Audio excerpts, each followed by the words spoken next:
Chapter 302. After Li Wangyu was chased out of the Lijiang Hall by Li Er, he grumbled helplessly and went to the imperial city outside the Taiji Palace. Fang Xianling was the left servant of Minister Fang Xianling, who worked here. However, as Pai Lupi expected, after hearing Li Wangyu's words, Fang Xianling shook her head like a rattledrum. No matter how eloquent Li Wangyu was, he refused to nod his head in agreement. Prime Minister Fang, this is a good thing for the country and the people. Isn't it a good story to publicly select a son-in-law for the palace maids in the palace? Why don't you agree with me? For the sake of the friendship between my lord and you, can't you make an exception for such a small matter? Li Wangyu also worked hard. In order to persuade Fang Xianling, he even mentioned the dead Li Zhou. But no matter what he said, Fang Xianling refused to agree. She was really annoyed by his pestering, so she simply said, "Zio, this is a matter of great importance. I can't make a decision. Why don't you go to Prime Minister Du? If he agrees, I have no objection." Li Wangyu rolled his eyes at Fang Xuanling's words. Why did the officials of the Tang dynasty learn to kick the ball? Was it because they were good at Kuju? Unexpectedly, they were all good at it. He didn't need to go to Du Ruhui to know that Prime Minister Du would certainly not agree. Maybe he would kick the ball to someone else.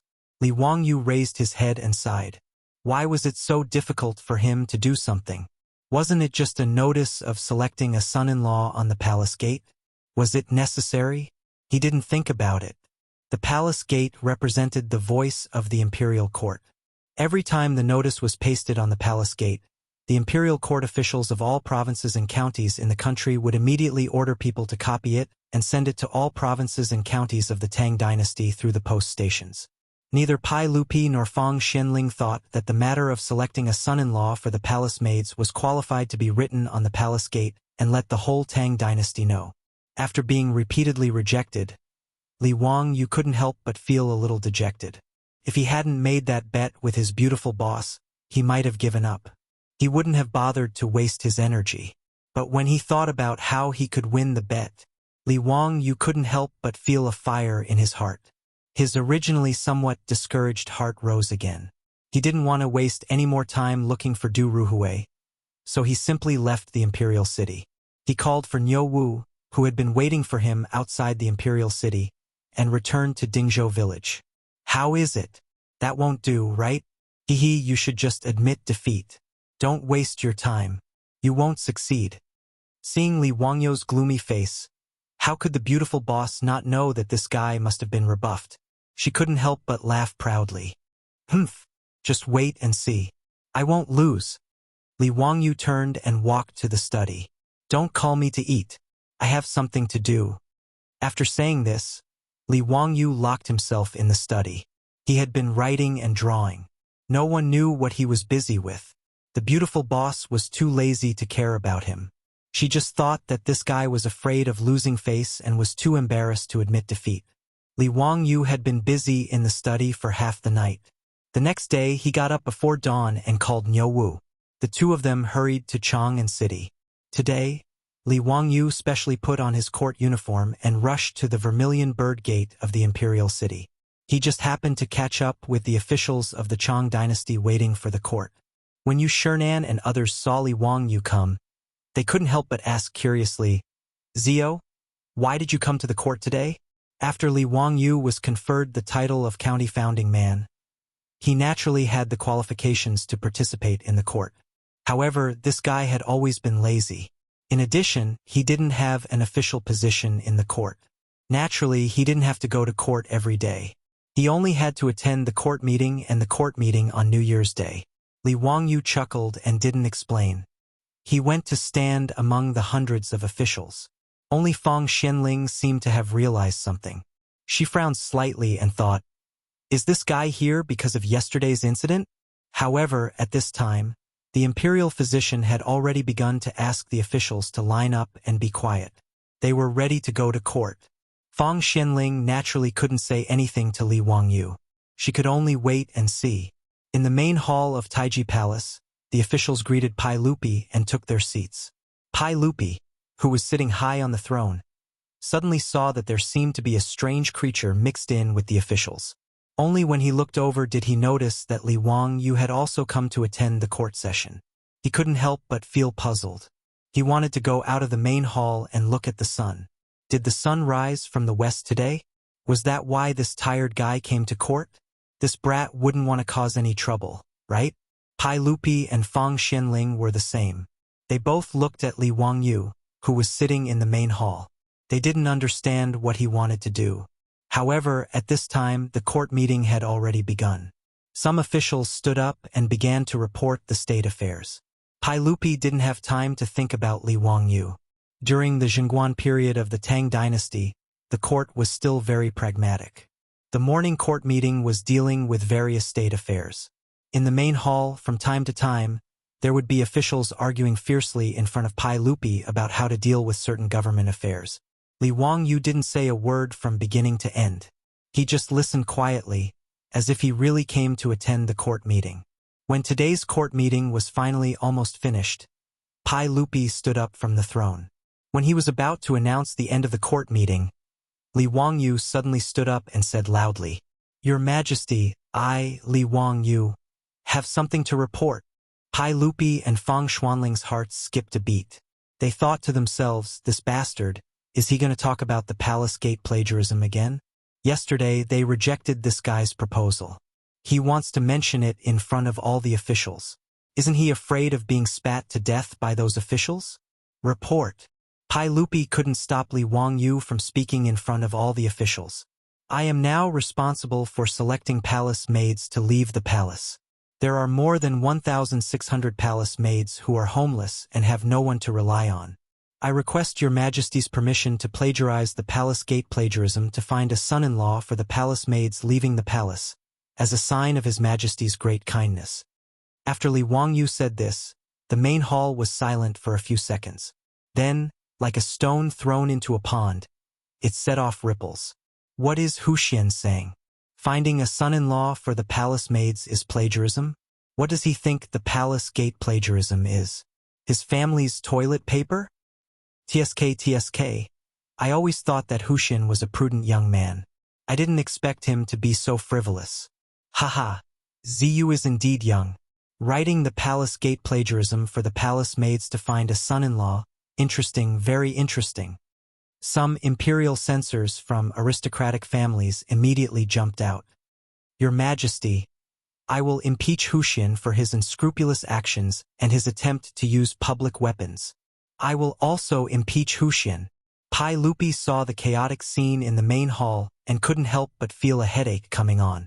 He glared at Li Wangyu with dissatisfaction. This mess? Go and clean it up yourself. Huxian, do you have anything to say?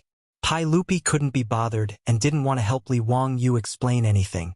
This guy was the type of person who wouldn't stop until he was taught a lesson. He had already reminded him yesterday, but he was still so stubborn. In the face of the official's criticism, Li Wangyu didn't panic at all. Instead, he smiled. Chapter 303. Li Wangyu only smiled in the face of the various criticisms in the hall. He did not retort, allowing the officials to criticize him. Some of the officials in the hall were busy adding insult to injury. Most of them were officials from aristocratic families. They were already dissatisfied with Li Wangyu, but they never had the opportunity to express their dissatisfaction. Now that they had found Li Wangyu's weakness, how could they let him go?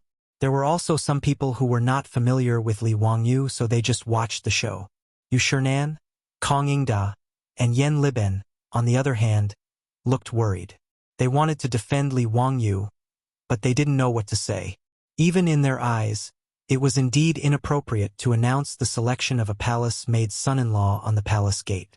As for the generals, especially the old scoundrels like Cheng Yaojin and Yuqi Jingda, they all laughed and laughed, treating this as a show.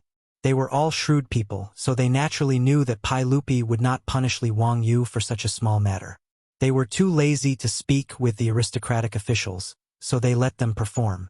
Among the officials, Su Jingzong's expression changed several times.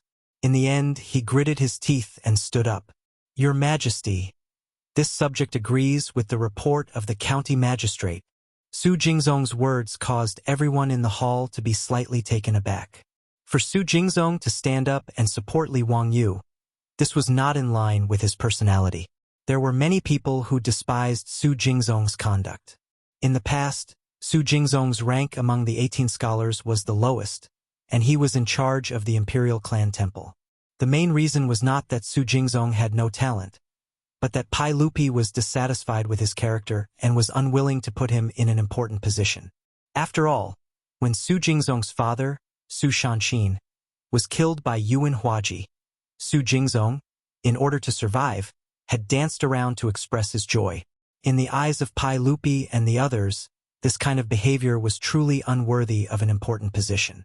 Thus, in history, Su Jingzong was only given the title of Gaoyang County Assistant Minister of the Yellow Door in the 17th year of Jingguan era because he participated in the writing of the true records of Wuxing and true records of Jingguan era. Did such a slippery person take the wrong medicine today? Unexpectedly, in the face of everyone's opposition, he stood out and echoed Li Wangyu's tune. Li Wangyu was also confused by Su Jingzong's words, but he still nodded to Su Jingzong to express his gratitude. The reason why Su Jingzong stood up to support Li Wangyu was because he wanted to take a gamble. Su Jingzong didn't care at all whether these palace maids who had been sent out of the palace could marry or not. However, since Pai Lupi had ordered him to assist Li Wangyu, he wanted to bet on how much Pai Lupi valued Li Wangyu. In any case, even if Li Wangyu's tune was refuted by Pai Lupi, or even if Li Wangyu was punished because of it, it didn't have much to do with him. However, if Pai Lupi really valued Li Wangyu, his actions of helping him in his hour of need would leave a good enough impression in Pai Lupi's heart. In Su Jingzong's view, Li Wangyu was now the crown prince's imperial tutor, and his future was limitless. He naturally had to hold onto such a promising thigh tightly. Su Jingzong also felt that Li Wangyu's tune was a bit ridiculous. Using the palace gate to find a husband for the palace maids was something that this young man could think of. But so what? He didn't believe that Pai Lupi would heavily punish Li Wangyu because of this. At most, he would just reprimand him. How could Li Wangyu guess that Su Jingzong had so many twists and turns in his heart? Even if he guessed, he wouldn't care. In the Great Hall, the voices opposing Li Wangyu's impeachment quieted down a bit. Pai Lupi lightly coughed and prepared to reprimand Li Wangyu a bit and then let this matter pass. Just as Su Jingzong had guessed, Pai Lupi naturally wouldn't punish Li Wangyu because of his tune. However, without waiting for Pai Lupi to speak, Li Wangyu suddenly spoke in a clear voice. "Your Majesty, I have recently composed a few poems. Would Your Majesty be willing to hear them?" Compose poems? What kind of poem was he composing at this time? Pai Lupi and the officials didn't understand, but Pai Lupi still waved his hand. "Read them." "Yes, Your Majesty. This poem is called Palace Ci." Li Wangyu paced a few steps and walked to the front of the imperial steps. He opened his mouth to recite, 3,000 miles from my homeland, 20 years in the palace. He-manzi, my tears fall in front of you. Li Wangyu was reciting a Tang Dynasty palace grievance poem. It meant that I was far away from my homeland and had been confined in the palace for 20 years. When I heard He-manzi, I couldn't help but cry. In the Tang and Song dynasties, palace grievance poems were at their peak. Bai Juyi, Li Bai, Du Fu, Lu Yu, these big shots all wrote many palace grievance poems. These palace grievance poems used all kinds of euphemistic verses to express the palace maid's grief and melancholy in the palace. Li Wangyu planned to use these palace grievance poems to cry out injustice for the palace maids, hoping to arouse the sympathy of the court. As expected, after he finished reciting Palace Ci, no one spoke in the Great Hall. Pai Lupi's face was a bit ugly. F***CK. This brat, what do you mean by reciting a poem? Don't all palace maids serve me? Pai Lupi? Isn't the grievance in this poem all directed at me? Pai Lupi? Li Wangyu didn't look at his face and continued, Your Majesty, I have another palace. In the ancient palace, the palace flowers are lonely and red. White-haired palace maids sit idly and talk about Emperor Yang. The last line of this poem was originally about sitting idly and talking about Xuanzong, which was Pai Lupi himself. Fortunately, Li Wangyu didn't make a mistake and changed it to Emperor Yang, which was Emperor Yang of the Sui dynasty Yangguang. This poem made Pai Lupi's face slightly better. Yes, it was about the palace maids of the former Sui dynasty. However, after he carefully thought about it, he gnashed his teeth in hatred. Wasn't this palace maid of the former Sui dynasty also in Pai Lupi's palace? Li Wangyu, you little bastard, you're indirectly cursing the locust. Your Majesty, I have another palace CI. When the silent flowers are closed, the beauties stand side by side in Chongxian. Speaking of palace matters with passion and desire, the parrot doesn't dare to speak before. Fine, it was another palace maid's grievance poem. In the Great Hall, the officials didn't want to speak. What Li Wangyu meant, even a blind person could see, not to mention that none of the officials were fools. The poems were all good, and the mood was also quite poignant. However, was it really okay for you to recite these palace grievances poems in front of Pai Lupi? It was simply pointing at a monk and cursing a bald donkey. Pai Lupi's face alternated between green and red. If it wasn't for the fact that they were in the Great Hall, he would have already dragged Li Wangyu over and fiercely spanked his butt. Wasn't it because we didn't allow you to use the palace gates to search for a husband for a palace maid yesterday? Was there a need for you to write so many palace grievances poems? Pai Lupi was now somewhat regretful. If he had known earlier that this brat was so difficult to deal with, he would have just agreed yesterday. Why would he have been put on the spot by this brat now? Su Jingzong was also dumbstruck by Li Wangyu's palace grievances poems. This battle strength was simply too shocking. In order to help a palace maid find a husband, this county man was really going all out. So many amazing poems, and he was reciting them as if they didn't cost money. It was truly unbelievable. Looking at the speechless officials in the Great Hall, Su Jingzong couldn't help but laugh. Chapter 304.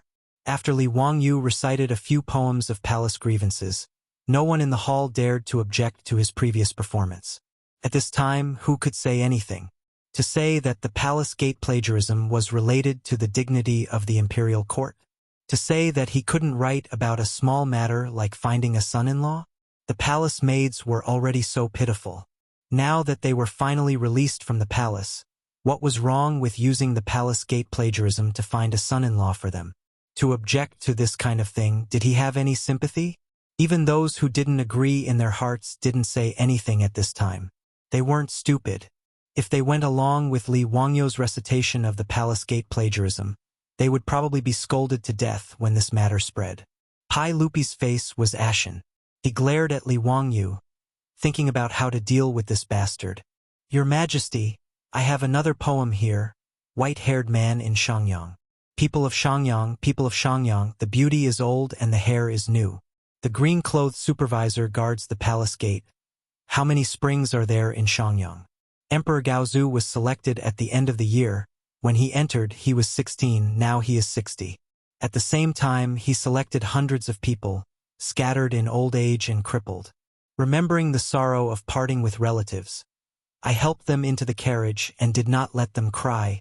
Li Wangyu had only recited a few lines of Bai Jui's White-Haired Man in Shangyang, when he heard Pai Lupi's cold voice on the imperial steps say, "That's enough.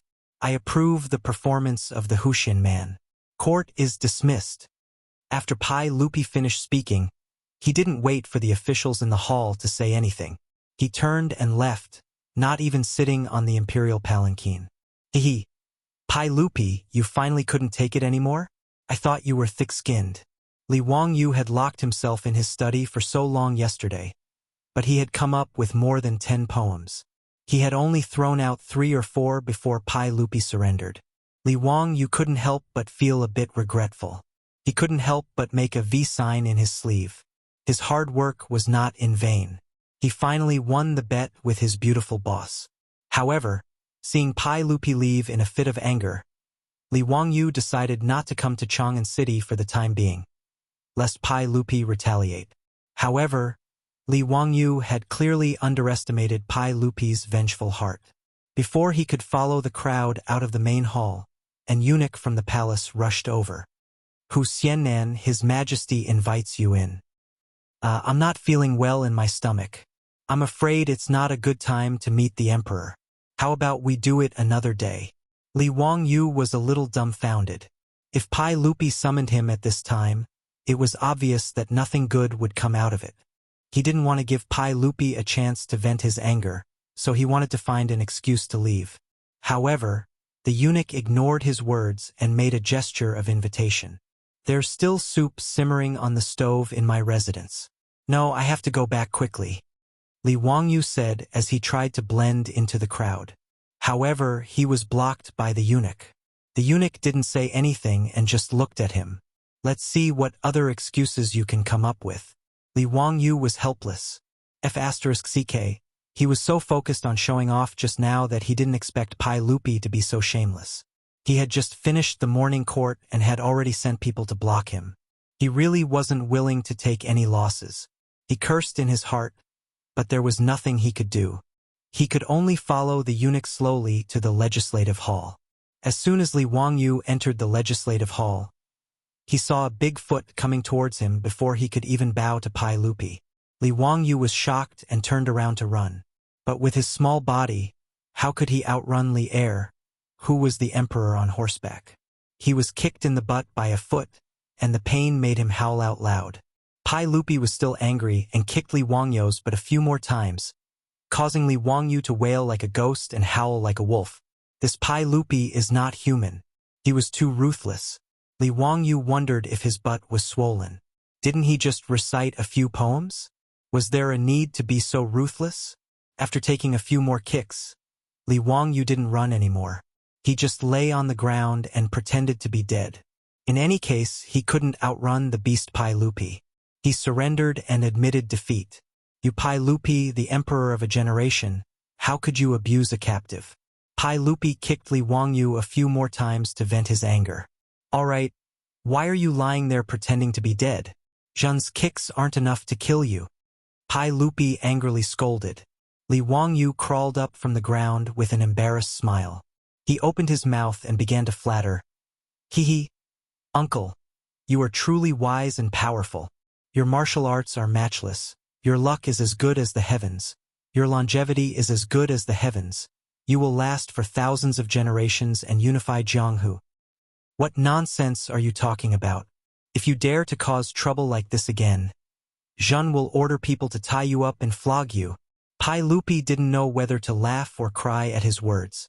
The resentment in his heart also dissipated. Yes, I won't do it again. Li Wangyu quickly replied. A wise man knows when to retreat.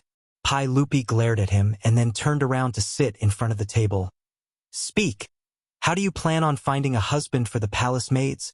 This little nephew plans on asking uncle to borrow Crooked River Pond and hold a large-scale blind date event. Through the palace gates, we will invite the men who are willing to marry the palace maids to Crooked River Pond to meet all the palace maids directly. This blind date event will be called, If You Are the One, Do Not Disturb. Blind date. Pai Lupi frowned again. Since ancient times, the words of the matchmaker and the orders of the parents were important. Blind dates were also arranged by the matchmaker or the matchmaker, and the parents worried about them. Before the man and woman went through the wedding ceremony, it was very difficult for them to see each other. Li Wangyu wanted more than 1,000 palace maids to meet the men who wanted to marry the palace maids directly. This seemed to go against common sense. But on second thought, these palace maids didn't have any relatives in this world anyway. Since that was the case, she might as well let Li Wangyu do as he pleased. Otherwise, he might come back and write a few more palace resentment poems for her. Who could stand that? Thus, with Pai Lupi's silent consent, this matter was settled. On the same day, a new copy of the palace gates was posted outside the palace gates. All the court ambassadors in Chang'an city sent people to copy it, but what they copied made everyone think that their eyes were playing tricks on them. After 10 days, in Crooked River Pond, more than 1,000 palace maids would be choosing their husbands. They even invited the men who wanted to marry the palace maids to personally go to Crooked River Pond and meet the palace maids to drink and talk about life. If you are not sincere, do not disturb. What the hell is this? After these court ambassadors finished reading the copy of the palace gates, they were all confused. Some of them couldn't believe the content copied by the servants and personally went to the palace gates to confirm it. In all the squares of Chang'an City, there were also voices of discussion about this matter. Everyone, did you see the copy of the palace gates today? TSK. This is really unheard of. Brother, are you talking about the crooked river pond and the palace maids' husbands? Yes, that's right. Brother, you are still unmarried, right? Do you plan to go to Crooked River Pond? Hee, of course I will go. I heard that those palace maids are extraordinary and have the demeanor of a noble family. They are much better than the common girls. Naturally, I want to ask for a marriage. Brother, your wife has passed away for many years. Don't you plan to remarry? I have the same intention. Why don't we go together? Haha, that's right. Let's go together. Chapter 305. Not only was the imperial palace selecting a husband for a palace maid who had left the palace, but it was also the first time that a man and a woman were allowed to meet each other at Sujiang Pool. As time went by, this matter caused a lot of heated discussion in Chang'an and Guangzhong Road. Many old pedants and defenders muttered that it was immoral and should be avoided between men and women. However, the people were all applauding this matter. As Li Wangyu had predicted, there were many people in the Tang dynasty who were interested in marrying palace maids. Even when the news was spread through the courier stations, people in the provinces and counties far away in Yinzhou immediately rode to Chang, and to catch up with the unprecedented Sujiang Pool blind date. Pai Lupi, through the 100 Horsemen department, unexpectedly found that he had received unexpected praise from the people because of this matter. Whether it was in the streets or in the villages, they praised Pai Lupi for his benevolence and love for the people. Even the palace maids who had left the palace were not left to fend for themselves. He deserved the praise of a benevolent emperor. This surprised Pai Lupi. He was forced to agree to this matter because of Li Wangyu's nonsense. He did not expect that it would have such an effect. What surprised Pai Lupi even more was that his harem had also changed greatly because of this matter. The palace maids in the Tang dynasty were mainly composed of two groups. One was selected from the people, and the other was the women of the criminal officials who were thrown into the Yeding Palace to work. Whether it was the palace maids selected from the people or the women of the criminal officials, they did not see any hope of leaving the palace. Thus, they appeared to be lethargic. Even if these palace maids could leave the palace, they might not have a good ending. But this time, Pai Lupi not only released the palace maids, but also selected a husband for them at the imperial palace. This kind of benevolence made the other palace maids see hope. Even if the chances of them being released were slim, it was always good to have hope. Thus, in the originally lethargic Yeding Palace, there was now the bell-like laughter of the palace maids. Even the atmosphere in the Taiji Palace seemed to have become more lively. As for Pai Lupi's concubines, they treated Pai Lupi more and more gently. In particular, Empress Zhangsun and concubine Yang were extremely gentle to Pai Lupi. Yang Fei and the others even shyly unlocked many novel positions for Pai Lupi, making Pai Lupi, the emperor of the Tang dynasty, unable to stand it. For the past few days, Pai Lupi had been indulging in the warmth and tenderness of the harem. He almost didn't want to get out of bed and go to court. The reason why the concubines of the inner palace treated Pai Lupi like this was because of the palace gate scroll. How could these Pai Lupi's women not feel proud that their man was so protective of women, to the point that he didn't even hesitate to publicly select a son-in-law for them at the palace gate? Although there was no such thing as women's rights in this era, it didn't mean that these women didn't want their husbands to protect women's rights. Putting aside the huge impact that the palace gate scroll had on Chang'an and Guangzhong Road, Li Wangyu was full of pride as he returned to the Li family's old residence in Dingzhou village. Although he was still limping a little after climbing down from the horse and his butt was still hurting from Pai Lupi's sneak kick, he couldn't suppress the smile on his face. Li Wangyu was full of anticipation at the thought of how his beautiful boss would react when she found out that he had lost the bet. Chongqing, I won. You must accept your loss and don't go back on your word. Li Wangyu couldn't wait to declare his victory as soon as he stepped through the gate. Su Chongqing obviously knew what this guy was thinking, but he pretended not to hear him and turned to chat with Aphrodite. Aphrodite, do you know Chang'an East City's Ma Ji Silk Company? I saw that they had a new design yesterday. Why don't we go shopping tomorrow? Seeing that his beautiful boss was ignoring him, Li Wangyu panicked. Hey, did you hear me? I won. And why does it seem like there's a mosquito? It's so annoying when the weather gets hot. Even mosquitoes and flies are coming out. The beautiful boss waved her hand as if Li Wangyu's words were just the buzzing of mosquitoes. Li Wangyu was so angry that he almost choked. What was the meaning of this? Was she not going to accept her loss? She was even treating him like a mosquito and a fly. How abominable! Hey, shameless people should be careful that you don't have chicks. Oh, wrong, you don't have any in the first place. Be careful that shameless people don't have breasts.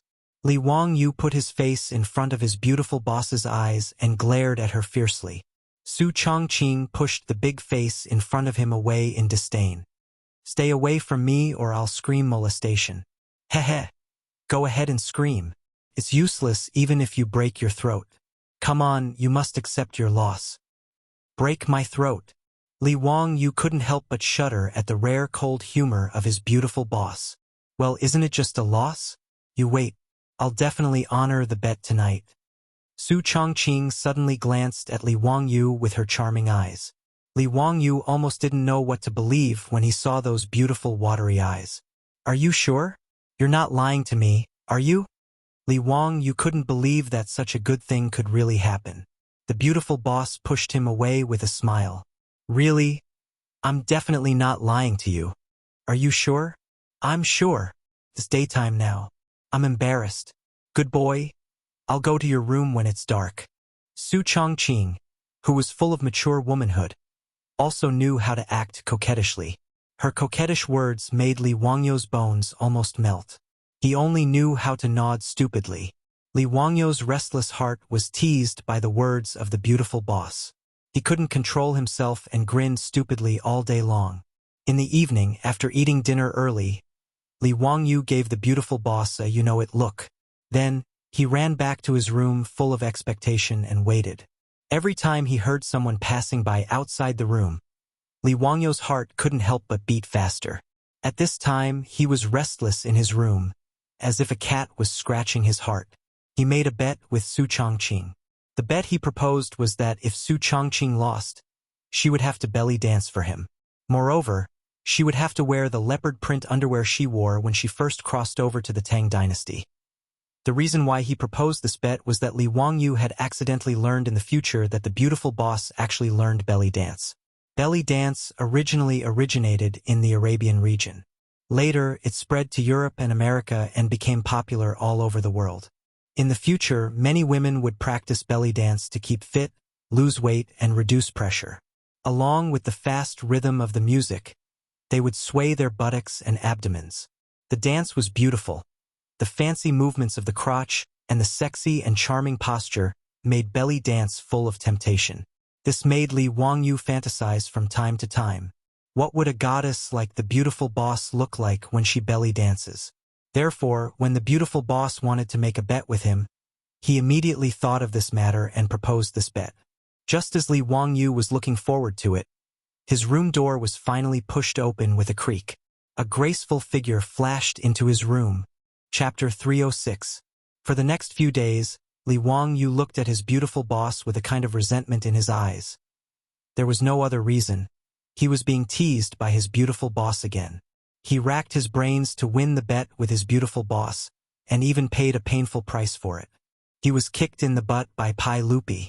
As a result, that night, Li Wangyu looked forward to it, and his beautiful boss didn't break the promise, and really went to his room. Su Changqing was barefoot, wearing a low-waisted long skirt, revealing her sexy waist, and a thin veil covering her upper body, faintly revealing her leopard print underwear. Just looking at her appearance, Li Wangyu began to feel his nostrils itch. Ever since Su Changqing's phone was charged, he heard music coming from his beautiful boss's closed door many times, and saw dancing figures reflected on the window paper. He knew that his beautiful boss must have practiced dancing when she was alone. Regarding this, he envied for a long time, wanting to see his goddess dance, but unfortunately he never had the chance. Today, by making a bet with his beautiful boss, He could finally get what he wanted. Li Wangyu's inwardly passionate heart was about to burst out. He saw his beautiful boss give him a coquettish look, take out her phone, and click on the play button. Accompanied by the Arabian-style music, the beautiful boss began to twist her waist. But before Li Wangyu could open his eyes wide, he saw his beautiful boss suddenly stop, turn off the music, and open the door, ready to leave. Hey, Changqing, what do you mean by this? Li Wangyu said anxiously. The beautiful boss had a proud expression and raised her eyebrows at Li Wangyu. I finished the bet. I didn't cheat. What do you mean finished? You just started? That's right. Think about what our bet is. Li Wangyu replied woodenly, wearing leopard print underwear, belly dancing for me. Little idiot. We didn't say how long we were going to dance, right? I danced just now, you saw it, right? So now the bet is finished, bye-bye, go to sleep, have a good dream, and don't think too much. Su Chongqing gently shook her finger, and seductively bit her lower lip, and ran back to her room with a chuckle. What? That's okay. Li Wangyu was almost made to cry by his beautiful boss's words. Sure enough, women are all liars. That night, Li Wangyu lay in bed, tossing and turning, and didn't sleep. The next day, with a pair of dark circles, he bitterly stared at Su Chongqing. Su Chongqing didn't pay any attention to this guy whose brain was filled with sperm. He just pretended not to see that pair of eyes filled with liar, liar, liar. After being teased by his beautiful boss, Li Wangyu had no choice but to devote himself to the preparations for the blind date convention. Time passed in the blink of an eye. 10 days later, Li Wangyu and Su Jingzong carefully prepared the Do Not Disturb the Tang Dynasty's Chu Jiangqi blind date. After working with Su Jingzong for a few days, Li Wangyu had to admit that the guy who ranked first in the new Tang Dynasty, Legend of the Treacherous Official, was indeed a capable person. Su Jingzong did all the work for the blind date alone. It was no wonder that he could force Zhangsun Wuji, Chu Suiliang, and the others to be exiled to Lingnan and die in a foreign land. Early in the morning, Li Wangyu rode into Chang'an City and went straight to Taiji Palace. Yesterday, Li Er had sent an internal eunuch to pass on a message. He was also going out in plain clothes to go with Li Wangyu to watch the matchmaking convention. He wanted Li Wangyu to meet up with him at Taiji Palace today. Zio, I'm dressed well, right? Haha, I'm gonna have a blind date with those palace maids today. You're not allowed to reveal my identity. Do you hear me? In the Hall of Political Affairs, Li Wangyu looked at Pai Lupi, who was dressed like a scholar, and felt a toothache. Is this guy really going to have a blind date with the palace maids? Although these palace maids were all from Taiji Palace, there were only a few who had seen Pai Lupi. It would be a comedy if one of the palace maids was blind and took a fancy to Pai Lupi. However, since Pai Lupi had such a bad taste, Li Wangyu was too lazy to say anything. He just nodded silently. The two of them were escorted by the palace guards, who had also changed into casual clothes, and went straight to Chu Jiangqi. Walking on the road, Li Wangyu felt that the Tang craftsmen were really amazing. This kind of road actually existed in the Tang Dynasty 1,300 years ago. No one in the future would believe it. The so-called road was the elevated road in the future. Because it was high in the air like a pavilion, it was also called the Pavilion Road. In fact, the Pavilion Road had already appeared in the spring and autumn period. In Qin Shi Huang's Afang Palace, there was a pavilion road that was 500 steps long. The imperial palace of the Han Dynasty also had a pavilion road. In a later Han Dynasty book, there was a description of the killing of General He Jin. Because the Empress Dowager, the Emperor, and Prince Chun Lu robbed the officials of the province, they went from the Pavilion Road to the North Palace. In the Tang Dynasty's Chang'an City, there was a pavilion road from Taiji Palace in the north of the city to Chu Jiangqi in the southernmost part of Chang'an City. This pavilion road was not for ordinary people to use. Only the officials could use it. If Pai Lupi, Empress Zhangsun, and the others wanted to leave the palace and go to Chu Jiangqi, they would use this pavilion road. They did not need to travel with ceremonial guards to disturb the people. It was also relatively safe and did not need to worry about the threat of assassins. The pavilion road in Chang'an City was completely enclosed. Walking on it was like walking in a pavilion. There were small windows on both sides of the pavilion road for ventilation and light. At the same time, people could enjoy the scenery outside. However, the pedestrians below could not see the situation on the pavilion road. It was Li Wangyu's first time walking on this pavilion road. He felt that it was very novel. At the same time, he was amazed by the skills of the ancient craftsmen. The high wooden plank corridor not only allowed horses to ride, but also allowed carriages to pass. It was really amazing. They walked along the pavilion road and soon arrived at Chujiangqi. The pavilion road was built in a royal courtyard in Chujiangqi. It was guarded by the palace guards. Li Wangyu led Pai Lupi and the others down from the horses and walked to the place where the blind date was held. When they arrived at the entrance of the blind date, they saw a group of people in front of the entrance. They did not know why, but they were noisy. Someone in the crowd shouted, "We are here to go on a blind date with the palace maids. Why do you charge us?" "That's right. Why do you have to charge us a copper coin to enter? Outrageous. This is ridiculous. Why do you have to charge us for the blind date? Who set this rule? Do you only allow rich people to enter? Are you going on a blind date or selling women? Have you gone crazy for money? We are poor scholars. We also admire these palace maids. Why don't you let us in?" Pai Lupi was also stunned by these people's noisy words. He turned his head to look at Li Wangyu. "Zio, you actually charge money for this blind date?" Li Wangyu nodded matter-of-factly. "Uncle, of course. I came up with this idea." Chapter 307. Pai Lupi looked at Li Wangyu thoughtfully, waiting for his explanation. Li Wangyu shrugged and replied, "I don't think these palace maids want to marry a stingy person, right? It's better not to know someone who doesn't even want to pay a copper coin." He paused and continued, "Since Uncle asked me to properly settle these palace maids, I hope they can have a good home. How can someone who can't even pay a copper coin let them live a good life after leaving the palace?" Pai Lupi pondered for a moment and asked, "But you can't deny that some poor scholars may not have any family property now, but they may be able to pass the imperial examination in spring. In the future, they may be carps that can jump over the dragon gate. Zio, why don't you give them a way out? Let these scholars enter?" Li Wangyu disdainfully curled his lips. "What can these poor scholars do other than study? They can't lift their shoulders and can't lift their hands. If we let the palace maids marry them, are we going to serve them? Besides, if they are really capable, even if they help people copy articles, they should be able to pay a copper coin, right?"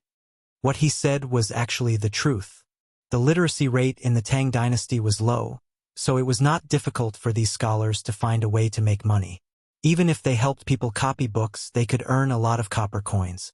If they were so poor that they couldn't even pay a copper coin to marry a wife, other than laziness, Li Wang, you couldn't think of any other explanation. For this kind of people, it was better to stay as far away as possible. I set the entrance fee of a copper coin to keep those good-for-nothings outside the door, so that these people can't deceive the palace maids with their flowery words. After listening to Li Wangyu's explanation, Pai Lupi thought for a moment, nodded slightly and didn't say anything more. In fact, there was another reason why Li Wangyu collected the entrance fee. It was because there were too many people who signed up. In the past few days, the number of people who went to Wanyan County and Chang'an County to register and participate in the Chujiangqi Blind Date Convention was beyond Li Wangyu's expectations. He had thought that he would be able to attract a lot of men, but he did not expect that there would be so many.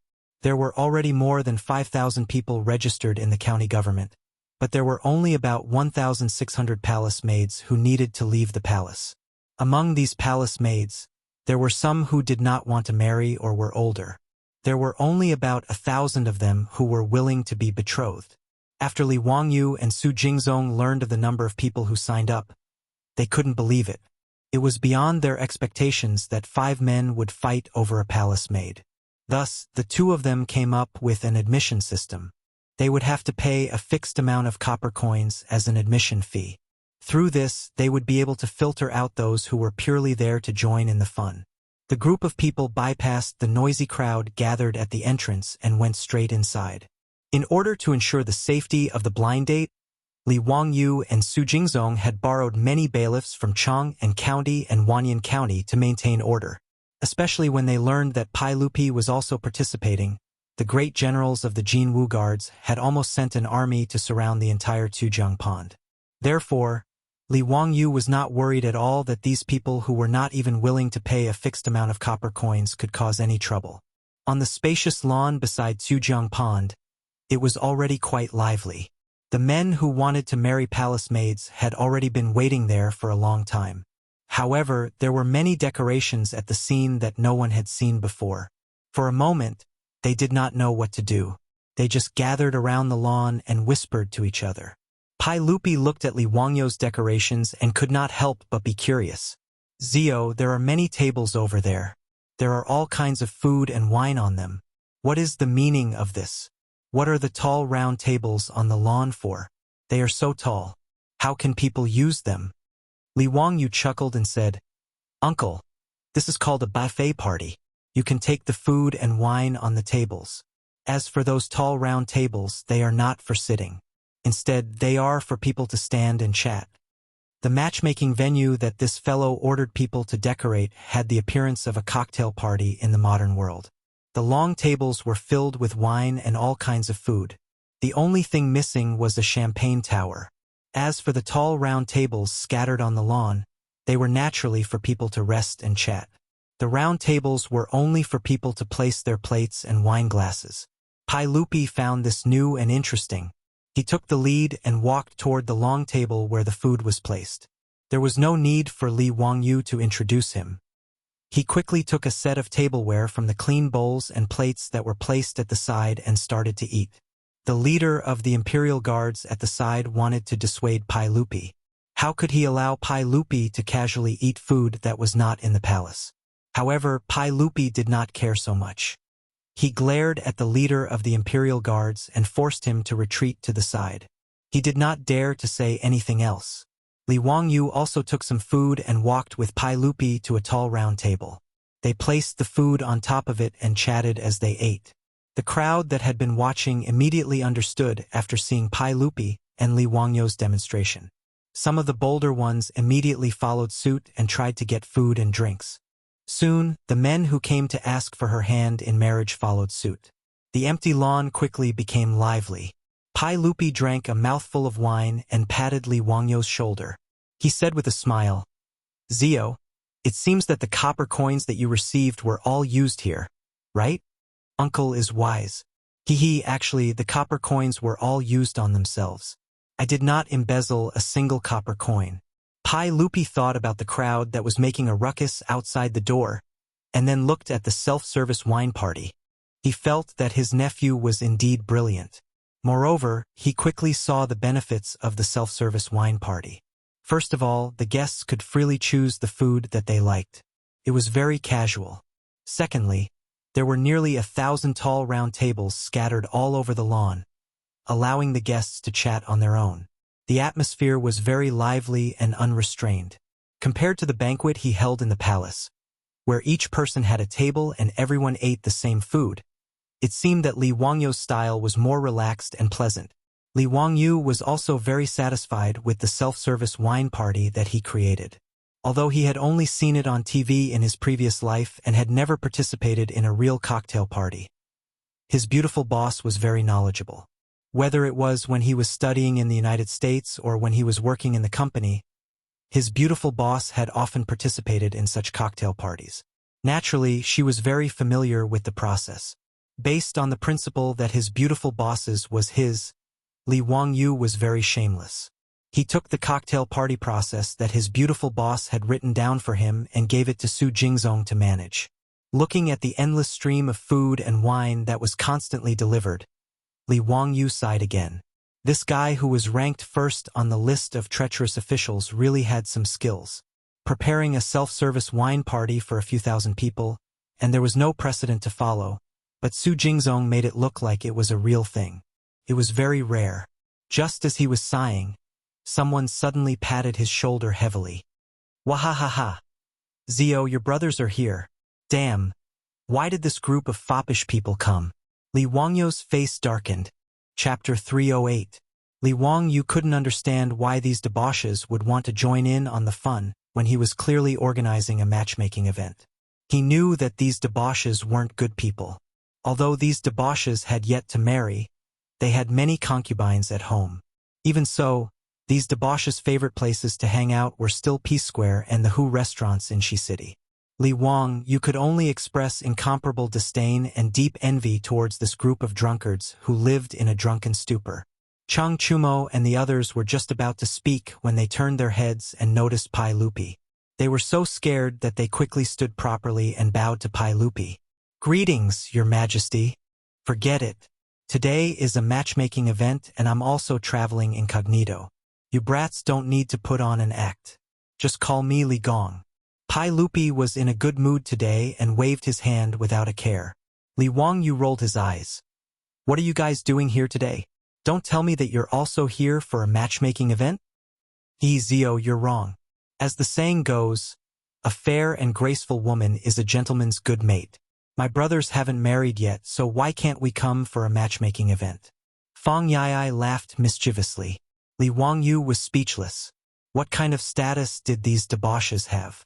In the future, if they weren't going to marry a princess, they would marry a daughter of a noble family. How could they be interested in a palace maid? Moreover, these palace maids were much older than these debauches. Even if they were to take in concubines, they probably wouldn't be willing. Clearly, these damned debauches were treating the matchmaking event that he had painstakingly organized as a fun event. They were purely here for fun.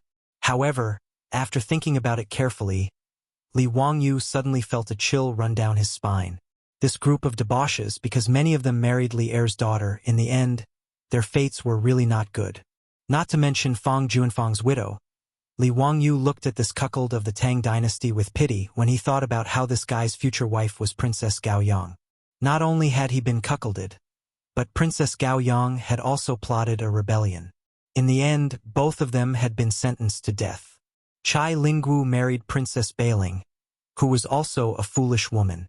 She plotted a rebellion with Gao Yang and was killed.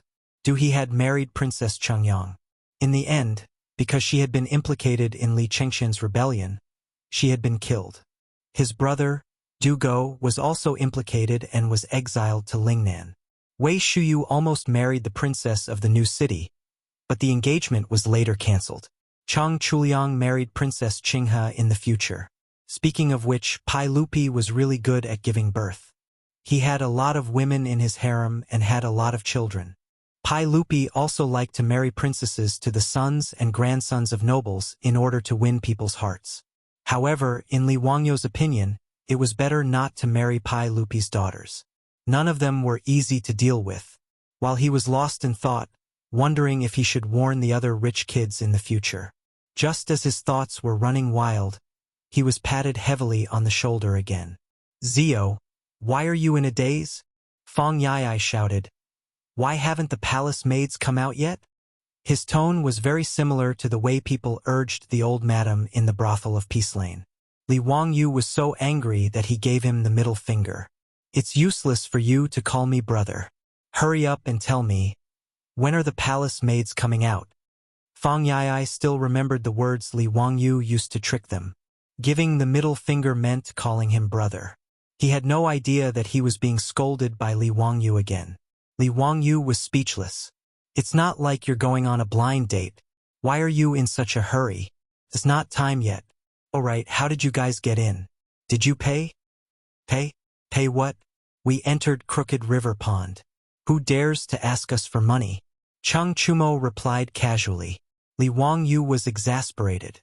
He knew that these bastards would definitely come in without paying. They would eat and drink for free, and they would even look at the girls. Oh no, the maids for free. How could they be so heartless? Pai Lupi was too lazy to pay attention to the quarrel between the younger generation. He noticed that there were a few new dishes on the table and couldn't help but ask curiously. "Zio, you're really extravagant. There's actually ice cubes under the fish slices. Which ice cellar did you get this from? This must have cost a lot, right? I see that you only charge 1 copper coin. I'm afraid it's not enough to cover the cost." The fish slices that Pai Lupi was talking about were sashimi, which was often called sashimi in the future. In the future, when eating sashimi, the bottom of the plate was usually covered with ice cubes. This was to maintain the freshness of the ingredients and to maximize the taste of the sashimi. Although the Tangs loved to eat fish slices, in an era without refrigerators, it was very extravagant to put ice cubes under the plate. Pai Lupi naturally didn't know that Li Wangyu could use saltpeter to make ice. He thought that he had bought the ice cubes from a rich family's ice cellar. That was why he asked. Li Wangyu chuckled. Uncle, this ice cubes weren't bought. I made them. Made them? It's already summer. How can you make ice cubes? Pai Lupi asked doubtfully. Hehe. It's a secret. Li Wangyu didn't want to reveal his business secret. He still wanted to make a fortune from this summer's ice-making technique. Although the Li family didn't lack money now, no matter how small a mosquito's leg was, it was still meat, right? He couldn't let Pai Lupi know the secret of his ice-making technique for no reason. Pai Lupi glared at him in annoyance and didn't bother to continue asking. In his eyes, this was just a small trick. He reached out with his chopsticks and picked up a piece of iced fish slices. He dipped it in the sauce and put it into his mouth. The iced fish slices were even more delicious in his mouth. Pai Lupi couldn't help but exclaim, "Good! It's very popular. The ice melts in your mouth. The sweet. Zio, you've really used your little cleverness on these unorthodox methods." Li Wangyu was speechless. Couldn't he speak properly? If the food was delicious, then say it was delicious. Why did he have to say that it was unorthodox? It really made him want to flip the table. However, Li Wangyu decided to swallow his anger for the sake of the fierce palace guards by Pai Lupi's side. He asked the waiter to bring everyone fruit juice and other drinks. He added a lot of ice cubes inside. This kind of ice-cold and refreshing cold drink made the group of people yell and cry out in satisfaction. Humph! A bunch of country bumpkins. Emperor, look down on him.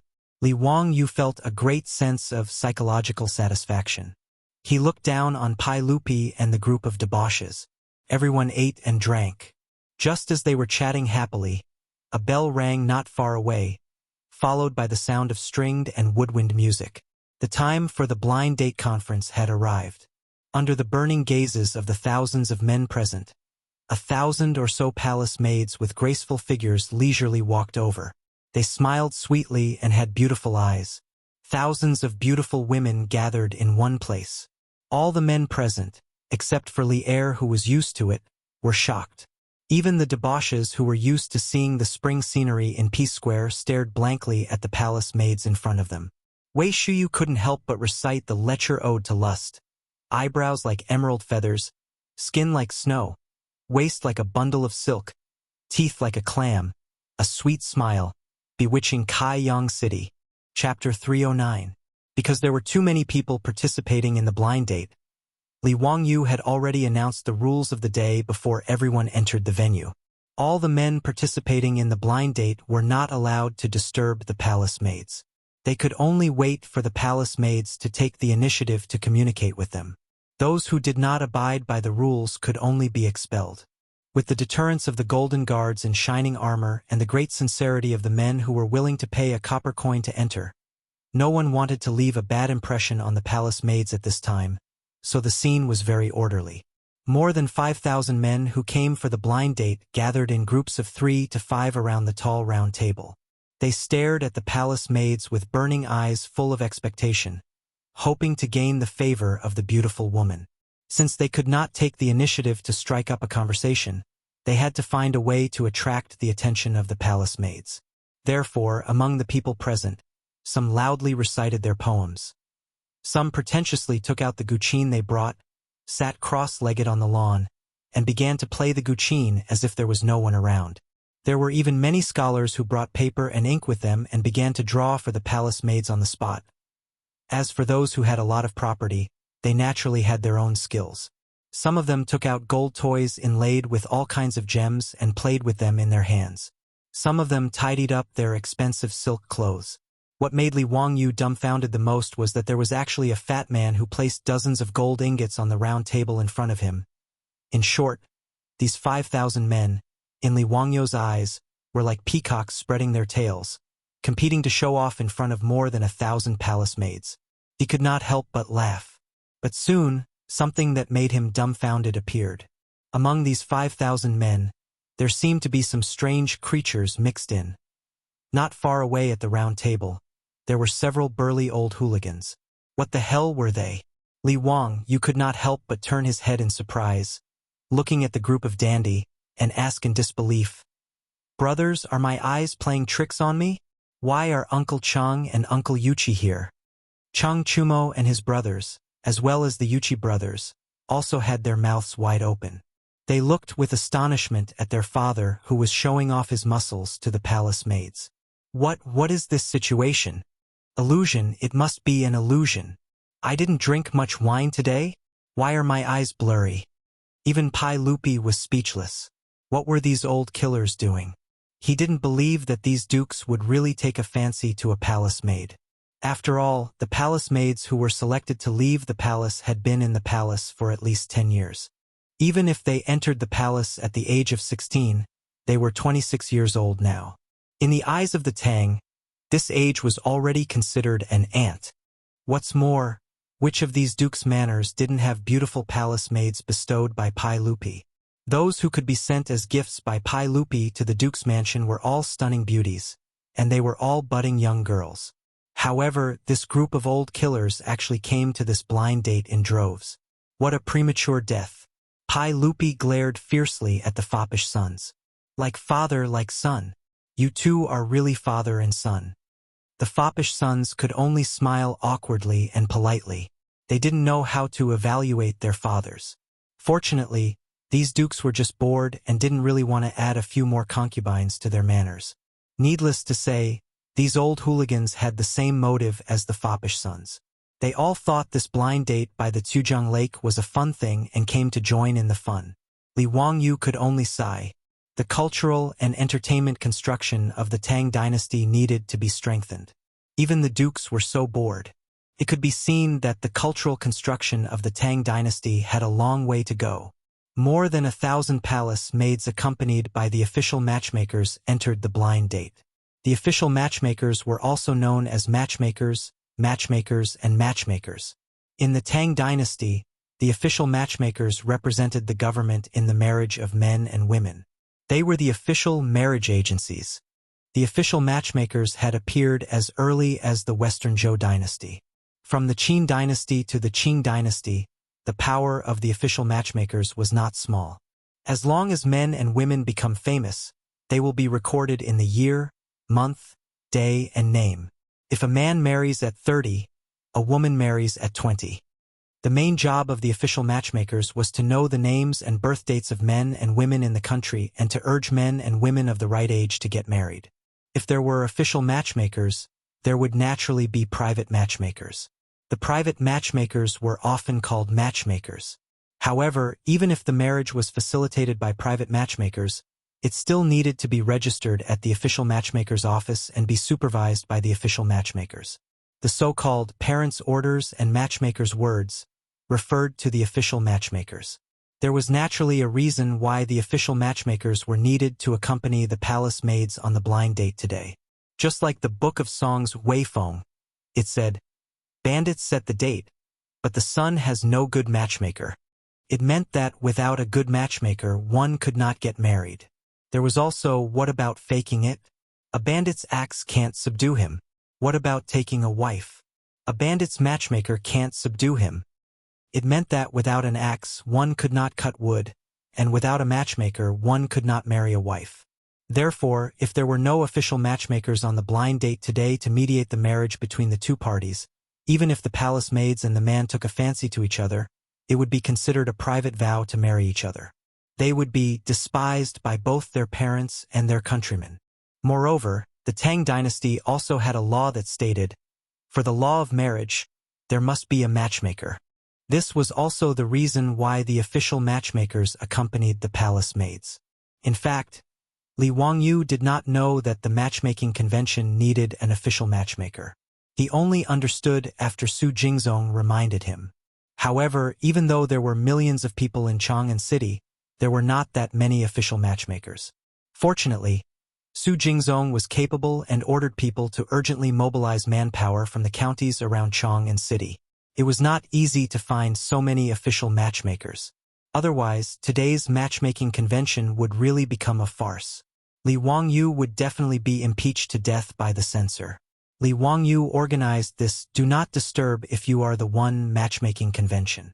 Naturally, it could not be like the later generations where men and women could freely chat and communicate. Instead, they had to communicate through these official matchmakers. Those palace maids shyly raised their heads and swept their eyes over the many men present. Those who liked each other would whisper to the official matchmaker beside them. Naturally, the official matchmaker would go to the man's side and ask about his name, family background, and whether he was interested in the palace maid. If both parties were satisfied, the official matchmaker would record it. Even so, the 3 matchmakers and 6 certificates could not be left out. There were 6 procedures: accepting, asking for names, naive sign, asking for dates, and welcoming in person. In addition to the 6 certificates, there was an ink bucket on the heaven and earth table, a ruler, a pole, a scale, a pair of scissors, a bronze mirror, and an abacus. There could not be any sloppiness. However, these procedures were naturally much simpler. Compared to a blind marriage, it was completely based on the matchmaker's description of the appearance and situation of the 2 parties. Without a doubt, today's matchmaking convention in Chujiangpool that Li Wangyu organized could allow men and women to clearly see each other face to face. This was a great improvement.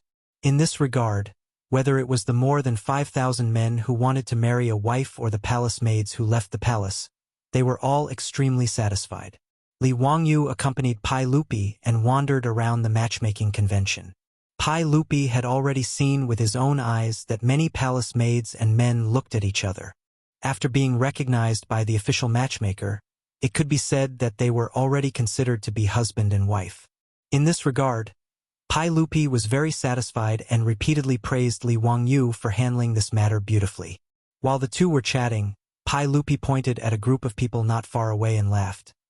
"Ziyu, does this count as a man attaining the Tao and his chickens and dogs ascending to heaven?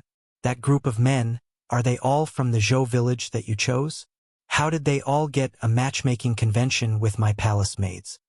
Chapter 310. Pai Lupi was pointing at the group of handicapped old soldiers from Dingzhou village. Most of these old soldiers came from poor families and were handicapped. Naturally, none of their wives were willing to marry them. All of them were old bachelors. Now, in just a little over a month, the income from the Shunfeng Express Carriage Company had filled the pockets of these old soldiers and made them quite wealthy. After Li Wangyu's persuasion, he managed to convince this group of old soldiers to come to the Crooked River's lakeside. She wanted to see if she could also get lucky and marry a palace maid to be her auntie. Even the Niu brothers, Niu Yong and Niu Wu, came to the blind date with the old soldiers under Li Wangyu's persuasion. They wanted to marry a wife. Although the 2 had joined the Li family as soldiers, they could still marry a woman from a good family. Moreover, Li Wangyu could let the 2 brothers go at any time. However, the 2 brothers were very stubborn and were unwilling to do so. Li Wangyu was about to go greet the crowd, but before he reached them, he saw a group of palace maids accompanied by an official matchmaker. Pai Lupi, and he couldn't help but stop to see if the group of palace maids would like the old soldiers. However, even Li Wangyu didn't think that the group of old soldiers would be chosen by the palace maids. After all, compared to the other people present, this group of handicapped old soldiers really didn't have any advantages. However, Li Wangyu still wanted to help the old soldiers of his manor. Just as he was thinking about how to do it, he heard a discordant sound. The group of old soldiers, including the Niu brothers, stood awkwardly beside the round tables, feeling somewhat at a loss. Although they didn't lack money now, they were used to living a simple life. Today, they came to Chu River Pond for the blind date. The clothes they wore could only be said to be clean and tidy, but definitely not bright. They were all rather ordinary and rough clothes. As for the men around them, even if they were poor scholars, even if they had gone to borrow, they were all wearing new clothes today, which made them look rather bright and fresh. In comparison, the old soldiers of Dingzhou village seemed a little shabby. On top of that, many of them were crippled. Many of them were missing arms or legs. This made them stand out even more among the crowd. This caused many men in the surroundings to whisper to each other, and from time to time, roaring laughter could be heard. It was obvious that they were mocking them. Because of the group of palace maids walking over together, many of the men around the old soldiers unconsciously raised their voices out of desire to show off. Tisk tsk, there is really someone who is out of his league and wants to eat swan meat. Why don't you take a look at yourself? You actually have the nerve to come to the lakeside of Chu River. Aren't you afraid of offending the beauty? Isn't that so? This person who was missing an arm or a leg had come to a blind date. He really didn't know his place. I'm afraid someone must be blind to fancy them, right? Brother, you can't say that. Maybe there are beauties who sympathize with them? I heard that among the palace maids sent out by the saint this time, there are old women in their 60s. Maybe those old women will be willing to take in a son? Ha ha! Brother's words are reasonable. They really don't know the immensity of heaven and earth. This person knows his place. To sully the eyes of a beauty, how laughable. A group of field attendants. They don't even look at their own status. They actually came to the lakeside of Chu River to propose marriage. They don't know their place. Have these bumpkins washed the mud off their feet? Oh, I forgot that some of them are missing a leg. That saves us a lot of trouble. Haha. The words of these men who felt good about themselves and came to propose marriage made the old soldiers of Dingzhou village furious. Some of the more irritable ones rolled up their sleeves and planned to beat them up. However, they were stopped by the brothers Niu Yong and Niu Wu. Everyone, today is the blind date hosted by Lang Jun. Let's not cause trouble for Lang Jun. If there is anything, let's talk about it after this matter is over. Niu Dalong is right. We must not cause trouble for the men of Hu County. We will let them go for now. Yes, we'll deal with them after this matter is over. The old soldiers didn't want to cause trouble for Li Wangyu. Under Niu Yong's persuasion, they swallowed their anger. The palace maids naturally heard this conflict of words. Many of them couldn't help but cover their mouths and chuckle. They truly didn't want to marry a disabled husband after leaving the palace. This was human nature. However, the palace maids' laughter made the surrounding men even more pleased with themselves. Their mocking of the old soldiers grew louder and louder. Niu Wu was so angry that his veins were bulging. If it wasn't for his brother Niu Yong holding him back, his fists would probably have landed on those people's faces. Pai Lupi frowned when he heard the men's words. The 100 Cavalry Department had already reported the situation of the old soldiers of Dingzhou village to him. After all, Li Changqian and the others went to Dingzhou village to study with Li Wangyu every few days. The 100 Cavalry Department had already figured out the background of everyone in the village. These dozen or so disabled veterans were all soldiers of the Sui dynasty. They were veterans who had survived the bloody battle against the Turks at Yanmen Pass in the 11th year of the Great Undertaking. Although they were soldiers of the Sui dynasty, Pai Lupi viewed them as his own subjects. In particular, they were all disabled from the battle against the Turks. This made Pai Lupi, the emperor on horseback, feel that it wasn't easy for these veterans. Now, these men who wanted to ask for a kiss were actually speaking rudely and humiliating these veterans. This made Pai Lupi very angry. Naturally, it wasn't convenient for him to show his face. He only glanced at Li Wangyu from the corner of his eyes. Li Wangyu was naturally unhappy. Even without Pai Lupi's words, he was already planning to flip out. After apologizing to Pai Lupi, Li Wangyu looked at the group of wastrels behind him. Brothers, what should we do if someone has a bad mouth? His mother. Slap him. Chang Chumo and the others naturally understood what Li Wangyu wanted to do. They were all very excited. They rolled up their sleeves and prepared to attack. My brother Chang is ruthless and doesn't talk much. Li Wangyu gave them a thumbs up and led the group of wastrels forward. Niu Yong, Niu Wu, and the others saw that their Lang Jun had arrived. Just as they were about to bow in greeting, Li Wangyu waved his hand at them, indicating that they didn't need to be so polite. Li Wangyu walked straight to the group of wastrels who were still chattering and mocking the old soldiers. Without wasting any time, he raised his arm and slapped them. That person was so enraptured that he didn't notice the arrival of Li Wangyu and the others. It wasn't until he felt a sudden pain on his cheek that he realized that he had been slapped. "You, young man, who are you? What right do you have to hit people?" Before that person could react to what had happened, the group of wastrels had pounced on him and knocked him to the ground with a few punches and kicks. To be able to beat someone up in such a carefree manner in front of Li Er, the group of Silk Pants felt that today's trip was indeed not in vain. The things that the Li family's young master did were also interesting. "Guards! Someone is causing trouble. Imperial guards, quickly arrest them. Murder! Save me. Hero, please spare me. Spare me, I was wrong. Please don't hit me." The group of wastrels who had just ridiculed the villagers of Ding Zhou village were now wailing like ghosts and howling like wolves. Chapter 3:11. Due to the men's cries, the conflict at Chu River Pond soon attracted the attention of the people around them. The imperial maids were so frightened that their faces turned pale. They kept exclaiming as they did not know what exactly happened. Tens of imperial guards from the Golden Guards, who were in charge of maintaining the order at the blind date at Chu River Pond, quickly rushed over. "Stop, you!" The Imperial Guard's squad leader stopped abruptly as soon as he shouted. Even if he did not know Li Wangyu, who was from Wuxia County, it was impossible for him not to know Cheng Chumo and the other hedonistic young masters. Did a group of heirs from the dukes who founded the country need a reason to beat someone up? Did they? The Imperial Guard's squad leader could only mourn for those people who were blind. It was obvious that they were beaten up for nothing, and there was no way for them to seek justice.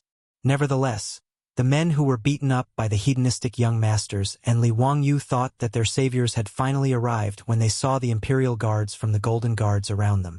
The man who was slapped by Li Wangyu crawled to the Imperial Guard's squad leader and pointed at Li Wangyu as he yelled, "Quick! Quickly arrest that man. They're disrupting the order of the blind date and beating us up for no reason." The Imperial Guard's squad leader glanced at him impatiently and said coldly, "This is Wuxia County's man, and those are heirs from the High Duke's public houses such as High Duke Lu, High Duke Lai, High Duke Zheng, High Duke Liang, High Duke Yi, and High Duke Qiao. Are you sure you want to accuse them of beating you up?" The man was dumbfounded by the squad leader's words. Were we beaten up by a group of heirs from the High Duke's public houses and Wuxia County's man? He was in a daze as he mumbled, How did we offend the heirs?"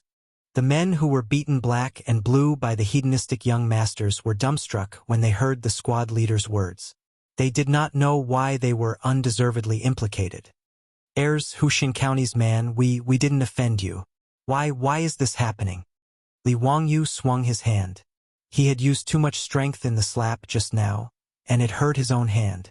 Hearing the man's question, he pointed at Niu Yong and the others. "Do you know who they are?" We don't know." "Humph, what a good don't know." With a cold laugh, Li Wangyu stared at this group of people and said in a loud voice, "In the 11th year of day, Tujua Shibi Khan's 200,000-strong cavalry besieged Yanmen Pass. The defenders at Yanmen Pass were only 17,000 men, with insufficient provisions. The Tujua's military strength is more than 10 times our Han men's military strength. Yet under the desperate resistance of the Yanmen Pass defending army, for a long time they were unable to take them down." He paused for a moment before raising his voice once more. "Over the past month, the Turkic cavalry has been attacking the Yanmen Pass non-stop, and the Yanmen Pass has suffered heavy casualties. However, they didn't surrender or run away. They only fought to the death. In the end, the Turkic cavalry had no choice but to retreat, losing more than 2,000 captives." Li Wangyu pointed at the old soldiers of Zhou village and said, They are the veterans of the great battle of Yanmen Pass. They fought bravely against the invasion of the foreign invaders. After that battle, all of them were crippled. They are the heroes of the Tang dynasty." At this point, the crowd fell silent. Even the profligate scions had looks of reverence on their faces. On the other hand, the imperial army of the Chamberlain of Chamberlain looked at the crippled old soldiers with reverence. Following Li Wangyu's words, Niu Yong and the others straightened their backs like spears. As for the group of palace maids, many of them had tears in their eyes. They covered their mouths tightly with their hands, afraid that they would make even the slightest sound. Li Wangyu took a deep breath and shouted with all the strength in his body, "You bunch of trash! Tell me, what right do you have to humiliate them? Who do you think you are? How dare you challenge the heroes of the Tang dynasty?" Men. Li Wangyu did not wait for the men to speak. He shouted at the imperial army, "Throw these bastards out! His Majesty's palace maids will not marry trash like them." "Yes, sir." The imperial army members of the Chamberlain of Imperial Insignia pounded their fists heavily on the armor on their chests, causing loud clanging sounds to ring out. The imperial army rushed forward. They could not wait for the men who were beaten black and blue to beg for mercy. They dragged them out like they were dragging dead dogs. After the imperial guards dragged all these people away, the atmosphere finally relaxed. Pai Lupi nodded in satisfaction. Just as he was about to ask Li Wangyu to continue looking at other places, he saw the group of palace maids walk toward Li Wangyu and curtsy. "Greetings, Mr. Huizhu. Ladies, there's no need to be so courteous." Li Wangyu waved his hand at them, indicating that they did not need to be so courteous. "Mr. Huizhu, we heard that you wrote a poem to plead for us in the Great Hall that day, which led to the Imperial Palace's public search for a son-in-law. We are so grateful that we are unable to repay your kindness. Mr. Huizhu, please accept our greetings." After the palace maids finished speaking, they ignored Li Wangyu's dissuasion. They all knelt on the ground, cupped their hands, and slowly nodded their heads on the back of their hands. This was a greeting, the most solemn greeting in the Tang dynasty. Li Wangyu couldn't stop them, so he could only accept the palace maids' great salutes before urging them to get up. "Ladies, there's no need for this. You should be grateful to the sage. The sage is a wise ruler of a generation, and he cares about the people of the world. After you leave the palace, you must live up to the sage's painstaking efforts. You must live well." Li Wangyu flattered Pai Lupi without leaving a trace, which made the palace maids who did not know the truth kneel down and kowtow again in the direction of Taiji Palace. How could Li Er not know Li Wangyu's thoughts? However, he still felt very comfortable. The corners of his mouth couldn't help but curl up. After the palace maids thanked Li Wangyu, more than 10 people walked out from the palace maids, walked to Niu Yong and the others, and knelt down again. This gave Niu Yong and the other old soldiers a fright. They all blushed and did not know what to do. "Ladies, what are you doing? Quickly get up, quickly get up." "Thank you, benefactors." "What benefactors? Ladies, did you make a mistake? We don't know you." Niu Yong and the others were confused by the palace maid's words. They did not understand what they were talking about. Pai Lupi, Li Wangyu, and the other playboys also looked at the palace maids curiously, not understanding why they suddenly acted like this. "Benefactors, our ancestral home is Daizhou, and we were chosen to enter the palace in the 12th year of the Dai dynasty. During the Battle of Yanmen Pass, it was all thanks to our benefactors that we did not fall into the hands of the Turks. Today, I can finally say thank you to my benefactors for your kindness." The palace maid's words made Li Wangyu and the others come to a sudden realization. Yanmen Pass was under the jurisdiction of Daizhou, and these palace maids were originally from Daizhou. Back then, if Niu Yong and the others had not blocked the Turks' cavalry at Yanmen Pass, these palace maids would have met with a tragic end. Every time the Turks invaded, their favorite thing to do was to kidnap people. This was especially true for women. They loved to kidnap people the most. In this way, it was reasonable to say that Niu Yong and the other old soldiers were the palace maids' benefactors. After Niu Yong and the others understood the whole story, this group of strong men blushed and rubbed their hands, not knowing what to say. Li Wangyu was angry. Why did this group of idiots become mute at this time?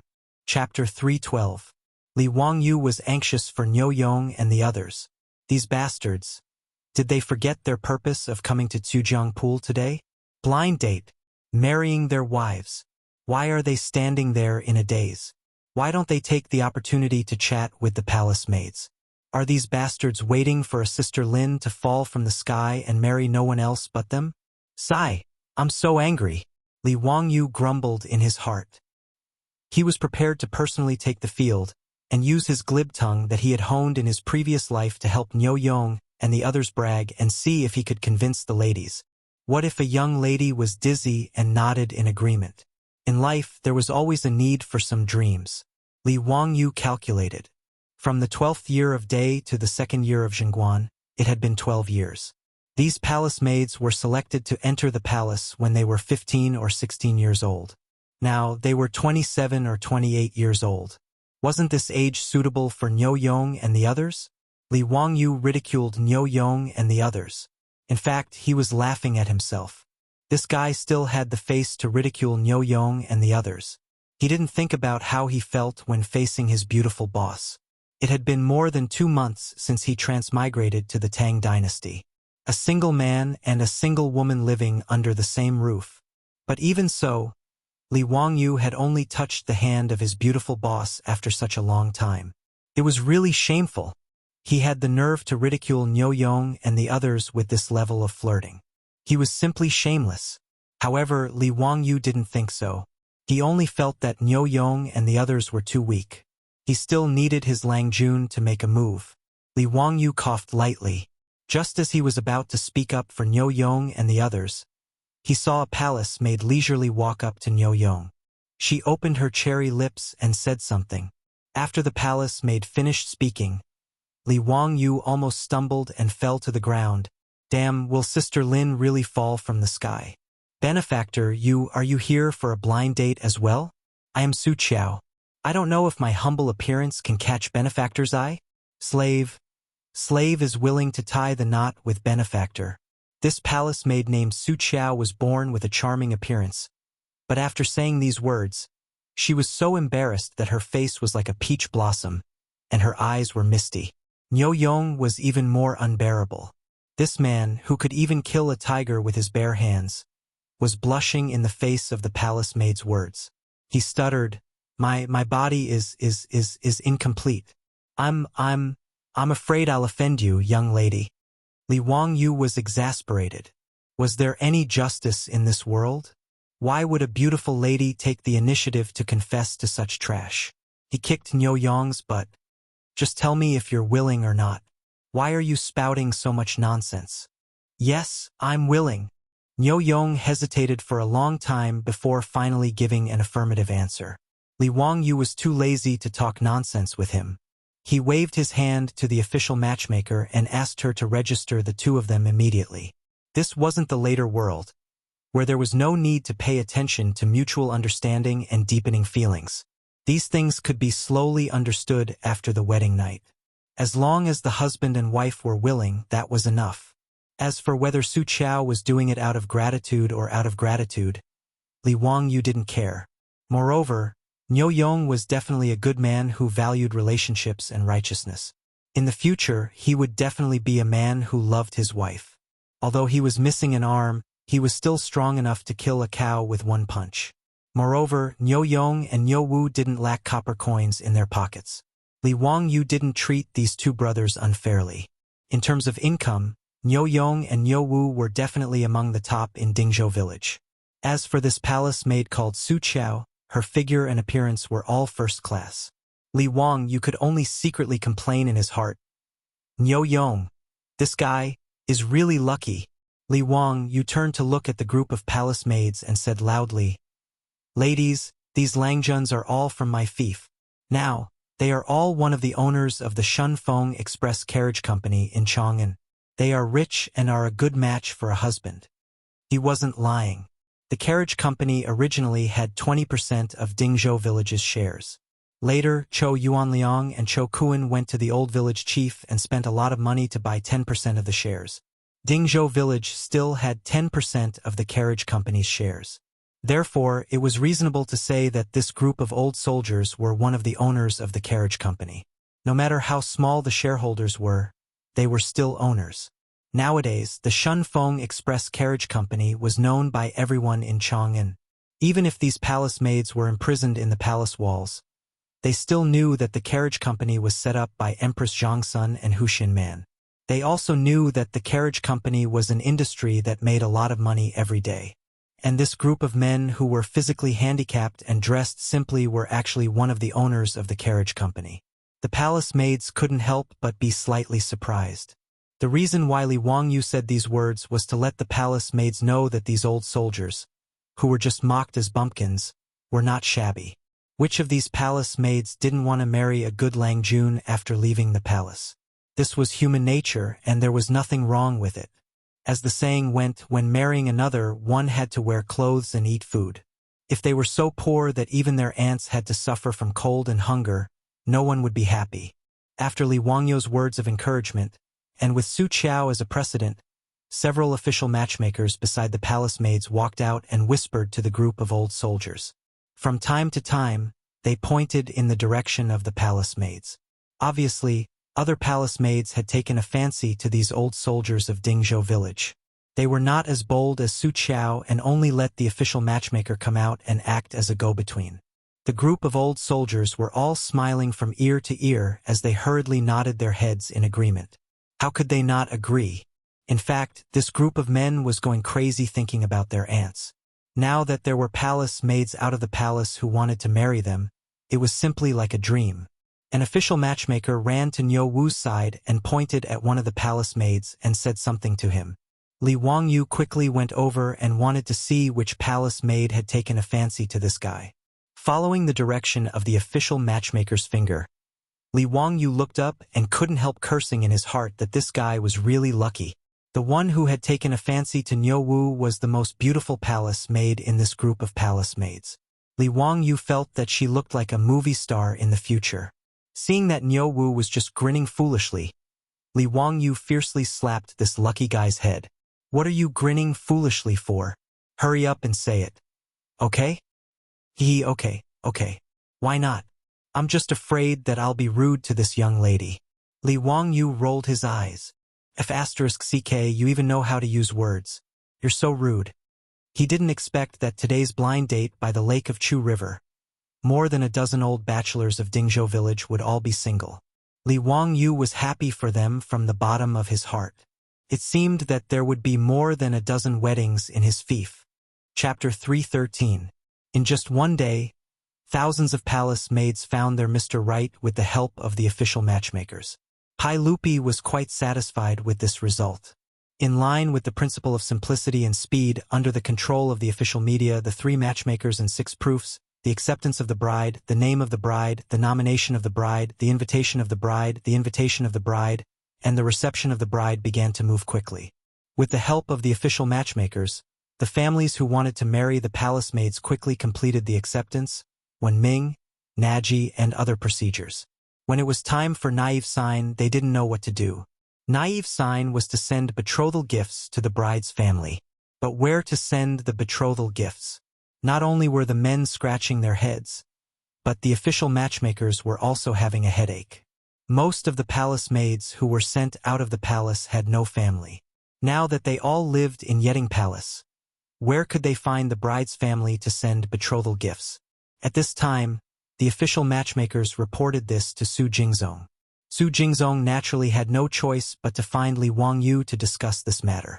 Li Wangyu had never experienced marriage in his 2 lives, so he didn't know how to handle these complicated Tang dynasty weddings. He didn't want to care about this kind of thing. Anyway, his task had been completed. But looking at the sad eyes of Niu Yong and Niu Wu at home, Li Wangyu remembered that his 2 troops also needed to send betrothal gifts. In desperation, Li Wangyu could only go with Su Jingzong to the palace again to see Pai Lupi and see what he would do. What Li Wangyu and Su Jingzong didn't expect was that Pai Lupi actually waved his hand and decided to act as the bride's family of the palace maids. The families of the more than 1,000 palace maids who were about to get married could send all the betrothal gifts to Taiji Palace. And on the day of the wedding, he would personally send the betrothal gifts to these palace maids. And as the bride's family of the palace maids, he would also prepare the dowry for these palace maids.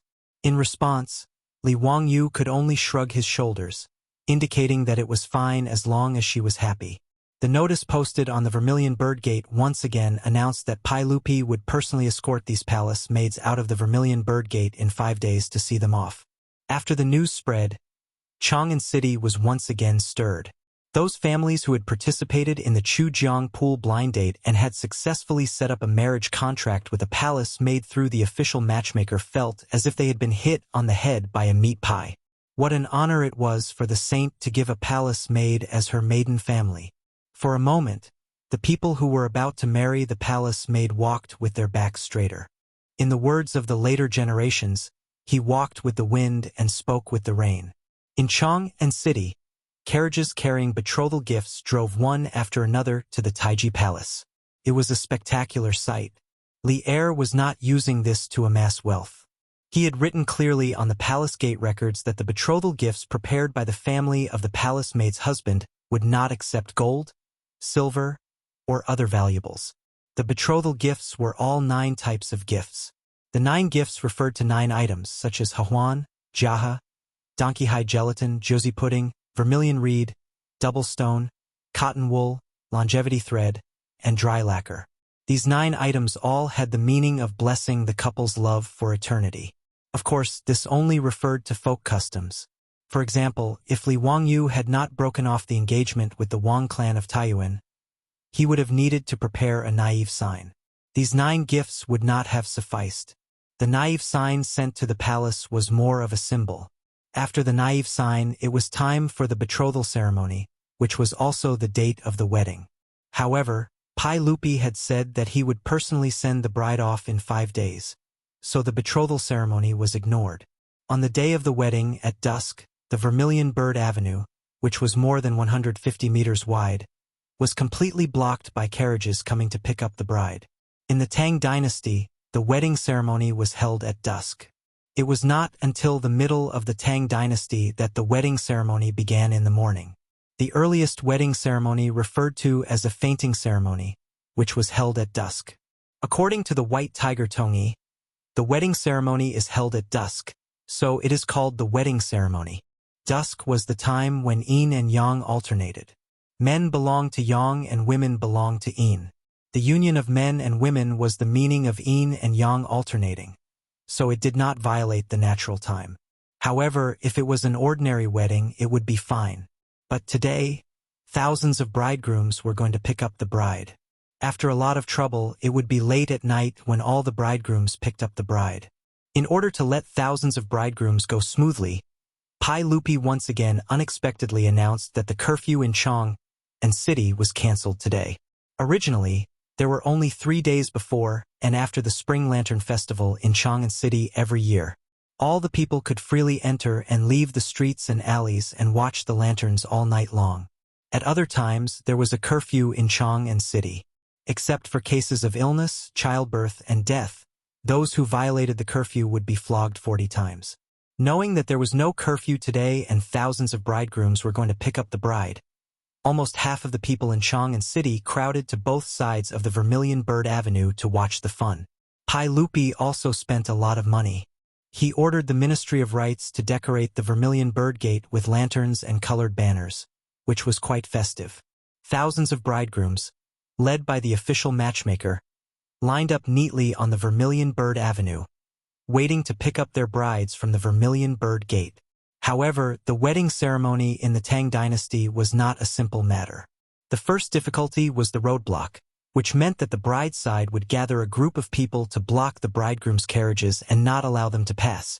If the bridegrooms wanted to pass, they had to leave money or meet the requirements of the roadblock team. After passing the roadblock, the bride's female guests would beat the bridegrooms with sticks wrapped in cloth in their hands. This meant that the bridegrooms would not bully the bride in the future. Other similar situations included urging the bridegrooms to write make-up poems, folding fan poems, and so on. In short, whether it was in the Tang dynasty or later, marriage was never an easy thing. Today, Li Wangyu, as the husband of Niu Yong and Niu Wu, accompanied them to Chang'an city to pick up the bride. However, when he saw the obstacle cart team blocking the Vermilion Bird Gate, this fellow disregarded the code of brotherhood and abandoned the Niu brothers, as well as the group of old soldiers from Dingzhou village, and directly chose to defect. There was no other reason. The roadblock team blocking the Vermilion Bird Gate was actually Chang Chumo's group of playboys, followed by hundreds of burly imperial guards. Were they here to block the roadblock? Were they not going to fight the enemy? What did they mean by wearing that armor? Li Wangyu looked at the Niu brothers and others who were wearing red bridegrooms and decided to abandon the darkness and join the light. So he directly jumped down from the bridal carriage and ran in front of Chang Chumo and the others. Brothers, why are all of you here? Are you also the maternal family of a palace maid? Li Wangyu asked curiously. Chang Chumo smiled and said, even the sage is the maternal family of a palace maid. Why can't we be? Cut the crap. Even brothers should settle accounts clearly. If you want to pass through here, you have to pay the toll. Bah! A group of bandits. Li Wangyu despised them in his heart, but his body was very obedient and stood beside Chang Chumo. He. I'm the nephew of His Majesty, so naturally I'm also part of his maternal family. Ha ha ha, Zio, you're so tactful. Then let's go together. Today, no one can take the bride away so easily. Chapter 3:14. Niu Yong and Niu Wu were dumbfounded by their Longjuan's lack of loyalty. How could he be like this? There was a traitor in the Revolutionary Army. This kind of behavior should be severely criticized and condemned. Fortunately, the people who came to fetch the bride were already prepared. Immediately, someone began to throw copper coins in order to let them pass. Chang Chumo curled his lips in disdain and shouted, let me tell you, money won't work today. If you want to marry your wives, you have to rush over yourselves. His words stunned all the grooms. What? Money won't work? They still have to rush over? Looking at the hundreds of imperial guards who were wearing bright armor and blocking the Vermilion Bird Avenue, the grooms' faces turned green. This group of men who were going to marry the palace maids were not young anymore. Asking them to rush through the imperial guards' blockade, wasn't this an international joke? On the other hand, Niu Yong and Niu Wu, together with the dozens of old soldiers from Dingzhou village, all jumped down from their horses and stood in front of the bridal procession. Haha, let's rush. Do you think we're afraid of you? Everyone stand behind my brothers. Let's rush in together. Niu Yong shouted with a smile. Although the dozen or so old soldiers were few in number, they were in a triangular formation that was used to charge and break through enemy lines. Dressed in red wedding robes, they gave off a valiant aura. Seeing that someone took the lead, the grooms also jumped down from their horses and stood behind the soldiers. Rush! Rush over to fetch the wives. Yong Nyo shouted and led everyone to charge forward. These 10 old soldiers, who had survived hundreds of battles, actually had the aura of a battlefield breaking through enemy lines. Behind them, the 1,000 grooms followed. Everyone laughed loudly as they charged forward. The foppish lords led the imperial guards and naturally used their bodies to stop them from moving forward. The barricades were only there to set up the atmosphere. They weren't really there to stop the grooms from fetching the bride. This commotion made the crowd on both sides of the Vermilion Bird Avenue cheer loudly. The applause and cheers rose and fell one after another. It was very lively. The onlookers began to shout in unison, "Bride, bride." Niu Yong and the rest squeezed out sweat before they finally rushed through the human wall of the imperial guards. However, the next scene made them dumbfounded. F***CK, won't people die if they do this? Normally, there would only be a dozen or so female guests holding sticks ready to beat the groom when they were receiving the bride. At this time, there were no less than 1,000 palace maids holding sticks blocking the sides of the Vermilion Bird Gate. Even though the heads of the clubs were wrapped in thick cotton cloth and couldn't hurt anyone, being hit by so many clubs was still a very uncomfortable feeling. When Li Wangyu saw this scene, he couldn't help but give a thumbs up. Pai Lupi, you're really ruthless. You really know how to play. He was even more glad that he had betrayed earlier. If he had been the bridal escort for Niu Yong and Niu Wu, wouldn't he have been beaten up along with them? Niu Yong and Niu Wu looked at each other. What else could they say? Even if he had tears in his eyes, he could only rush forward. Thus, thousands of bridegrooms wearing bright red wedding robes rushed towards the Vermilion Bird Gate with their hands on their heads. The palace maids on both sides of the gate were all shaking with laughter. The sticks in their hands didn't show any mercy as they hit the bridegrooms. In the crowd, grooms would occasionally let out cries of pain. This made the onlookers laugh even louder. This group of bridegrooms who had never been taken care of before finally rushed into the Vermilion Bird Gate. Then, there were servants who started to lead them to the Taichung Temple on the right side of the Vermilion Bird Gate. Pai Lupi would send the palace maids off here. The Taichung Temple was responsible for the ceremonies and music of the mausoleum. It was responsible for astronomy and divination. At this time, a red carpet was already laid out in the Taichung Temple. Thousands of palace maids and bridegrooms wearing emerald green wedding robes were waiting there. The wedding robes of the Tang dynasty weren't like those in modern TV series where both men and women wore red wedding robes. Instead, the bride wore green wedding robes. The men wore red to show their status, while the women wore green to show their beauty and gentleness. This was the meaning of the so-called red men and green women. Moreover, in the Tang dynasty, the bride didn't wear a veil. Instead, she held a feather fan to cover her face and shyly waited for her groom. After the two parties entered the bridal chamber, there was naturally no ceremony to remove the veil. Instead, the groom had to recite a poem to remove the fan. Then, the bride would delicately move the feather fan in her hand a little and slowly reveal her lovey-dovey face. These bridal clothes were also generously given to the palace maids by Pai Lupi. These bridegrooms were wearing emerald green long-sleeved gowns and long skirts. Their bodies were covered with long and exquisite shawls. Their faces were covered with gold foil ornaments, which made them look particularly shy and lovely. All the bridegrooms opened their eyes wide, wanting to see where their bridegrooms were. However, in the face of more than 1,000 palace maids who were also wearing emerald green wedding robes and covering their faces with feather fans, even Sun Wukong's fiery eyes of truth might not be able to find them. Fortunately, each pair of bridegrooms was in charge of the official matchmaker. These bridegrooms didn't have to worry about marrying the wrong wife. Li Wangyu even thought that these bridegrooms had only seen each other once by the Tujiang Lake. He was afraid that if they really made a mistake, they would just muddle through and make the best of it. Then it would be lively. However, with the official matchmaker in charge, naturally, the things that Li Wangyu thought in his heart wouldn't happen. One by one, the palace maids in splendid clothes were led out by the official matchmaker and stood on the right side of their husbands. After the bridegrooms and bridegrooms stood on the red carpet in Taichung Temple, they heard the eunuch shouting in a sharp voice, "The sage has arrived! The empress has arrived!"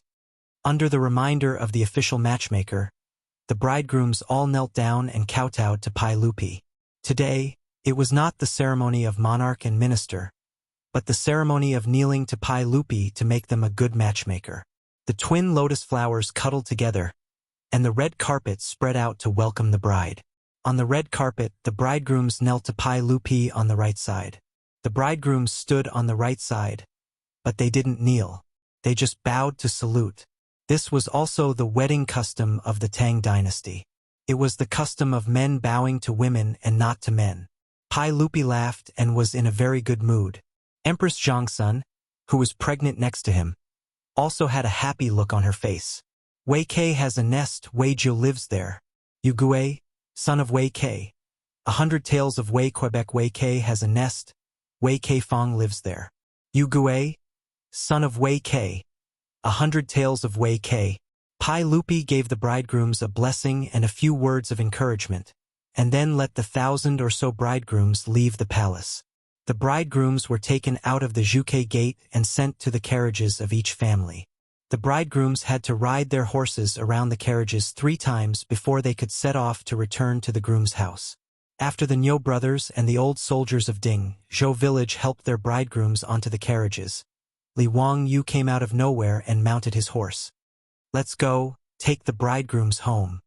After Li Wangyu finished speaking, he pretended to rub his shoulders and wipe off the non-existent sweat. It was as if he had put in a lot of effort to take the bridegrooms and had completely forgotten his previous rebellious behavior. Niu Wu secretly ground his teeth. If this guy didn't take into account that he was his Lang Jun, he wouldn't be wronged even if he was beaten to death. Chapter 3:15. It was a sleepless night in Chang'an City. In Chang'an City, almost all the houses had families getting married today. The pavilion closest to the water enjoyed the moonlight first. Most of the more than 1,000 palace maids had married into Chang'an City. Almost every one of the 108 houses was holding a wedding. Many houses even had more than one wedding today.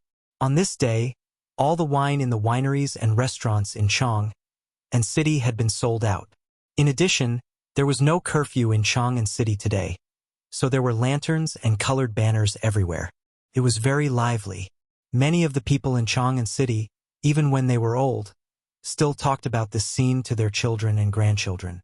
This was an unprecedented day of celebration in Chang'an City. After the wedding procession returned to Dingzhou village, the whole village became even noisier. The bride is here! The bride is here! When the naughty children in the village saw the wedding procession coming back, they screamed excitedly and ran around the carriage, making a lot of noise. Niuyang's bride, the palace maid named Su Qiao, quietly opened the curtain of the carriage, wanting to see the village where she would live in the future and her future home.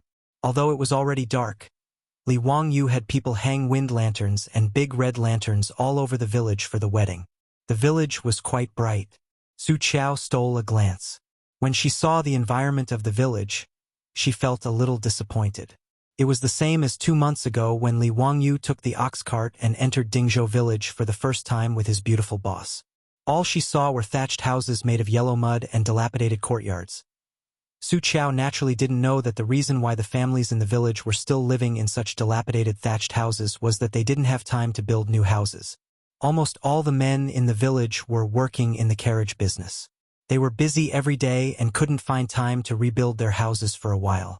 Therefore, every family hid nearly 100 strings of copper coins, but still lived in dilapidated old houses. There were many palace maids like Su Qiao who secretly observed the situation in Dingzhou village. Most of them were like Su Qiao. After seeing the dilapidated appearance of Dingzhou village, they couldn't help but feel a little disappointed. However, they were only slightly disappointed. Su Qiao and the palace maids didn't feel like they had been deceived. As the saying goes, if you marry a chicken, follow the chicken. If you marry a dog, follow the dog. In the Great Tang, women weren't as complicated as the women of the later generations. Even if she married a poor man, they could just live together as husband and wife. It was no big deal. Su Qiao even began to calculate how the 100 strings of coins Pai Lupi would give her as a dowry could help her husband improve his life after she left the palace. This time, Pai Lupi was very generous to marry a palace maid. In addition to the 100 strings of coins, Pai Lupi had also prepared a valuable dowry for all the palace maids who got married. There were 3 sets of ceremonial books, a bolt of expensive silk, a bolt of auspicious silk, a bolt of brown embroidery, a bolt of embroidery, a pair of embroidered handkerchiefs, 5 items of embroidery, a red silk tent, a sachet hanging from 4 corners, and a spring stool. Su Qiao silently calculated in her heart. If she sold these dowries in the East Market, she should be able to get at least 100 strings of coins. In the 12 years she had been in the palace, she had also accumulated a lot of copper coins. Palace maids also had a monthly salary in the palace, but it wasn't much. Every month they would get around 100 strings of copper coins, which was 12 strings of coins a year. In the past 10 years, Su Qiao had also accumulated 50 to 60 strings of copper coins. With these 200 to 300 strings of copper coins, she could discuss with her husband when she returned. If their house was also a thatched house made of yellow mud, it would be better to use a few dozen strings of copper coins to rebuild it. Her husband was currently a soldier of the Baron of Hu County, but she didn't know how much his monthly salary would be. Would it be enough to support the family? If they had children in the future? Su Qiao sat in the carriage and thought about these things. When she thought about children, she couldn't help but blush. Most of the palace maids had the same thoughts as Su Qiao. They sat in the carriage and thought about how to use their 200 to 300 strings of copper coins to support the family. Just as they were thinking about these things, the carriage stopped and the noise from outside drifted into the carriage. They knew that they had arrived at their husband's house. They hurriedly tidied up their emerald green wedding clothes and covered their faces with their feathered fans. However, when the curtain of the carriage was lifted, the palace maids were slightly surprised. Why did the carriage stop at the village threshing ground? Led by their husbands, they carefully alighted from the carriage. When the group of brides saw their surroundings through the feathered fans in their hands, they were a bit confused. Why were they still together? Shouldn't they be going to their husband's house to perform the wedding ceremony? Niu Yong seemed to see Su Qiao's confusion and quietly explained, "Wife, this is Long Juan's arrangement. He said it's called a group wedding." A group wedding? Niu Yong's words made Su Qiao even more confused. What did a group wedding mean? What did the Baron of Hu County mean by this arrangement? Lang Jun means that everyone will get married and perform the wedding ceremony together. It'll be lively, Niu Yong added. This made Su Qiao even more confused. Everyone could get married together? Naturally, there was no such thing as a group wedding in the Tang dynasty. What group wedding? It was purely Li Wangyu's bad taste acting up again. Of course, Li Wangyu wasn't fooling around. He had no other choice. In Dingzhou village, more than 10 old soldiers and the Niu brothers were going to get married within a day. As a county man, he naturally became a hot commodity. Every family wanted to invite him to their banquets. Because the Niu brothers had no parents, they asked him to be the officiator of their wedding. Among the old soldiers, there were quite a few who were alone. There were also quite a few who asked him to officiate their wedding. The phrase officiating appeared in the Tang dynasty. In the Tang dynasty law, there was a rule that stated, if a marriage is against the law, the grandparents and parents officiate the marriage alone. It meant that if a marriage was against the law, the grandparents and parents would officiate the marriage and only the officiator would be held responsible. Although Li Wangyu was only 16 years old, he was the county man of Hu County and the head of the Niu brothers. Dingzhou village was also the location of his fief, so he naturally had the qualifications to be the wedding host and preside over this marriage. However, he was only one person. He couldn't split into several halves and attend every wedding and officiate the wedding, right? In this dilemma, Li Wangyu thought of the group wedding in the future. He found the old village chief and discussed with him that he might as well help the old soldiers and the Niu brothers hold a lively wedding together. He would pay for all the expenses. A group wedding was something that had never been heard of in China. The old village chief naturally shook his head and didn't agree no matter what. In order to convince the old village chief, Li Wangyu's saliva was almost dry. However, he still couldn't get the stubborn old man to agree with his idea. He didn't expect that the person who helped him convince the old village chief in the end would be the treacherous official Su Jingzong. Chapter 3:16. For Su Jingzong to be able to become one of the 18 scholars of the Qin King's manor, he naturally had some ability. After he found out about Li Wangyu's thoughts, he actually dug out a story from the Eastern Han dynasty to convince the old village chief. There was an official called Ren Yen in the Eastern Han dynasty who was appointed as the governor of Zhejiang. Zhejiang was the central part of Vietnam in the future. However, the people of Zhejiang did not have marriage rights, and they did not have a fixed wife. Ren Yen ordered all the men and women in the counties to get married and hold a wedding for them. At that time, there were over 2,000 men and women getting married at the same time. To thank Ren Yen, the people of Zhejiang named their children Ren. Su Jingzong used this story to convince the old village chief that it was not unprecedented for people to get married at the same time, and it should be a good thing. With Su Jingzong's words and Li Wangyu's strong request, the old village chief could only helplessly agree to the mass wedding. Niu Yong, Niu Wu, and the group of old soldiers did not have any objections to this. As long as they could marry their wives, they did not care how the wedding was organized. Hence, the unprecedented mass wedding in the Tang dynasty was organized by Li Wangyu. Now that Li Wangyu had a lot of money, he naturally took care of everything for the Niu brothers and the old soldiers. The grain sunning field in the village was decorated with lanterns and streamers. The 127 families in the village, a total of 563 people, were all gathered here. A banquet that had never appeared in the Tang dynasty was held on the grain sunning field. For this wedding, Li Wangyu specially borrowed 10 imperial chefs from the Taiji Palace from Pai Lupi, so their skills were naturally quite good. The 10 couples were led by the official matchmaker to get married. However, reciting a fan poem was difficult for Niu Yong and the others. If they relied on this group of rough men, they would not even be able to recite a limerick, let alone recite a fan poem. Whether it was Niu Yong, Niu Wu, or the old soldiers, the fan poem that they had to recite when they got married was all prepared by Li Wangyu in advance. They only needed Niu Yong and the others to recite it. But even so, Niu Yong and the other Guanzhong men used to wielding weapons were so anxious that they were covered in sweat.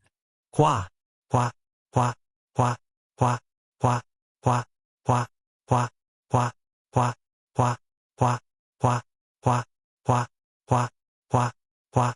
The poem made Niu Yong recite it like it was constipated. Li Wangyu felt like killing someone after hearing it. Fortunately, there were not many people in Dingzhou village who were literate, not to mention composing poems. Even though Niu Yong and the others had recited the fan poem in such a manner, the over 500 villagers present also let out thunderous cheers.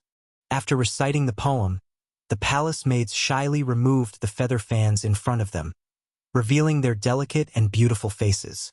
Seeing the faces of the brides, the villagers of Dingzhou village cheered again. The men laughed and scolded Niu Yong and the others for being so lucky to be able to marry such beautiful women. The women in the village joked with each other, gossiping about whose bride was more beautiful, and whether it would be easy for them to give birth in the future.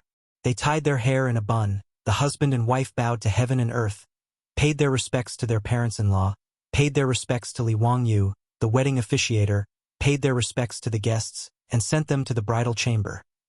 This wedding banquet was noisy until the second day of the night before it finally dispersed. Everyone drank until they were dizzy and returned home.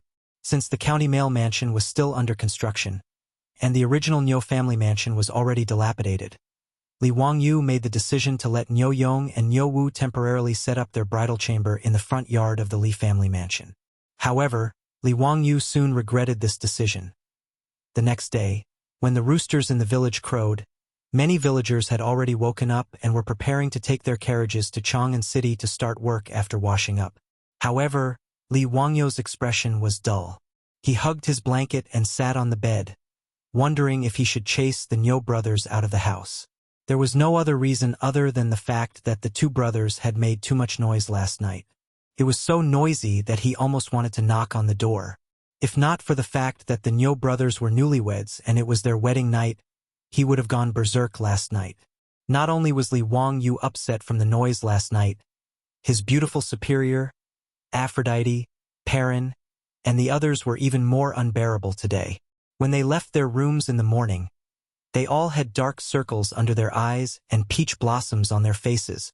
Clearly, they had been attacked by the noise last night as well. Li Wangyu was even a little jealous of the Niu brothers. They were indeed as strong as calves. To be able to torment themselves for an entire night, their waists were too good. It wasn't just the Li family who had been attacked by the noise last night. There were countless other families in the village who had been disturbed last night. Early in the morning, many of the villagers left their houses with dark circles under their eyes and yawned non-stop. Clearly, they hadn't been able to sleep well the night before. The homes of the dozen or so old soldiers were scattered all over the village. It was as if the entire village had undergone a baptism of sound waves last night. It would be a miracle if the villagers could sleep well. A group of old bachelors who had been single for almost 40 years met a 30-year-old palace maid who had been locked up in the palace for more than 10 years. This was truly a raging fire. It was just that the fire burned a little too fiercely at night. Not to mention that the dilapidated houses made of yellow mud in the village didn't have any soundproofing effect. Even though the Li family's old residence had been repaired, the noise made by the Niu brothers in the front yard was enough to make Li Wangyu and his beautiful superior, who were in the backyard, unable to sleep all night. After getting out of bed, Li Wangyu glared at the Niu brothers angrily. However, the two brothers didn't feel ashamed at all. Instead, their faces were glowing. If it weren't for the fact that Li Wangyu knew that he couldn't beat these two animals, he would have fought them to the death long ago. It was just that his mouth was cheap. Why did he let these animals marry for no reason? It was simply too torturous. The Niu brothers didn't care about the fact that they had been eavesdropped on. In the eyes of this group of rough men, if they could satisfy their wives, it meant that their bodies were strong and others couldn't envy them. In the face of Li Wangyu's resentful eyes, the two brothers were still topless and exercising with stone weights in the front yard. Seeing their bodies full of muscles, Li Wangyu could only cover his face and leave. It was really too infuriating. After a night of noise attacks, Li Wangyu began to wonder if it was time to help the village repair the houses. The construction of his county manor had already started and would be completed in half a year. It would be too unreasonable for him to move into such a luxurious manor while the villagers lived in thatched huts. What's more, he had promised his beautiful superior that he would build Dingzhou village into a peach blossom spring. Anyway, it wasn't expensive to build houses in the Tang dynasty. In addition, he had cement. Oh no, now it was the mirage mud named by Pai Lupi. Not only would it be faster to build houses, the cost would be lower, and the houses would also be more solid. The more Li Wangyu thought about it, the more he felt that it was feasible. He was too lazy to argue with the Niu brothers, these two animals, and quickly ran to find Su Chongqing to discuss the matter of building houses. Chapter 317. The cost of building a house in the Tang dynasty was not high. During the Xuanzong period, the imperial court auctioned off a steel rubbing of state-owned real estate. It showed that a big house with 39 houses and an area of 2.9 mu was sold for 138 strings of coins. From this, it could be seen that the construction cost would not exceed 100 strings of coins.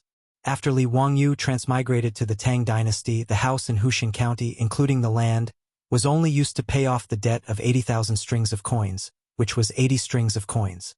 This was also the reason why Yang Quan paid off part of the debt for Li Zhou's sake. Even if Li Wangyu wanted to build a big house for the villagers, it was not allowed. The houses built by the commoners were not allowed to have more than 3 rooms or 4 racks. The gatehouse could only have 1 room or 2 racks, and they were not allowed to decorate it. There were also rules for commoners' houses. A good family with less than 3 people is given 1 mu, 3 people plus 1 mu. A bad family with 5 people is given 1 mu, 5 people plus 1 mu. These rules were clearly stated in the Tang dynasty law and could not be violated. Therefore, Li Wangyu and his beautiful boss calculated that even if the facilities were complete, building a house would at most cost 50 strings of coins, which would be around 200,000 yuan in the future. There were 127 families in Dingzhou village. However, 5,000 strings of copper coins was enough. Li Wangyu could really afford this amount of money. His beautiful boss naturally agreed with Li Wangyu's idea of building houses for the village. After some discussion, the two decided to build a new Dingzhou village near the county's manor.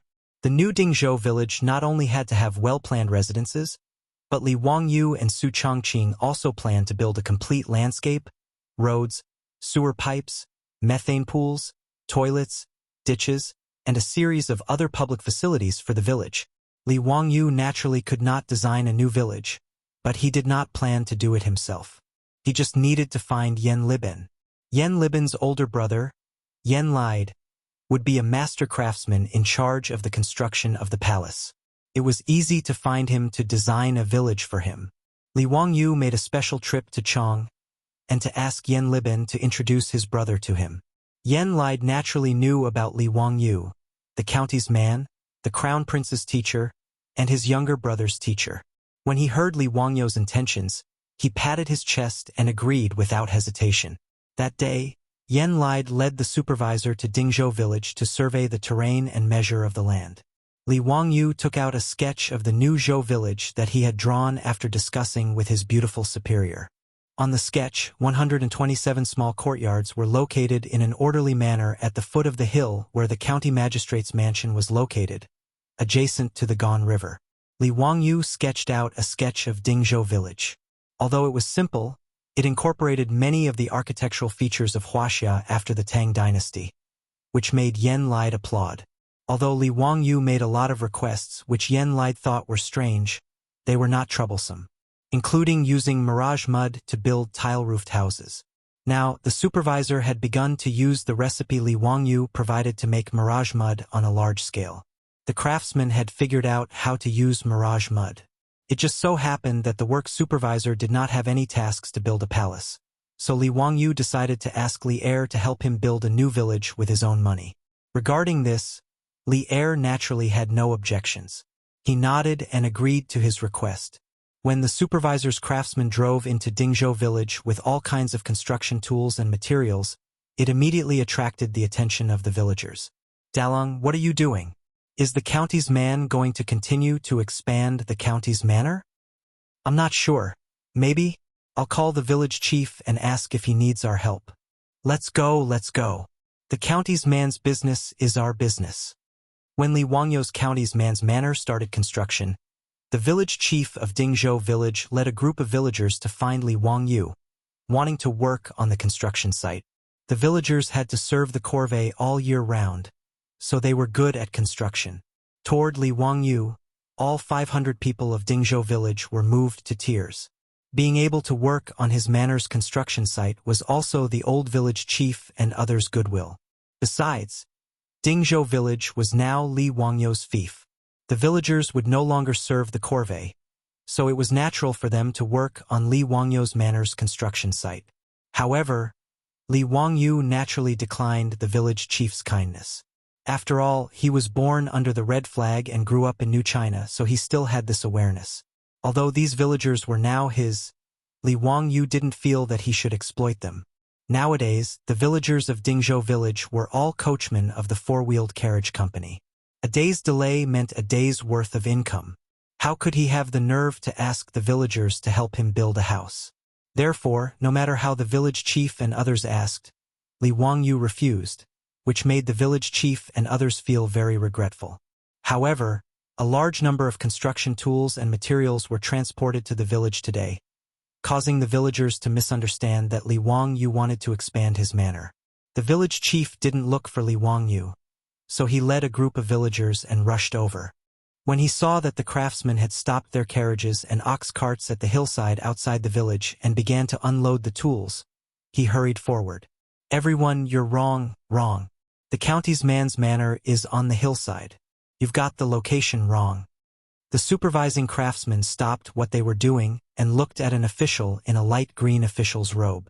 The official quickly walked over and cupped his hands towards the village chief. Sir, you're not wrong. We're not building a manor for the county's man.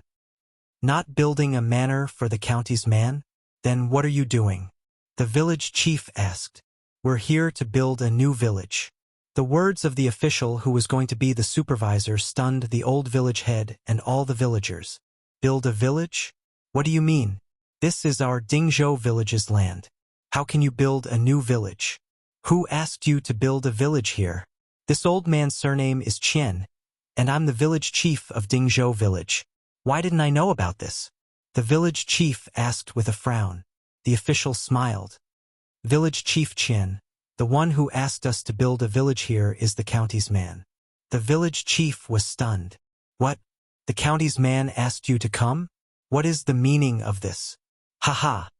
The county's man funded us and asked us to build a new house for you. It's that simple. As the official spoke, he unrolled a scroll in his hand. Look, this is the sketch of the village that the county's man personally drew. We'll build a new Dingzhou village according to this drawing. With a whoosh, the villagers all crowded over. When they saw the contents of the scroll, they were so shocked that they couldn't close their mouths. This is real? This paradise on earth is the new house that the county's man built for us. Erlang hit me. I'm not dreaming, am I? Muramesa, what happened? Chapter 318. After repeatedly confirming that this group of craftsmen was really building a new house for them, all the villagers, including the old village chief, were so excited that they couldn't control themselves. It wasn't that the villagers couldn't afford to build a new house with their own money. 50 or 60 strings of cash was no longer an astronomical figure for the villagers of Dingzhou village. But the significance of Li Wangyou building a house for them was completely different. In the eyes of the old village chief and the villagers, it was simply too incomprehensible that the county's founding father, who was so noble, would actually pay to build a house for them. The news of the new house being built instantly spread throughout the village. Under the leadership of the old village chief, the villagers of Dingzhou village all knelt in front of the Li family's old house, regardless of gender or age. Li Wangyou was speechless. It seemed that he was only paying to build a house for the village. Was there a need to be like this? He naturally couldn't understand the thoughts of the old village chief and the others. It could be said that ever since the villagers found out about the construction of the house, the 127 villagers of Dingzhou village became completely loyal to Li Wangyou. Originally, because Li Wangyu and Su Chongqing had done so many things for the village, everyone was already deeply grateful. But today, the villagers of Dingzhou village were absolutely loyal to Li Wangyu. If the data of the computer strategy games of the future were used to describe it, then their loyalty was off the charts and had reached the max level. It was estimated that even if Li Wangyu ascended to the throne and raised an uprising, wanting to rebel and seize the throne, these villagers would not hesitate to take kitchen knives and hoes and follow him to Chang'an city. Of course, Li Wangyu wouldn't have such a brain-damaged idea, and the villagers didn't need to follow Li Wangyu to the end of the world. In the face of the people who were kowtowing in front of his house, Li Wangyu could only brace himself and persuade them to get up. Everyone, quickly get up. Quickly get up. There's no need for this. Old village chief, please don't, please don't. Li Wangyu helped him up, but the person beside him knelt down again, making him extremely speechless. Yuqi village chief, this kind of old man, was kowtowing to him, which made Li Wangyu feel that his lifespan was shortened. What ability did he have to make these Dingzhou village villagers treat him like this? It took a Herculean effort to persuade the old village chief and the others, who were so excited that they couldn't control themselves, to the point of tears. The villagers expressed their gratitude again and again before slowly dispersing under Li Wangyu's persuasion. This caused a layer of white sweat to appear on his forehead. F***CK. Futile thinking is not good. However, the man was secretly pleased to be treated in this manner.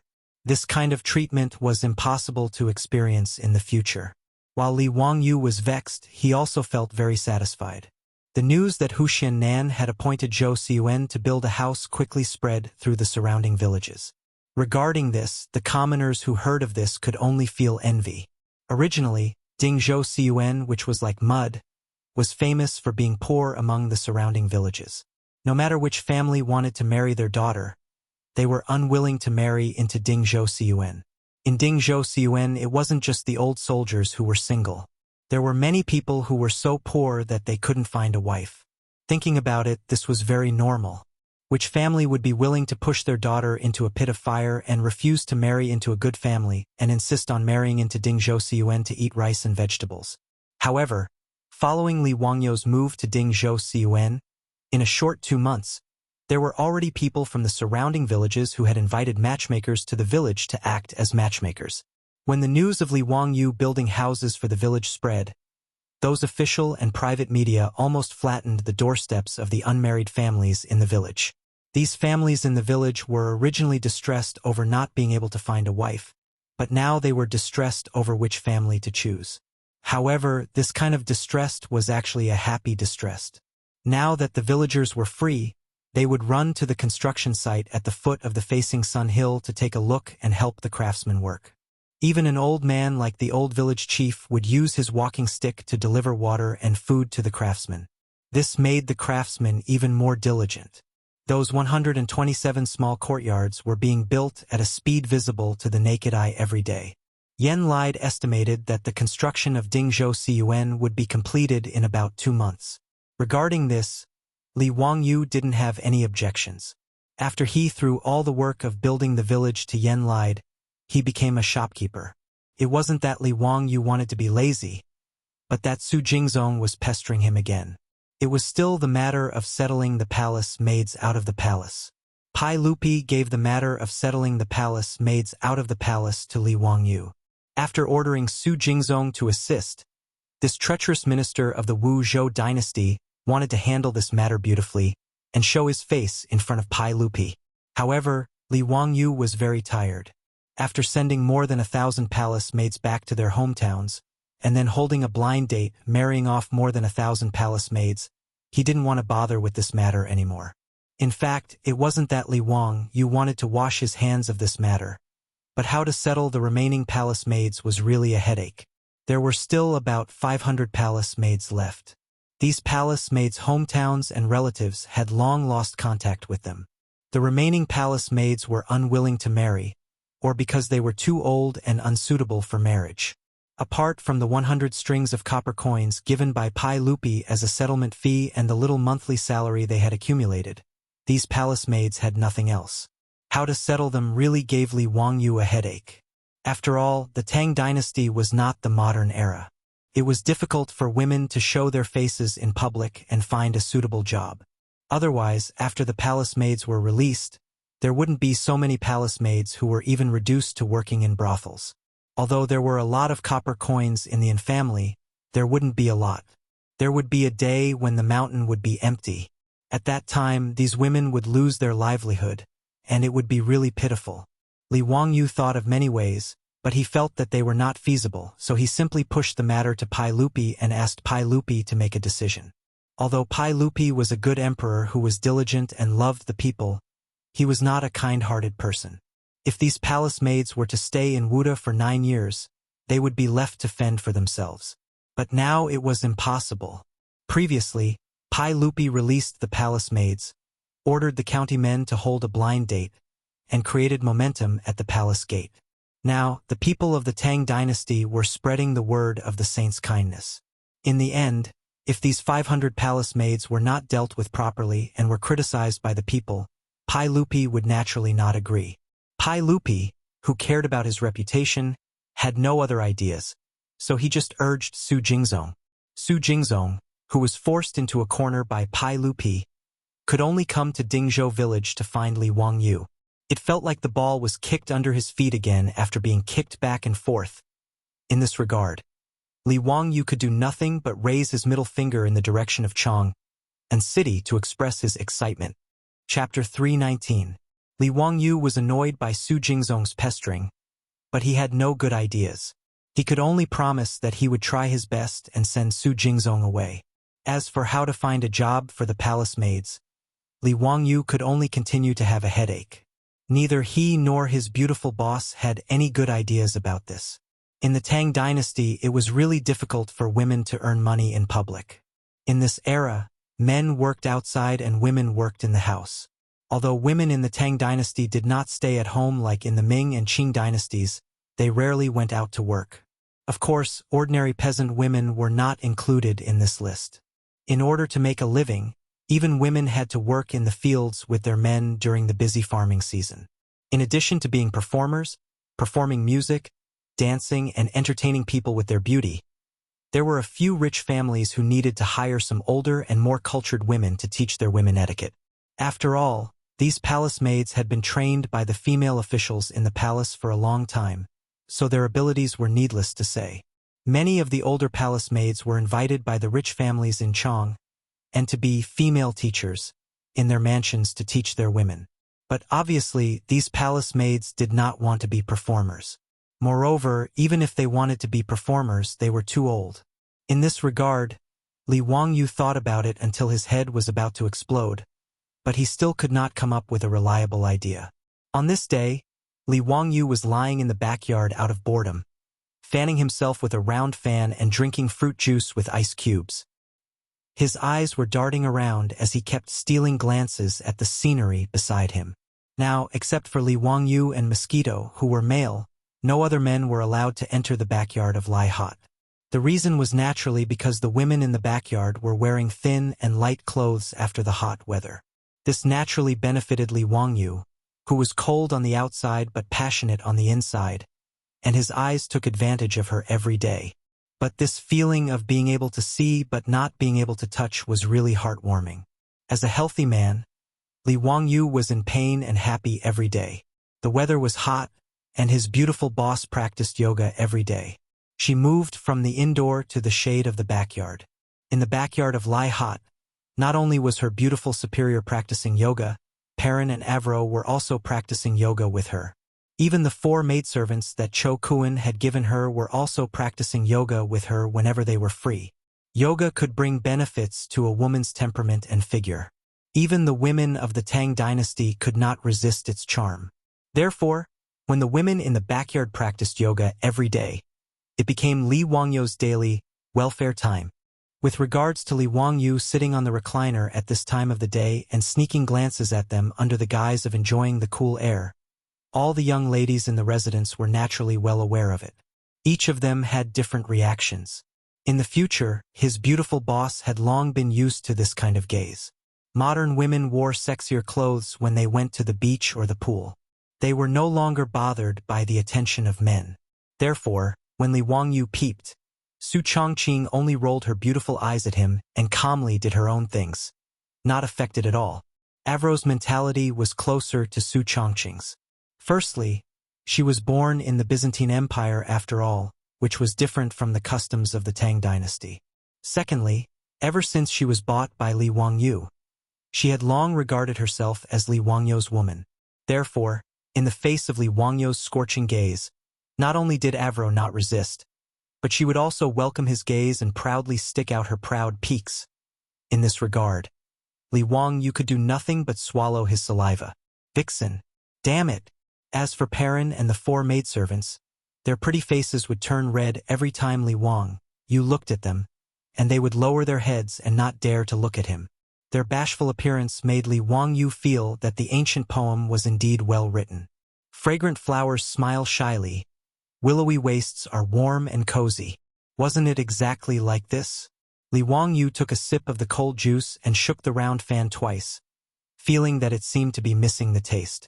At this time, shouldn't the fan in his hand be opened with a swoosh and then elegantly waving the fan, looking like a distinguished scholar?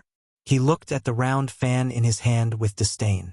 This fan was no different from the cattail leaf fan in the future. How could it show off his distinguished and elegant style? That's right, the folding fan. It seemed that this thing hadn't been invented in the Tang dynasty yet. Li Wangyu thought for a moment and realized that he really didn't seem to have seen anyone use a folding fan in the Tang dynasty. He didn't know that folding fans only appeared in the Song dynasty, and it was only in the Ming dynasty that they were taken out of the palace and became popular for a time because of Emperor Yongl's love. If a distinguished scholar didn't have a folding fan made by a famous calligraphy artist, he would be ashamed to go out and meet people. Li Wangyu's interest was piqued. He got up and ran back to the study, took a charcoal pencil and paper, and began to draw the structure of the folding fan. The folding fan wasn't complicated. It was just made up of the ribs and the fan face. Although Li Wangyu didn't know how to make a fan, he believed that it wouldn't be difficult to make a folding fan if he drew a diagram and asked the village's carpenter Lu to perfect it. At that time, he would ask Yen Libin to draw the fan face for him, and then ask Pai Lupi to inscribe a few words for him. TSK, TSK. What kind of style would this fan look like when he held it in his hand? After finishing the drawing of the folding fan in a few strokes, Li Wangyu threw it aside and went back to find Carpenter Lu to make the fan. Now, he should continue to look at the beauties at home and do yoga. Under the shade of a tree in the backyard, there was a thick blanket. The beauties at home wore thin clothes and were barefoot on the blanket, practicing with their beautiful boss. Li Wangyu looked around and was very satisfied. His beautiful boss, in particular, had a mature woman's body, long, straight, round legs, small waist and towering peaks. Li Wangyu's eyes almost fell in. On the other hand, although Aphrodite was only 15 years old, she wasn't inferior to his beautiful boss at all. The development of European women was really better than that of Eastern women in certain aspects. Li Wangyu dared to bet that his beautiful boss's impressive upper body would definitely make most Eastern women envious and jealous. But for the 15-year-old Aphrodite, even his beautiful boss could only look up at her in envy. Li Wangyu's eyes would always be unconsciously attracted by his beautiful boss and Aphrodite's fatally seductive bodies, and he would forget to look away. But with his keen observation as a man, he soon noticed an interesting situation. His beautiful boss and Aphrodite were also exercising, but the beautiful boss's proud body wouldn't shake violently. On the other hand, Aphrodite's movements made Li Wangyu's heart beat faster and his mouth go dry. Li Wangyu couldn't help but wonder in his mind whether it was a problem of gravity or a difference in race. But when his eyes unconsciously swept over Aphrodite, his gaze was involuntarily attracted by the bulges on Aphrodite's clothes. Li Wangyu had a sudden epiphany. So that was it. Then, a bold idea formed in his mind. It seemed that this was something that palace maids who left the palace would do. Chapter 320.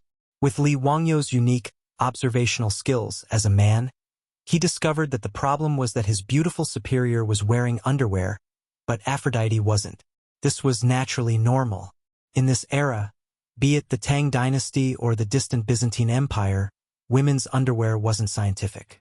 Actually, it couldn't be said that Aphrodite wasn't wearing underwear, but that there weren't women's underwear like in the modern era.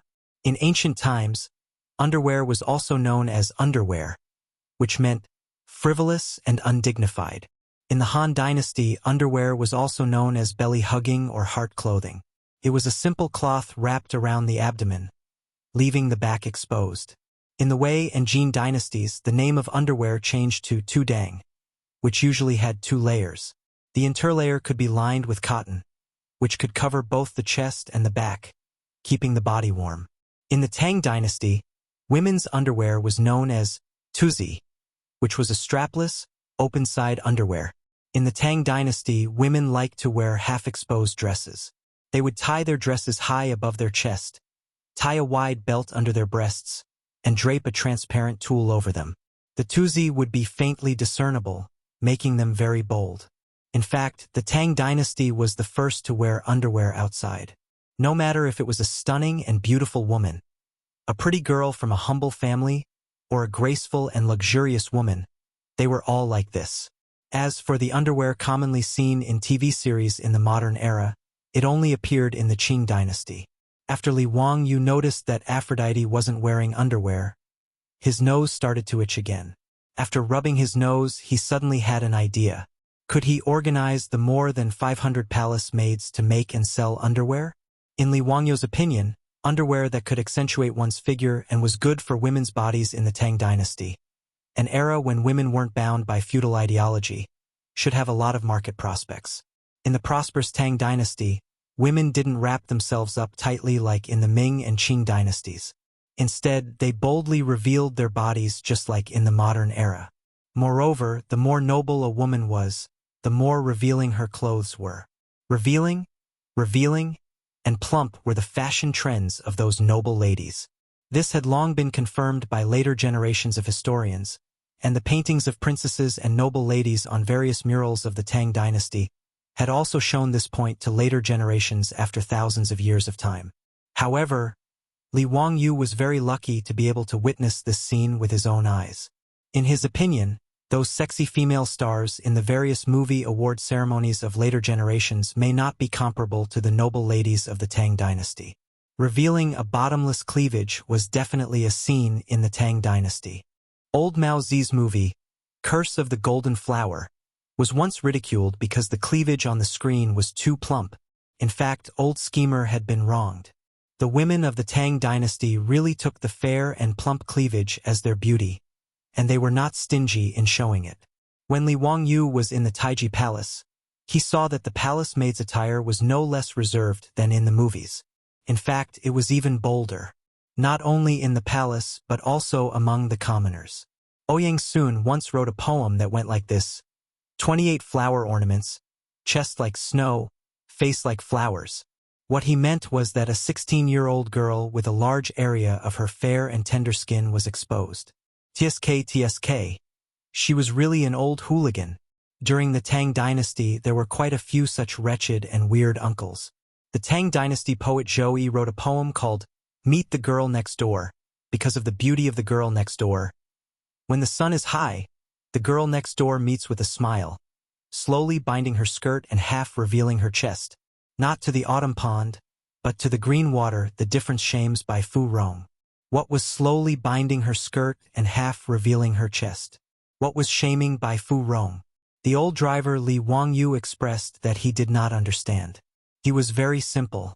The complete Tang dynasty poems contained countless poems about the beauty of the chest. Even Bai Ju Yi was not exempt from this. He also wrote a poem like half revealing the chest like snow, slanting her face like a wave. In short, the Tang people were very tolerant and appreciative of the way women showed off their cleavage. This strengthened Li Wangyu's confidence in developing the underwear industry. Li Wangyu naturally did not know how to make underwear. He was not a pervert who would spend his free time studying the structure of women's underwear. But it did not matter if he did not know how. His beautiful superior understood. Moreover, she still had the leopard print underwear that she had transmigrated to the Tang dynasty. Could be used as a sample. Pulling his beautiful superior to the side, he quietly told her about his genius idea. The beautiful superior could not help but shyly reach out and fiercely pinch Li Wangyu's waist. Damn pervert. You can even think of this sort of thing? It hurts, it hurts. Let go. Quickly let go. How am I a pervert? Am I not just thinking for the sake of those palace maids? Also, this is killing many birds with one stone. The women of the Tang dynasty will be grateful to you. Bah, damn pervert. The beautiful superior's face was bright red. She let go of the fingers that were pinching Li Wangyu's waist. Li Wangyu chuckled. Besides, aren't I doing this for your sake? Hee, when you fell into my bathtub, you should only have a set of underwear on you, right? You're still saying it, you're still saying it. The beautiful superior's face was distressed. She used her fist to repeatedly hit Li Wangyu's shoulder. Okay, I won't say it. What do you think of this matter? Can you do it? The beautiful superior slightly nodded. I will go to Empress Zhangsun for this matter.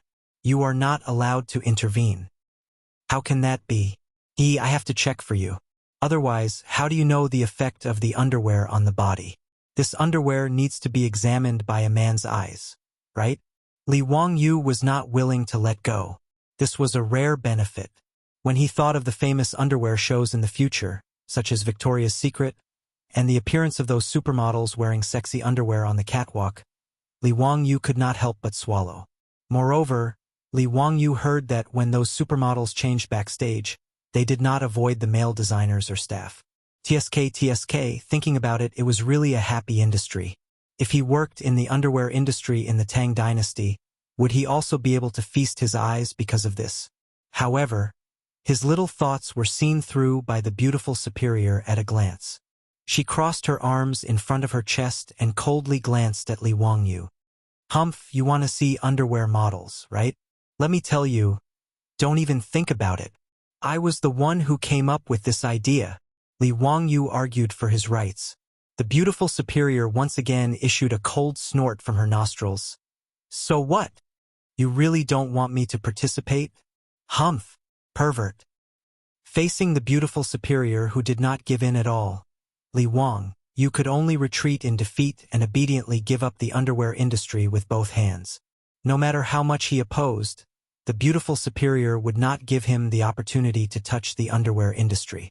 This made Li Wangyu very depressed.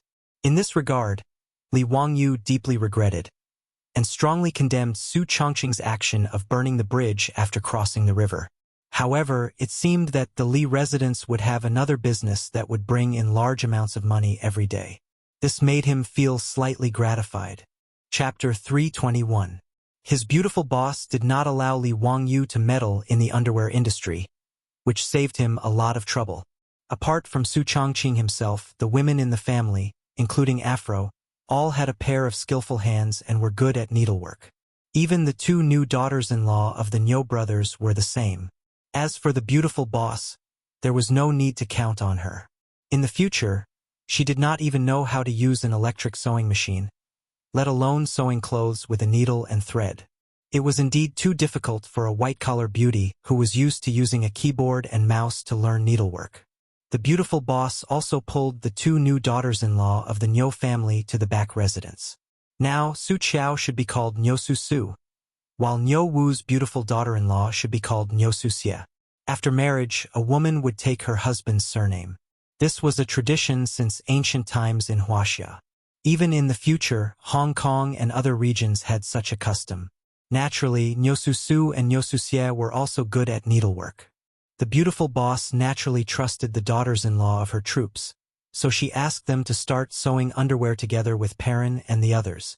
With the underwear that Su Chongqing had worn when he had transmigrated as a sample, in the backyard, a few clever women quickly used needles and silk to sew a few sets of underwear of different sizes. The freshly made underwear gave these women of the Tang dynasty a great surprise. Under the guidance of Su Chongqing, they all eagerly and shyly went to their rooms to change into their underwear. The unprecedented comfort of being wrapped up made this group of women fall madly in love with these underwear. It only took a moment for them to go from feeling shy about wearing such things to not wearing them after putting them on and feeling like they were running naked. Seeing that all the women in the residence loved the underwear so much, the beautiful boss naturally knew that it was a success. She took several sets of newly sewn silk underwear and went to Taiji Palace in Chang'an and to meet Empress Zhongsun. This kind of profitable industry would make money from the noble women of the Tang dynasty. Moreover, it was to settle the palace maids out of the palace, so she naturally had to pull Empress Zhongsun along to make a fortune. The beautiful boss had an idea and pulled Empress Zhongsun to invest in the carriage business. She had already tasted the sweetness of cooperation with the royal family. Could be said that with the Li family's businesses, nothing was taboo. No one dared to interfere, and no one dared to obstruct the Li family's businesses. Even though the aristocratic families were dissatisfied with Nan, they didn't dare to do anything to him. It just so happened that today concubine Yang was also chatting in Empress Zhongsun's Li Hall. Seeing Su Chongqing enter the palace, the two most distinguished women of the Tang dynasty were very happy. Both Empress Zhongsun and concubine Yang liked Su Chongqing very much. Not to mention the fact that this capable niece-in-law had brought so many benefits to the palace. Even the yoga she taught had benefited the two of them greatly. What's more, Li Wangyu was her son's teacher. Empress Zhongsun also treated Su Chongqing differently. Chongqing, what brings you to the palace to see me today? Your Highness, concubine Yang. I'm here today to present a treasure. The beautiful boss covered her mouth and chuckled. She took out several silk undergarments. Empress Zhongsun and concubine Yang reached out to take them and looked at them curiously. What are these? They seem to be a bit like plum, but why is the style so strange? Why are there so few materials? These are undergarments. Su Chongqing lowered his voice and explained to the two of them while gesturing. These undergarments are interesting. I'll try them on. Hearing that these were women's undergarments, concubine Yang was also interested. She took one and asked the palace maid to go to the inner hall to help her change and try it on. Su Chongqing quickly followed and showed concubine Yang how to wear it. Not long after, concubine Yang came out of the inner hall again, but Empress Zhongsun was slightly surprised. Sister, your figure seems to be a bit different. Empress Zhongsun stared at concubine Yang's chest and asked uncertainly. Concubine Yang was now the mother of two children. She and Pai Lupi gave birth to the fifth prince, Prince Qi, Liu, and just gave birth to the sixth prince, Prince Liang, Liu. Her body naturally had the plump of a mature wife. At this time, concubine Yang's chest was more and more towering, and her cleavage was deep. Empress Zhongsun, who was used to seeing her, was a little stunned. How could concubine Yang change so much in a moment? Were these clothes called undergarments really so magical? With concubine Yang as a precedent, Empress Zhongsun didn't care that she was pregnant. She let the palace maid help her to the inner hall to change clothes. Sure enough, after wearing the undergarments, the comfortable close-fitting feeling of being tightly wrapped made Empress Zhongsun feel extremely satisfied, not to mention the body-shaping effect it brought. Chongqing, your undergarments are really magical. I like it very much. Later, you have to send more to me. Seeing the excellent effect of the sample sent, Su Chongqing couldn't help but cover his mouth and chuckle. Your Highness, I want to partner with you in this undergarments business today. Do you think it's possible? If this undergarments are sold, is there anyone willing to buy it? Yes, of course it's possible. I think that this thing will make those women break their heads to buy it. Chongqing, you're really as smart as the men of your household. Reminded by her beautiful superior, Empress Zhongsun also reacted and repeatedly applauded. Then we'll follow the model of the carriage and winery. What do you think? Su Chongqing shook his head. Your Highness, I'm afraid this matter has to be handled in a different way. Oh, why is that? Empress Zhongsun asked puzzledly. Su Chongqing explained the matter of the 500 or so palace maids in full detail. He wanted to use this undergarments business to let the 500 or so palace maids have a stable livelihood. Empress Zhongsun heard this and sighed for a long time. AI, this is my and Erlang's fault. You and Zio thought it through. So we'll do as you say. I agree. Your Highness, what are you saying? It's you and His Majesty who are merciful and can't bear to see those palace maids suffer. The matter of opening an undergarments shop with the palace maids and making and selling undergarments was settled in a few words by the two of them. Empress Chang'an invested 50,000 strings of cash to buy shops in the east and west markets, occupying 40% of the undergarments shop. The Li family of Wuxia took 30%, investing in technology and management. The remaining 30% was divided among the 500 or so palace maids. However, these palace maids also needed to each take out 100 strings of cash as capital to invest. Originally, Empress Chang'an didn't want to take the palace maids' money, but her beautiful superior insisted. In her words, if the palace maids didn't contribute, they wouldn't necessarily cherish this business. Therefore, it was very appropriate to let the palace maids use the 100 strings of cash that the palace gave out as a settlement allowance to invest. Empress Chang'an thought for a while and nodded in agreement. She ordered people to go to Yeding Palace to pass on the message that the 500 or so palace maids who were willing to pay could become one of the owners of the undergarments shop. This caused quite a stir in Yeding Palace. Chapter 322.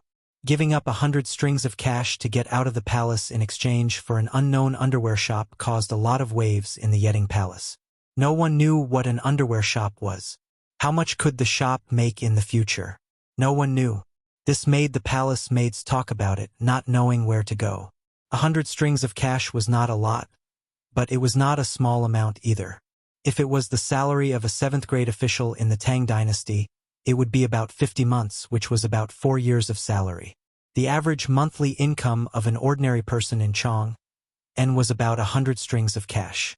100 strings of cash was equivalent to 8 years of income of an ordinary person. This made the palace maids hesitate, not knowing if they should invest. Some palace maids were hesitant, but there were also people who understood. As soon as the news came to the Yeding Palace, some palace maids signed up without hesitation. Many palace maids who were familiar with these bold palace maids could not help but persuade them. Ronyang, it's 100 strings of cash. Are you going to give it up? Is it worth it? I don't know what an underwear shop does. Jade Mother, you have to trust me. Go and sign up.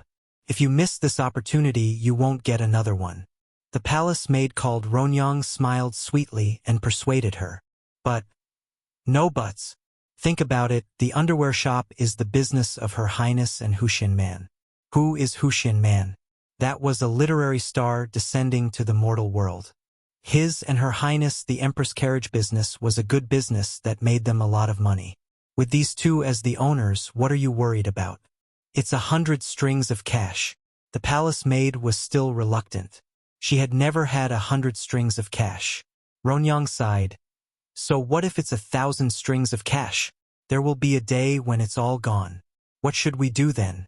Since we don't want to get married, we can't go to Pingkong Square to entertain people. Jade Mother, listen to me. Go and sign up. Well, okay, I'll listen to you. I'll sign up too. The palace maid called Jade Mother hesitated and was finally persuaded. Such conversations were not uncommon in Yeding Palace. The palace maids, who had been hesitant, all decided to take a gamble after a mental struggle. They would use the settlement fee in exchange for a stable business. If these palace maids knew what underwear was, if they knew that after Pai Lupi saw Yang Fei wearing underwear, he was amazed by the changes in his wife's body and had a night of plum blossoms, perhaps they wouldn't be so worried. Of course, the palace maids didn't know that after a few years, there would be more than 500 rich ladies in Chang'an.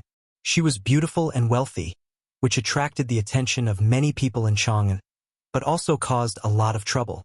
These were all things that would happen later.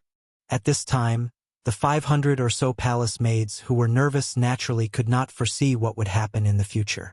With the support of Empress Chang'an and enough copper coins, the establishment of the lingerie shop went smoothly. However, this had nothing to do with Li Wangyu. Having been excluded from the underwear industry, he didn't have to worry about how to settle the palace maids. Therefore, he spent a few days leisurely. The Romance of the Three Kingdoms had been copied and had been given to owner Sun to slowly engrave and print. The Romance of the Three Kingdoms was popular in Chang'an and the surrounding counties. There were all kinds of pirated copies which made Li Wangyu feel helpless. Fortunately, he didn't rely on this book to make money, so he didn't care. The two little kids, Li Changqian and Li Tai, came to Dingzhou village more and more often, and became closer to Li Wangyu. The two little kids were full of admiration for this little teacher, who could always think of all kinds of ways to bring them along to play. Li Wangyu's way of educating these two little kids was to combine education with fun. He took them to play with the other children in the village, hoping to reestablish a normal world view for them, so that their future would not be so tragic and dark. As for Princess Royal Li Lizzie, she was taken away by her beautiful superior every time she came to Dingzhou village. After all, she was a girl, and it was more suitable for her to be taught by a beautiful superior. The carriage business was thriving, and the high alcohol content of the winery was also on the market. After tasting the highly distilled liquor, the people of Chang'an went crazy. They went crazy for the unprecedented wine. How could the Tangs, who were addicted to wine, resist such good wine? But all the restaurants and wine shops that sold wine were filled with an unprecedented and extremely rich wine fragrance. The wine fragrance made the Tangs' wine worms feel uncomfortable, and many people were attracted to the winery by the rich wine fragrance. The Tangs, who were used to drinking low alcohol content wine, could not stand the alcohol stimulation of the high alcohol content wine. The Tangs, who could drink a bucket of wine and not get drunk, became drunk after drinking a liter of white wine. Li Bai wrote hundreds of poems when drinking wine and could drink 300 cups in one go. If it was high alcohol content wine, he would have been drunk into a puddle of mud. For a time, the number of drunkards in Chang'an increased, and the number of drunk people was innumerable. Every day, the marquis who patrolled the streets had to drag out many drunkards who passed out on the streets. Especially after the curfew, those who passed out on the streets would not only be beaten 40 times, but also thrown into the prison to sober them up. But even so, the Shaodao wine brewed in the winery was still sold out. The high price of 50 strings of coins per bucket, which was 5 times the price of the most expensive wine in the Tang dynasty, still did not stop the drunkards of the Tang dynasty from chasing after the Shaodao wine. At present, the winery in the col of Mount Shouyang had just started production, so the output was not high, only about 10 tons of white wine a month. Converted into the unit of measurement of the Tang dynasty, it was 1,000 buckets. If all of them were sold, the income would be 50,000 strings of coins, and the profit would be at least 40,000 strings of coins. The output of the winery was still increasing. As long as there was enough sorghum, more wine could be brewed. Now, the Qiu family in Chang'an was constantly transferring sorghum from all over the Tang dynasty to Li Wangyu's winery.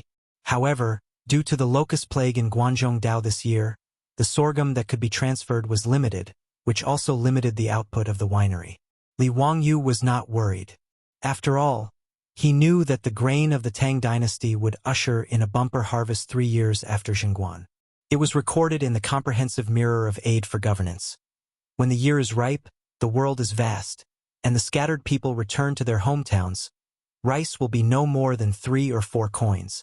Although Li Wangyu did not believe that the price of rice would be reduced to such an extent, at least the grain harvest was certain. After calculating the property of his family, Li Wangyu was very satisfied and lived quite leisurely every day. But today, a group of playboys suddenly came to the door and insisted on dragging Li Wangyu to Chang'an to watch the polo match. Li Wangyu looked up at the scorching sun in the sky, but he had no intention of going out. Going out on such a hot day was not like drinking iced fruit juice in his own backyard and looking at cool beauties. However, Li Wangyu could not resist the playboy's forceful pull.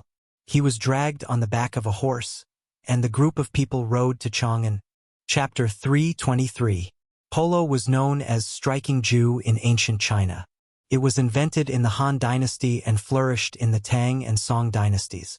In the Three Kingdoms period, Chao Zhi's Mingdu chapter had a poem that said, "Even riding a horse to strike Zhu Rang, cleverly pushing through 10,000 ends." This showed that polo had existed at least in the late Han dynasty. Polo was known as striking ball in the Tang dynasty. Could be said that it was the #1 sport in the Tang dynasty. Its popularity was far beyond that of football and basketball in the modern era. It was not an exaggeration to call it the national sport. Not only the civil and military officials and the common people loved polo, But even the emperors of the Tang dynasty were the same. Among the 23 emperors of the Tang dynasty, 2 of them actually died because of polo. This showed how passionate the people were. There was even a women's polo team in the Tang dynasty. Polo in the Tang dynasty already had detailed rules and etiquette, and there were polo courts all over the country. The mural playing polo, that was unearthed in the tomb of the Tang dynasty's crown prince, vividly depicted the scene of polo in the Tang dynasty. Unfortunately, with the rolling wheels of history, polo almost disappeared from China during the Ming and Qing dynasties and was instead popular in the West. It was a pity that this style of the Tang dynasty still existed in the West. Li Wangyu only knew about polo in his previous life. He had never come into contact with it, so naturally he was not interested in it. However, since he was dragged here by the popinjays, he just went with the flow and treated it as a chance to experience the customs of the Tang dynasty. Today, the popinjays dragged him to a place that Li Wangyu had never been to, the Beia Six Army's encampment in the northern imperial garden. Li Wangyu could not help but be curious when he saw that the polo match was held in the imperial army's encampment.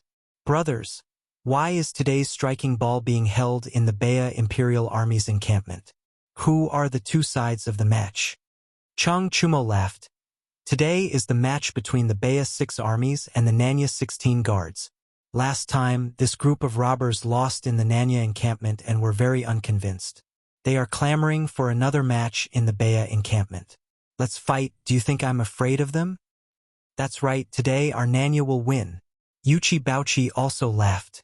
Li Wangyu was a little confused by the words of these 2 bastards. He simply pulled Fang Yai aside and asked in a low voice. Only then did he figure out the reason.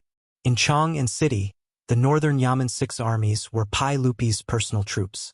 They were the soldiers and their descendants who served Li Yuan when he attacked Taiyuan. The 6 armies of Beia, also known as the Yuan Song Imperial Army, were responsible for guarding the north gate of the palace and accompanying the emperor in hunting. They were Pai Lupi's closest bodyguards and were stationed in the north courtyard of the palace of Chang'an. As for the 16 guards of the southern Yamen, they were in charge of all the soldiers under the heavens, including Chang Chumo's left and right Jinwu guards and Yuchi Baochi's Chenyo guards. Because the 16 guards were located in the south of the imperial palace, they were called the 16 guards of the southern palace. Because the 6 armies of the northern Yamen and the 16 guards of the southern Yamen were both stationed in Chang'an City, there was no lack of friction between them. However, they were all imperial guards of the Tang dynasty. If there was a conflict between them, they couldn't fight with real swords and spears, could they? Thus, playing polo to determine the winner became a very good choice. Every time there was a conflict between the imperial guards of the southern Yamen, the generals of the 16 guards of the southern Yamen would negotiate with the imperial guards of the northern Yamen to play polo. The loser would retreat. Pai Lupi was happy to see this happen. After all, he liked to play polo. The imperial guards could resolve conflicts and train their horsemanship by doing this. Why not? With Pai Lupi's tacit approval and support, playing polo to resolve conflicts between the imperial guards of the northern Yamen became a common practice. The reason for today's game at the northern Yamen Imperial Army was also related to Li Wangyu. Li Wangyu was confused about this. What does this have to do with me? Brothers, don't talk nonsense. Nonsense. Isn't it because of the burning knife brewed by your winery? A few days ago, a group of soldiers of the 16 guards of the southern Yamen went out for a rest and drank your burning knife.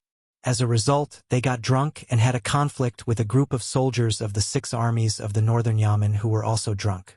Chang Chumo patted Li Wangyu's shoulder and laughed. Damn it. They got drunk and caused trouble. What does it have to do with me? Li Wangyu didn't want to take the blame for this. Chang Chumo continued. Tisk, tsk. Those drunken cats fought each other so fiercely. In the end, they all said that it was the other party's fault. So, they had to play polo to solve the problem. The loser has to apologize. It's that simple. Li Wangyu rolled his eyes speechlessly. These generals of the imperial guards were so bored that they had to make such a big scene for such a trivial matter. He felt that it was most likely Chang Yaojin and Yuchi Jingda, these old bastards, who were so bored that they let the imperial guards play polo to pass the time. Li Wangyu was too lazy to ask about this matter. He looked around and asked the group of playboys, How come I don't see that fatty Cho Kuan? This is the Northern Yamen Imperial Guard's encampment. I'm afraid he can't come in by himself. This was the fatty who bought his Chang'an too from Ping Kong Fong. Although their statuses were different now, their relationship was still very good. The Cho family owned 10% of the Shun Fong Carriage Company. The sorghum used in the winery was all purchased through the Cho family. The relationship between the two parties was even closer. Li Wangyu liked this fatty who didn't have any schemes. He didn't put on airs in front of him and even introduced him to the group of playboys. The fatty Cho Kuan was also very much to the liking of the group of playboys. They didn't treat him as a merchant or a lowly commoner. Under the fatty's painstaking efforts to befriend him, he became friends with the playboys. They often met up to drink and have fun together. Today, when they came to the Northern Yamen Imperial Guard's encampment to watch the polo match, the playboys also called the fatty along. That was why Li Wangyu asked this question. The fatty sent a message. His family's Darren caught a cold today, so he will be a little late. I ordered people to wait for him at the entrance of the barracks. When he arrives, they will bring him in. Chang Chumo replied. Li Wangyu nodded. Everyone dismounted from their horses in the Northern Yamen barracks and left the horses to the Imperial Guards to take care of. The group of people walked together to the polo field. When they arrived at the polo field, Li Wangyu was slightly surprised. It was mainly because the polo field was too big. Han Yu once wrote a poem. Bien and Si communicate with each other at the corner of the county. The field is flat like a knife. The short fence is winding on three sides, with red flags beating drums and soaring trees. The baseball field has short walls on three sides and red flags around it. The field is 1,000 steps long and flat like a knife. Since ancient times, the distance of one step in China was different. In the Tang dynasty, one step was taken by Pai Lupi's left and right feet. It was defined as a unit of length which was about 1.5 meters in the modern era. The polo field was 1,000 steps long, which was 1,500 meters long, which was 1.5 kilometers long. The standard football field in the modern era was no more than 120 meters long, which was equivalent to the length of 12 or 13 football fields. Li Wangyu could only click his tongue and express that he was also a country bumpkin for once. He was convinced by the scale and momentum of the great Tang dynasty. At this time, the three short walls of the polo field were full of armored soldiers from the Northern Yamen 6 armies. There was also a platform built from logs on one side of the field for people to watch the match. Li Wangyu and the group of playboys chatted and laughed as they walked towards the platform.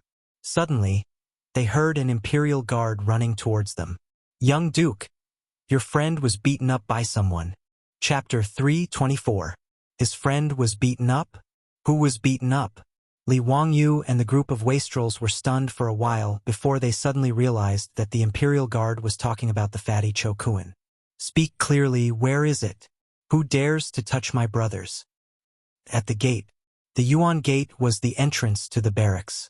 The foppish lords looked at each other and rushed towards the Northern Yamen Imperial Army barracks with angry faces.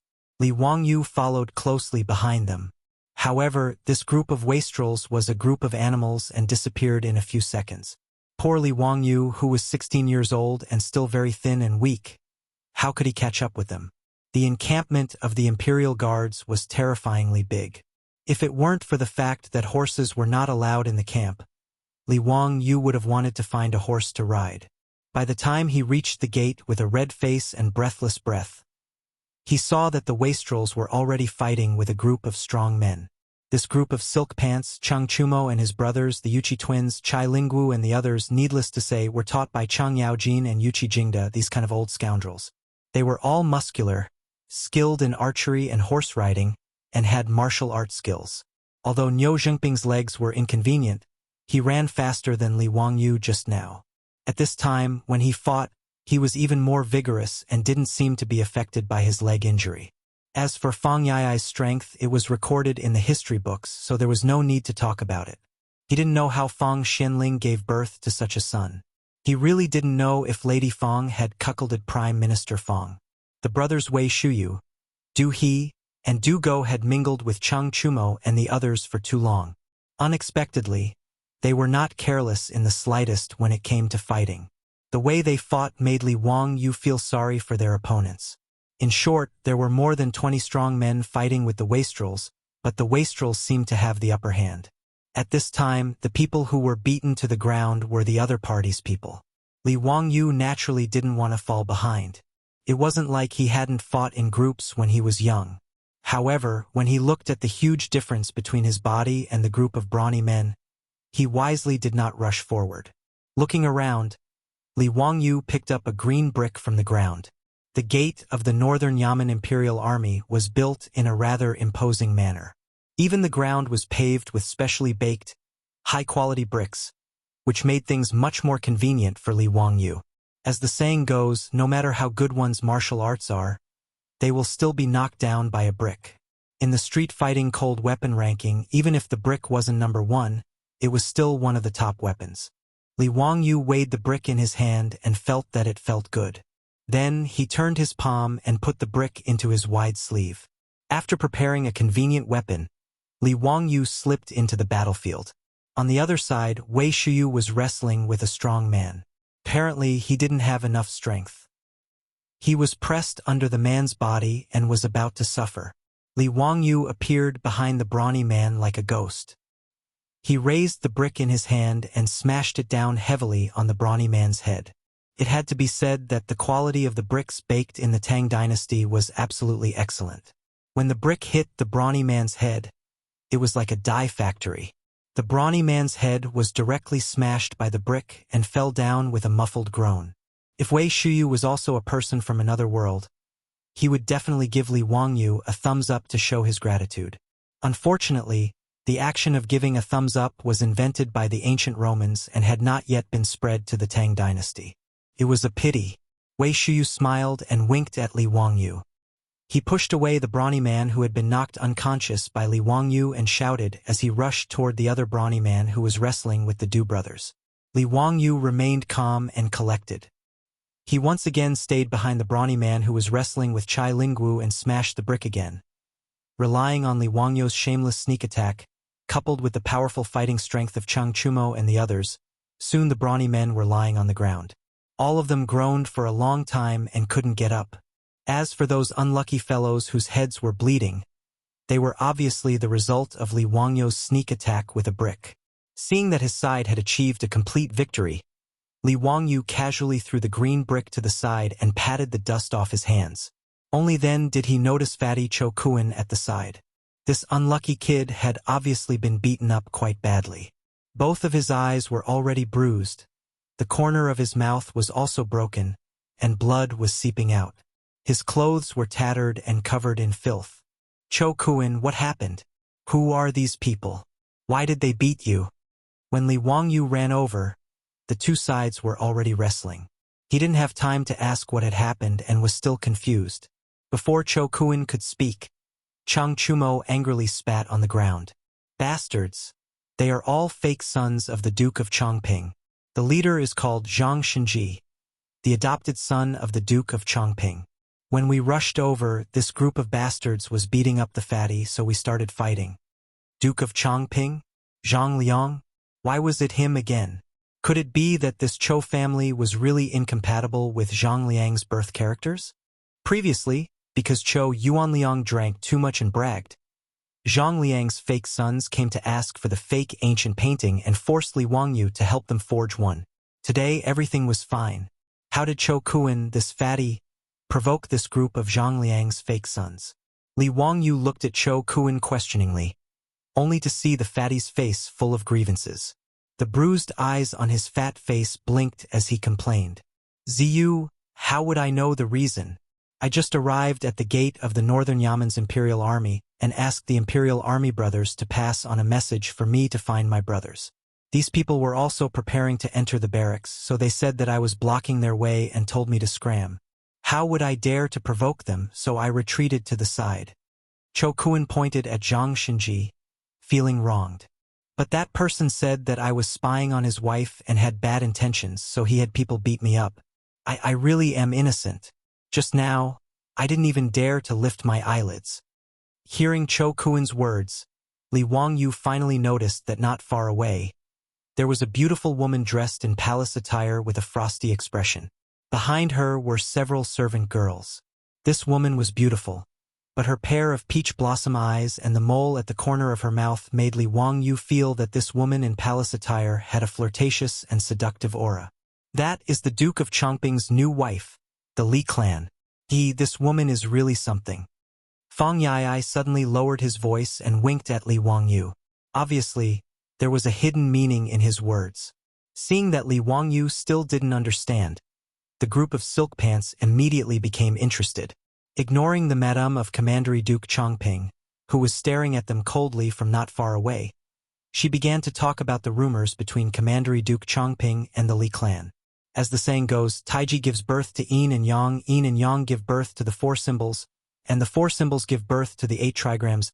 A group of gossipy top playboys of the Tang dynasty told the story of Zhang Liang and the Li clan in a few words, but Li Wangyu was dumbfounded. Talent. This is what a real talent is. He looked at Fang Yai, who was spitting saliva everywhere, with a complicated expression. Beloved brother, I was wrong. The cuckold of the Tang dynasty is not you, but Chongqing Commandery Duke Zhang Liang. Chapter 325. The Duke of Chongqing, Zhang Liang, came from a poor background. His greatest ability was his good luck, which allowed him to hug the right thigh. This was because of Pai Lupi's contributions during the Xuanwu Gate incident. As a result, after Pai Lupi ascended the throne, Zhang Liang was given the title of General of the Right Guard, Governor of Huai Province, and Duke of Chongqing for his contributions. However, after Zhang Liang rose to power, he despised his wife, who was born a peasant, and divorced her to take a new wife, Li clan's wife. Although Li clan's wife was young and beautiful, she wasn't easy to deal with. This woman was as fickle as water, and went around seducing young and handsome men, making Zhang Liang wear many green hats. However, what Li Wangyu found hard to understand was that not only did Zhang Liang not divorce his wife, but because he couldn't bear to part with Li clan's beauty, he allowed her to do as she pleased. The one that made Li Wangyu speechless the most was Zhang Liang's adopted son, Zhang Xinji. This person was originally a male actor who was good at music, and Li clan took a liking to him. In the end, when the two were having an affair in the manor, Zhang Liang discovered them. From Li Wangyu's perspective, in the normal version of the script, Chongqing County would draw his sword out of anger and chop this adulterous couple into pieces. However, it was clear that the script in Zhang Liang's hands was a blackened version. Not only did Zhang Liang not draw his sword to kill, he even adopted the male lead as his son and gave him the name Zhang Xinji. He allowed him to freely enter and leave the mansion, and from then on, there was no need to avoid taboos. Alright, Li Wangyu could only say that the circle of nobles was really messy. Admirable, admirable. Naturally, he couldn't be bothered with what this cuckold Zhang Liang was thinking. However, Cho Kuan had been beaten for no reason, and this matter had to be explained. Although the silk pants had beaten up Zhang Xinji, as well as Zhang Liang's adopted sons, this matter wasn't over yet. Li Wangyu didn't pay any attention to Li clan's wife, and walked over to Zhang Xinji and Li clan's side. This Zhang Xin was born as a male actor. He was not like Zhang Liang's fake actors who were strong and strong. He was thin and weak like a pretty boy. Just now, when he was fighting with the debauches, he didn't participate. Instead, he stood on the side with Li clan and watched coldly. Seeing Zhang Liang's fake sons being knocked to the ground by the silk pants and Li Wangyu, he did not care. He only laughed coldly. Li Wangyu saw that this man's face was fair without any beard. He was actually born with good looks. No wonder he was able to seduce the Li clan to have an affair with him. Li Wangyu frowned and asked coldly, "Your name is Zhang Xinji? Let me ask you, did you order people to beat up that fatty? Why did you order people to commit murder and beat people up for no reason?" Zhang Shen had a disdainful expression on his face. He tidied up his clothes and pretended to be cool as he said, "He's just a lowly merchant, so what if I beat him up? What do you want? Did my brother offend you? Humph. So what if there is? So what if he didn't? Was there a need for a reason to beat a lowly merchant like him? You really don't know what you're talking about. But you Qiu Ba, how dare you beat up the fake sons of Royal Duke Chongqing? Do you know that a great disaster is imminent?" Zhang Xinji spoke casually as he looked at Li Wangyu and the others with eyes full of disdain. Behind him, Li Clan also had a mocking expression on his face, saying that they had caused a great disaster and were about to be finished. Li Wangyu was stunned when he heard this. Did water get into this guy's head while he was bathing? It was fine if he didn't recognize him. Today, Li Wangyu was habitually wearing the white clothes of a commoner. It was normal that he didn't recognize him. But in notice Chang'an, the number of noble families and officials who didn't recognize Chang Chumo's group of silk pants could be counted on one hand. Was this Zhang Xinji crazy? He dared to call the silk pants Choba. He really had guts. Li Wangyu silently gave Zhang Xinji a thumbs up in his heart. Respect to you for being a man. In reality, Li Wangyu had misunderstood Zhang Xinji. He was originally a male actor with a lowly status. How could he have come into contact with the nobility of the Tang dynasty? Naturally, he didn't recognize Chang Chumo, the top silk pants of the Tang dynasty. Zhang Liang's fake sons, however, did recognize some silk pants. But when the silk pants rushed over and saw the fatty being beaten up, they didn't say anything and directly attacked. Since the two sides were fighting, they naturally didn't have time to tell the Li clan and Zhang Xinji about the silk pants' identities. At this time, when they heard Zhang Xinji's arrogant words, one of the fake sons of Zhang Liang lying on the ground groaning, wanted to speak up to stop him. But that person hesitated for a moment and swallowed his words, continuing to lie on the ground and play dead. Zhang Xinji was Zhang Liang's adopted son, while they were just fake sons. Their status wasn't much different from the troops, so there was a big difference in status. This Zhang Xinji suddenly changed from a male actor to Zhang Liang's adopted son. Relying on the Li clan's favor, he was usually very arrogant. Even Zhang Liang's fake sons were often angered by this guy. Everyone didn't like him, so at this time no one spoke up to remind Zhang Xinji. They just let him continue to talk nonsense, hoping that he would be unlucky. As for Madame Li, she also did not recognize Li Wangyu and the debauches, because she saw the debauches rushing out of the northern Yaman's gate. She, like Zhang Xinji, mistook the debauches for the northern Yaman's imperial guards and a group of vulgar bandits. The reason why Zhang Xinji and the Li clan had such a misunderstanding was also related to the clothes Chang Chumo and the others wore today. Today was the battle between the northern Yaman's 6 armies and the southern Yaman's 16 guards. Chang Chumo and the others naturally had to support the southern Yaman's 16 guards. So everyone, including Wei Shuyu and Fang Yai, wore the robes of the southern Yaman's imperial army to show their support. This was the same reason that fans in the future would wear the uniform of the team they supported when they watched a football match. But they didn't expect that the robes of the southern Yaman's imperial army would cause Zhang Xinji and the Li clan to misunderstand and treat the silk pants as imperial army soldiers. The Li clan maintained his status. He only had a gloomy face and didn't say a word. She was waiting for her husband to come and deal with this group of lawless imperial army soldiers. If he didn't make this group of lawless imperial army soldiers peel off a layer of skin today, the anger in Li clan's heart would be hard to vent. Li Wangyu couldn't help but laugh at Zhang Xinji's arrogant words. The group of silk pants also laughed. Everyone gathered around with their hands crossed in front of their chests and laughed, surrounding Zhang Xinji in the middle. "Oh, there's a noble here. I'm so scared. Should we kneel down and kowtow to you and beg you to let us go?" Wahahaha, interesting. How do we face imminent disaster? You scared me to death. Bah, you silk pants, why aren't you kneeling down and kowtowing to the noble? Haha. Zhang Xinji was surrounded by silk pants. His face turned pale.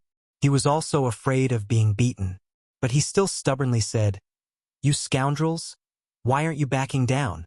I'm the adopted son of the Duke of Chongping. As imperial army soldiers, how dare you be so impudent? Do you still have any respect for your superiors?" Chang Chumo reached out and patted Zhang Xinji's face. He said with a mischievous smile, "It's been a long time since someone called me impudent. Wahahaha, you scoundrel, do you really think you're a noble?" "Haha, Chumo brother, you can't say that. Other people's adopted sons were obtained with their own abilities. TSK, they must be skilled in martial arts." As Fang Yai spoke, He wretchedly shrugged and winked at the nearby Li clan. The silk pants present were all veterans of the Tang dynasty. How could they not understand the meaning of Fang Yai's words? Everyone laughed even louder. Naturally, Madame Li also heard their conversation, and her beautiful face was covered in frost. Chapter 326. Zhang Xinji was instantly enraged by the profligate son's mocking words. Zhang Xinji had an inferiority complex and was sensitive. As a wastrel, because of his lowly status, he had been played around with. It was quite pitiful. He was willing to go all out.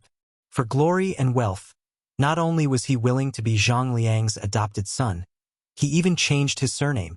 As an adopted son, it would be better to say that he was the Li clan's boy toy. If his ancestors were still alive in the underworld, he wondered if they would be so angry that they would crawl out of their graves to settle the score with him. Zhang Xinji had suddenly gained power, and with the Li clan's favor, he immediately became rude and unreasonable. Today, he accompanied the Li clan and led Zhang Liang's fake sons to watch the polo match. When he saw the black-clothed Cho Kuan at the gate of the northern Yamen's imperial army, he was unhappy and purposely went up to find trouble. When he was a wastrel, he was often played around by those rich and powerful families. Now, he still had to humbly serve those nobles, but merchants like Cho Kuan, who had money but no status, had become the target of his resentment. After becoming the adopted son of Zhang Liang, Chang'an's many merchants had been humiliated by Zhang Xinji using Zhang Liang's name. Zhang Liang's reputation in Chang'an had also been ruined by his 500 fake sons, Zhang Xinji, and the Li clan. Zhang Xinji now hated it when others talked about his original identity. After being mocked by the wastrels, he ignored everything and cursed at Cheng Chumo and the others. You bunch of lowly wastrels dare to be disrespectful to the Duke of Chongping? You bastards with no parents to teach you. Today, I will let you know the power of the Duke of Chongping. He then turned his head and roared at Zhang Liang's fake son, who was lying on the ground. Are you all King dead? If you can breathe, get up and ride a horse to the manor to invite his excellency. How dare they? I'm gonna skin these bastards alive today. Before Zhang Xinji could finish his words, he suddenly felt a sharp pain on his face, followed by a thunderous pa sound. At that moment, he felt his vision go black and stars appear in front of him. When Cheng Chumo heard the vulgar words coming out of this fellow's mouth and dared to scold his father and mother, he immediately slapped him across the face. Cheng Chumo's palm, which was as large as a palm leaf fan, immediately swelled up Zhang Xinji's cheek and knocked out one of his molars. Even Li Wangyu felt pain for Zhang Xinji when he saw this slap. Tsk. It was really too tragic. Who do you think you are? How dare he speak such arrogant words? Even if Zhang Ji was here, he would not dare to do this. You are just a lowly actor. Do you really think that you are the son of Commander Duke Chongping? Bah! Cheng Chumo slapped Zhang Xinji and knocked him down to the ground. Still not satisfied, he spat a mouthful of phlegm on Zhang Xinji.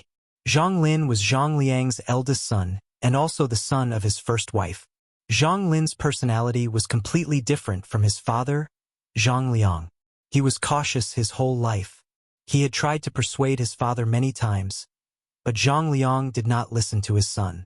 In the end, Pai Lupi took him to Chang'an and executed him. Could be said that he had brought his own death. Fang Yai and the others naturally did not dare to show weakness. Including Li Wangyu, the group of people surrounded Zhang Xinji, who had been beaten to the ground, and kicked him. Zhang Xinji, who had been arrogant just now, could only hold his head with his hands and curl up like a shrimp, wailing loudly. Seeing his beloved adopted son being beaten, Li Clan, who had been watching coldly from the sidelines and was certain that this group of soldiers would not dare to be presumptuous, immediately went crazy. She let out an ear-piercing scream and waved her hands wildly as she threw herself at the group of wastrels. The graceful and luxurious appearance of a noblewoman was completely gone. She was no different from a shrew in the marketplace. You dare to beat my son? I will fight with you. You bunch of bastards. Kill. I will let my husband chop off your heads and use them as chamber pots. Seeing that Madame Li had suddenly rushed over like a madwoman, the debauches naturally dispersed with laughter and ran towards the Yuan Gate. No matter how unbearable this Li clan was, she was still the wife of Princess Chongping. They could beat and curse Zhang Xinji, but they could not do anything to Li clan. When Li Wangyu saw the silk pants running away, he naturally pulled Fatty Cho Kuan and ran away as well. In any case, the fight had already been fought. The fake sons of Zhang Liang who had beaten Cho Kuan had all been beaten up, and Zhang Xinji had been beaten very badly. From the wastrel's point of view, Cho Kuan's beating could be considered as revenge. Naturally, they could not be bothered to tangle with the crazy Li clan. Li Wangyu dragged Cho Kuan and chased after the wastrels, complaining that they were not loyal and did not call him along when they were running away. The group of people laughed and joked with each other, no one taking what had just happened to heart. Cho Kuan, on the other hand, was somewhat worried. His chubby face was wrinkled like a steamed bun. He was the son of a merchant family. If he really incurred the wrath of Princess Chongping because of what had happened today, then he would have no way out. Li Wangyu could see his worry and comforted him, saying that this matter was not a big deal. Princess Chongping's household was not in the right, so there was no need to be afraid of them. Cheng Chumo patted his chest, assuring Cho Kuan that there would not be any trouble. If Princess Chongping wanted to find trouble, then they would not stand by and do nothing. Hearing everyone's words, the wastrel finally relaxed. The group of people continued to chat and laugh as they walked towards the polo field.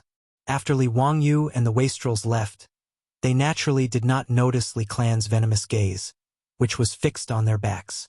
Not long after the wastrels left, a group of people rode to the gates of the northern yamen. Seeing this scene, a middle-aged man wearing a brocade robe hurriedly dismounted. "Madam, what's going on? Why are Xinji and the others like this?" The person who had come was Princess Chongping Zhang Liang. Today, he had also invited his military colleagues to watch the polo match. When Li clan saw Zhang Liang appear, she immediately burst into tears. Feeling wronged, she said, "Husband, if you didn't come, I would have been bullied to death. Madam, if you have something to say it slowly. What happened?" "Wu, just now, when Xinji accompanied me to the gates, there was a merchant with shifty eyes, spying on me. Xinji had the fake sons teach that merchant a lesson. Who knew that, in the army camp, more than 10 boorish soldiers would rush out. Not only did they speak rudely to me, they also spoke vulgarities and beat Xinji to this state. Husband, you have to help me get justice. Otherwise, I don't want to live anymore, Wu." Li clan added oil to the fire, recounting what had happened. Naturally, she pushed all the blame onto the wastrels.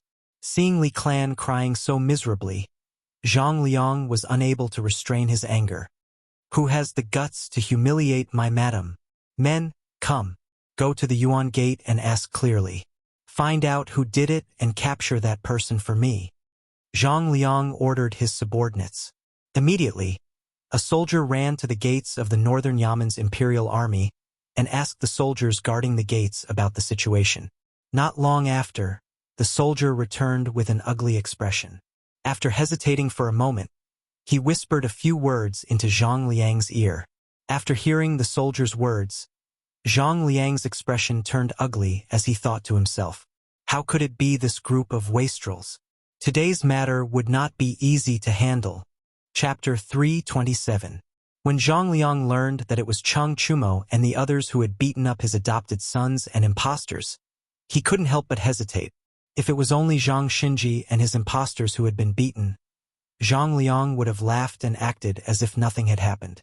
But his beloved wife was crying in front of him, putting him in a difficult position. If he gave up just like that, he would lose all face in front of Madame Li. But if he really wanted to investigate, not to mention whether the truth was as Li clan said, even if it was, what could he do to this group of debauches? Moreover, the sage's favorite son, Hu Xiannan, was also involved. So Zhang Liang didn't want to get involved.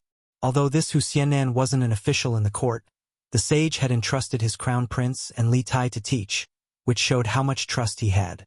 Moreover, Zhang Liang knew that the Wang clan of Taiyuan and the other 5 surnames and 7 princes had a dirty relationship with this Hu Xiannan, but they still couldn't do anything and even seemed to have suffered a loss. Thus, Zhang Liang didn't want to incur the wrath of Li Wangyu. "Husband, what's wrong? Why aren't you talking? Hurry and have someone arrest that group of Choba. This concubine wants to see them punished with her own eyes." When Li Clan saw that Zhang Liang hadn't moved for a long time, she began to pull on Zhang Liang's robe and act like a spoiled child. Zhang Liang felt a headache coming on, so he could only lower his voice and tell her the identity of Li Wangyu and the others. After learning the truth, Li Clan's woman stopped crying, and her face turned green and red. She had thought that it was just the imperial army causing trouble, but she hadn't expected that the other party was actually the sons of Chang Yaojin and Fang Xianling. This surprised her. But when Li Clan turned her head and saw Zhang Xinji's red and swollen face, she began to feel uncomfortable. "Husband, are we just going to let it go like this? Even the son of Duke Lu can't casually beat people. Look at the injuries on Xinji's face, even I feel distressed." Zhang Xinji's body trembled like a sieve. He had just cursed the sons of a duke? When he heard Li Clan's words, he wanted to say that he was fine, but he didn't dare to speak for fear of angering Li Clan. "All right, you don't have to worry about this. I have my own plans. I'll have someone send you back home. You don't have to go today." Zhang Liang could only persuade Li Clan. "Humph. Husband, are you afraid of Chang Yaojin and the others?" Li Clan didn't give up and said, "Husband, if you don't help me vent my anger, don't enter my room today." All right. I'll do as you say. You take Xinji back to get treated first. I'll make sure you're satisfied. Okay?" With that said, Li Clan could only nod his head and reluctantly lead Zhang Shun and the others back to the residence. After Li Clan left, Zhang Liang's brows furrowed even tighter. It wouldn't be easy to get back at them. "Prefectural Duke, what happened? Why did your wife go back?" Just as Zhang Liang was feeling conflicted, a voice came from behind him. He turned his head and hurriedly bowed. "Greetings, Duke Lu. It's nothing. It's just that my wife isn't feeling well and has returned early," Zhang Liang said perfunctorily. This person was none other than Hou Junji, the general of the left guard. He and Zhang Liang could be considered colleagues in the army. One was the general of the right guard, the other was the general of the left guard. The two of them were also subordinates of the old king of Qin's residence. They had fought alongside Pai Lupi on many expeditions and had also supported the Xuanwu Gate, so they had a rather good relationship. In the 17th year of Jingguan, when Hou Junji and Crown Prince Li Chengqian were plotting a rebellion, Hou Junji had even tried to rope in Zhang Liang. But Zhang Liang wasn't honest. He had turned around and reported to Pai Lupi, selling Hou Junji out. Hou Junji chuckled at Zhang Liang's polite words and said, "Prefectural Duke, is there anything that isn't convenient for the two of us to talk about?" "This?" Zhang Liang hesitated for a moment before recounting the conflict between his wife and those wastrels at the Yuan Gate. "I was wondering what was going on. It's just the younger generation messing around. Prefectural Duke doesn't need to take it to heart." Hou Junji didn't take the matter to heart. "Although that's the case, my wife is worried about my adopted son and insists on venting her anger. Prefectural Duke Lu, don't you think that this is just a woman messing around?" Hou Junji couldn't help but feel a little disdainful at his words. The Li clan's so-called adopted son had already been treated as a joke among the nobles of Chang, and Zhang Liang still had the nerve to speak of it. But because Hou Junji didn't have a good relationship with Chang Yaojin and the others, he didn't mind egging Zhang Liang on and causing trouble for them. "Ha! Prefectural Duke, what's so difficult about this? Ha! Have you forgotten why we're here today?" Hou Junji said with a hearty laugh. Zhang Liang was taken aback. "What does Prefectural Duke Lu mean?" Hou Junji used his horsewhip to point in the direction of the Baya military camp's racetrack. "Prefectural Duke, you just want your wife to vent her anger. Simple. Just invite that county man for a round of batting." Hou Junji's words made Zhang Liang's eyes light up. This was a good idea. In the Tang dynasty, it was extremely common for the nobles to settle their conflicts through batting. As long as he won the batting match, he would be able to vent Li clan's anger without offending Chang Yaojin and the others. Of his 500 adopted sons, there were quite a few experts in batting. Zhang Liang loved to play polo, and he had even taken in many adopted sons just to play with him for fun. Haha, Prefectural Duke Lu is indeed wise. Let's go to the racetrack and not delay the match today. Zhang Liang laughed heartily as he invited Hou Junji into the Yuanmen Gate. Li Wangyu and the other scions had returned to the Bea Imperial Army racetrack, and they were watching the batters warm up on the field with great interest. There were already quite a few people gathered around the racetrack, and the wooden platform used for watching the match was also filled with nobles and officials. As expected, the Tang people loved polo. Even the match between the Bea 6 armies and the Nanya 16 guards attracted many spectators. Not long after, drums sounded around the racetrack, signaling that the match was about to begin. Then, the sharp voice of an eunuch could be heard. "The sage has arrived!" Li Wangyu turned his head and saw Pai Lupi strolling to the racetrack under the protection of the Imperial Army. Behind him were Zhang Sun Wuji, Fang Xianling, and the other big shots. Clearly, the polo fans of the Tang dynasty were all round, from top to bottom. Around the racetrack, the nobles and officials who had come to watch the match bowed to Pai Lupi. "Everyone, there's no need to be so polite. We're also here to watch the batting match and enjoy the match with everyone." Pai Lupi smiled and waved his hand to the crowd, indicating for them to rise. He then saw Li Wangyu and the others, and he smiled and waved at them, indicating for them to come over. Fatty Cho Kuan had never expected to see Pai Lupi, and he was still kneeling on the ground, not daring to get up. Li Wangyu was too lazy to pay attention to this coward, and he followed the other playboys to Pai Lupi's side. "Zio, do you also like to watch the batting match?"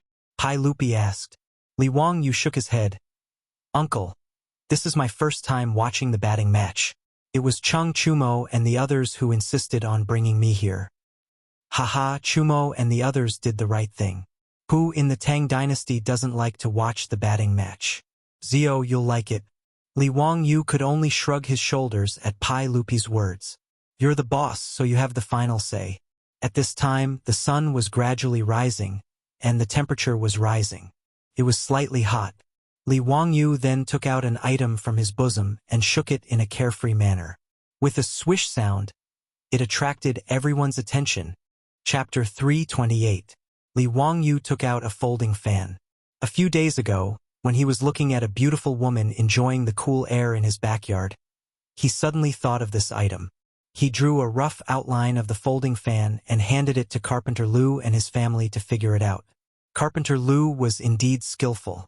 In less than 2 days, he made the folding fan that Li Wangyu wanted out of bamboo. Moreover, the bamboo was processed by Carpenter Lu and his family.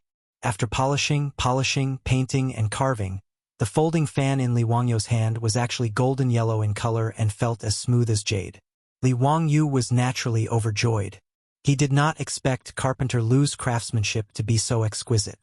His beautiful superior also liked it when she saw it and asked Carpenter Lu to make her a few more folding fans for women.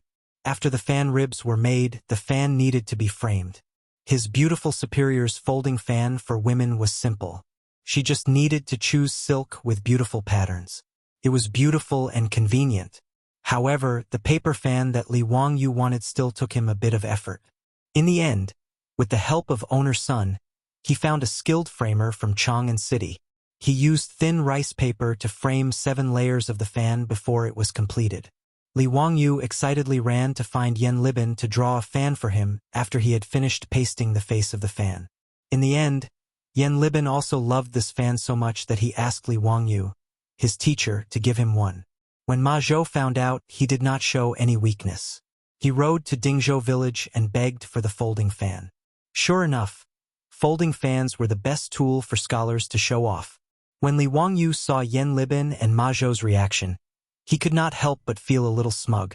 Anything that I produce must be of high quality. Today, Li Wangyu shook out his folding fan again at the side of the polo field. He pretended to be cool and relaxed as he waved the fan lightly. His actions naturally attracted the attention of everyone, including Pai Lupi. They all looked at the fan in his hand. "Zio, what's that?" Fang Yai immediately came over and stared at the folding fan in Li Wangyu's hand. Li Wangyu smiled faintly and pretended to be pretentious. He waved the fan in his hand a few times and folded it back. With a snap, the wide fan disappeared and was folded back into the handle. Hee, this item is called a folding fan. It's just a new toy that I've made recently. Li Wangyu's smug look made Chang Chumo and the others' teeth itch. His attitude was purely to tease the silk pants. He wanted to use the folding fan in his hand to toy with them. He didn't believe that these silk pants wouldn't be interested in a folding fan that could be opened and closed at will. Li Wangyu's guess was right. The fops were naturally interested in the folding fan in his hand, but Li Wangyu had underestimated the shamelessness of the fops. Before he could continue to tease the fops, he felt his hand suddenly empty. The folding fan in his hand had been snatched away by Chang Chumo. Zio, you're not being kind. If you had such a fun toy, why didn't you take it out earlier? Chang Chumo was fiddling with the stolen goods he snatched while scolding Li Wangyu. He almost angered him to death. Seeing the fops fighting over his folding fan and clumsily opening and closing it, Li Wangyu almost cursed out loud. Motherf asterisk cur. These shameless bastards. He had overestimated their moral bottom line. And this was in front of Pai Lupi. They were robbing in broad daylight. Where was the law? Pai Lupi, are you going to do something about it? Do you still want the law and moral construction of the Tang dynasty? Li Wangyu cursed in his heart. He took out another folding fan, opened it with a swish and continued to fan it. Fortunately, this lord had great foresight and had already calculated the shamelessness of these fops. Wahahaha! Li Wangyu was secretly pleased. He had more than one folding fan on him. However, this folding fan didn't last long in his hand. Fang Yi snatched it away again. F***CK. A group of bandits. Li Wangyu cursed in his heart. He took out another folding fan. But this time, before he could open it, his hand was empty. Blinking his eyes, Li Wangyu was speechless as he looked at his empty hands. Beside him, a pack of hungry wolves was still eyeing him covetously, wanting to see if he could still take out the folding fan from his bosom. Before Li Wangyu could speak, he heard someone coughing. Li Wangyu looked over and saw Pai Lupi staring at him and pretending to cough. It was another person who was eyeing his folding fan. However, this person still wanted to save face. As the emperor of the Tang dynasty, he couldn't just snatch it like the other fops. Li Wangyu obviously understood Pai Lupi's meaning. He obediently took out another folding fan and respectfully handed it to Pai Lupi with both hands. Uncle, this is a folding fan that I had someone make when I was bored. Please have a look. Pai Lupi nodded in satisfaction and took the folding fan without any hesitation. However, he still scolded Li Wangyu. Zio, you're using your talent in this kind of place. Using an object to play tricks on others is a waste of your spirit. Don't do it again in the future. Motherf asterisk cur. Aren't you wicked? You took my things, yet you still want to lecture me with false intentions? Li Wangyu was so angry at Pai Lupi's words that he almost vomited blood and died.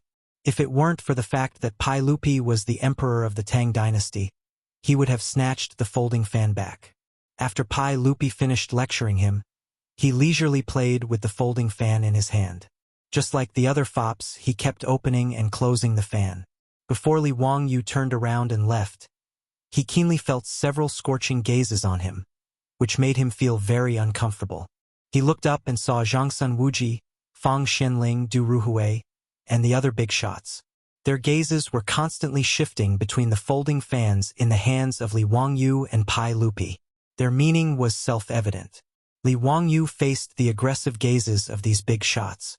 How could he pretend that he didn't see it? He could only helplessly take out the folding fan from his chest again and respectfully give it to the big shots.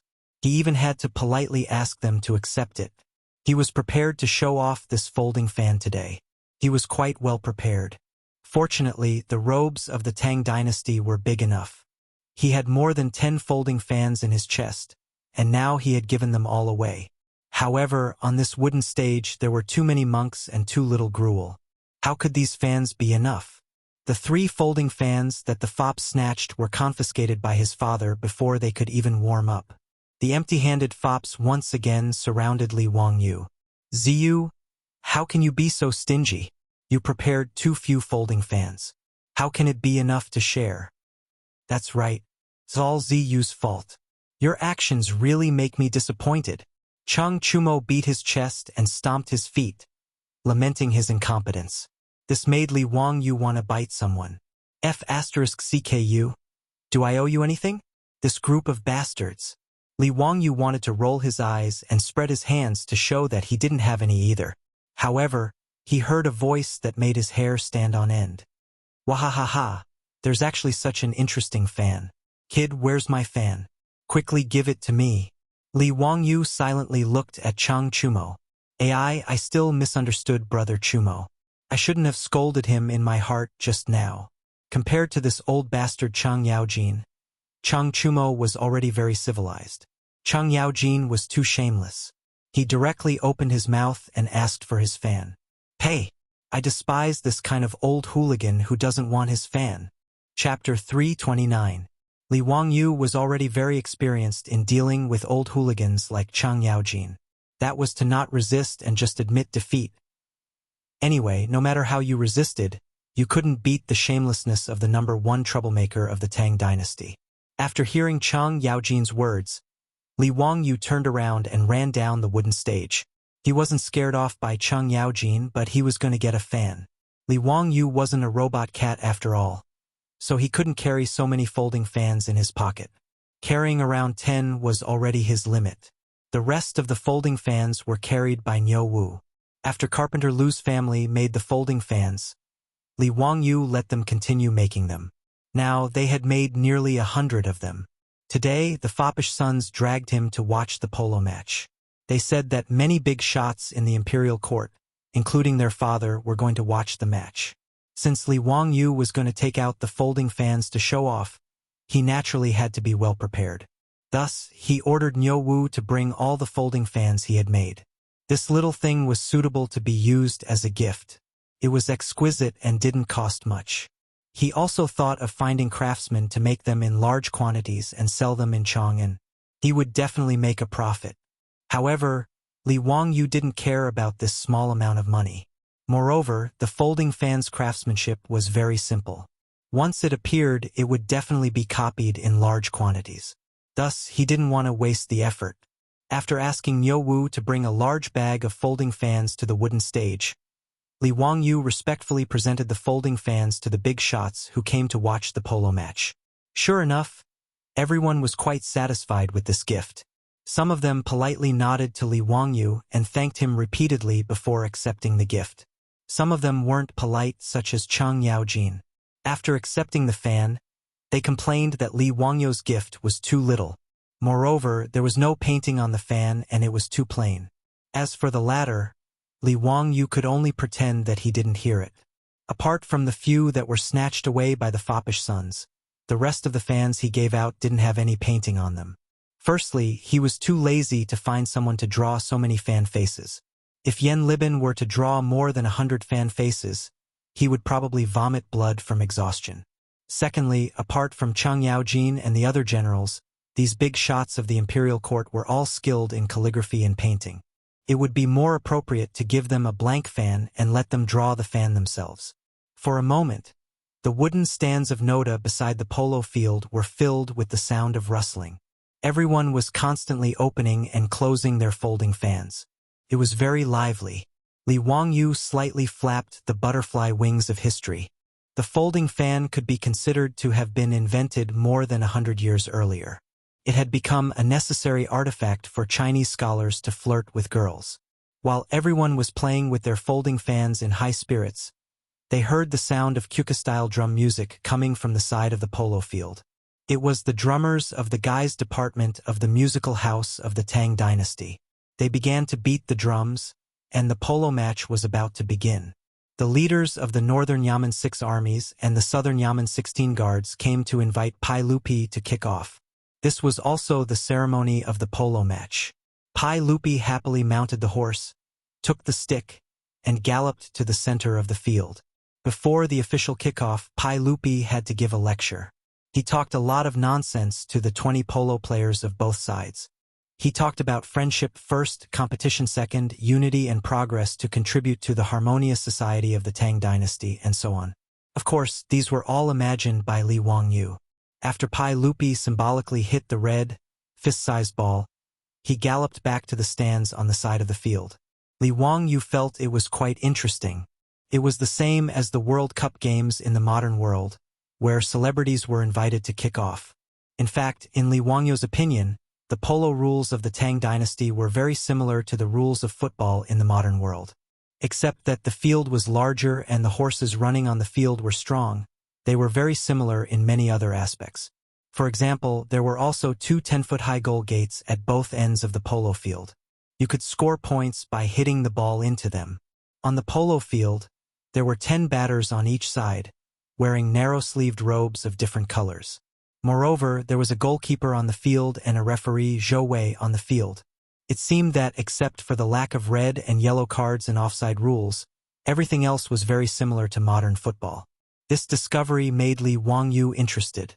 His favorite sports in the modern world were football and basketball. In football, Li Wangyu had won countless World Cups. Of course, that was in the game of live football. He was originally not interested in polo, but after the referee blew the copper whistle, he suddenly became interested. Compared to the football of the later generations, horses were the ones running on the field in polo, which brought about an unprecedented visual impact. When the horses, which weighed nearly a ton, ran at a speed of 50 to 60 kilometers per hour, the feeling of power and impact was incomparably shocking. On the field, the batters spurred their horses, galloping and leaping, hitting the ball in the air. The red polo ball danced in the air as fast as a meteor. These batters' horsemanship was superb, and their ball control skills were adept. Li Wangyu was dumbfounded and gasped in amazement. Pai Lupi and the others on the wooden stands also occasionally applauded the batters for hitting the ball well. Those big shots still had their own statuses, so they did not have too much of a bias. However, the group of playboys did not have such concerns. Every time the batters of the 16 guards of the southern yamen took control of the ball, they would whistle and cheer endlessly. On the other hand, when the 6 guards of the northern yamen took control of the ball, this group of people would jump and curse loudly. This made Li Wangyu have an illusion. Did he transmigrate back to the modern world? Was he sitting on the stands, surrounded by fanatical fans watching the game?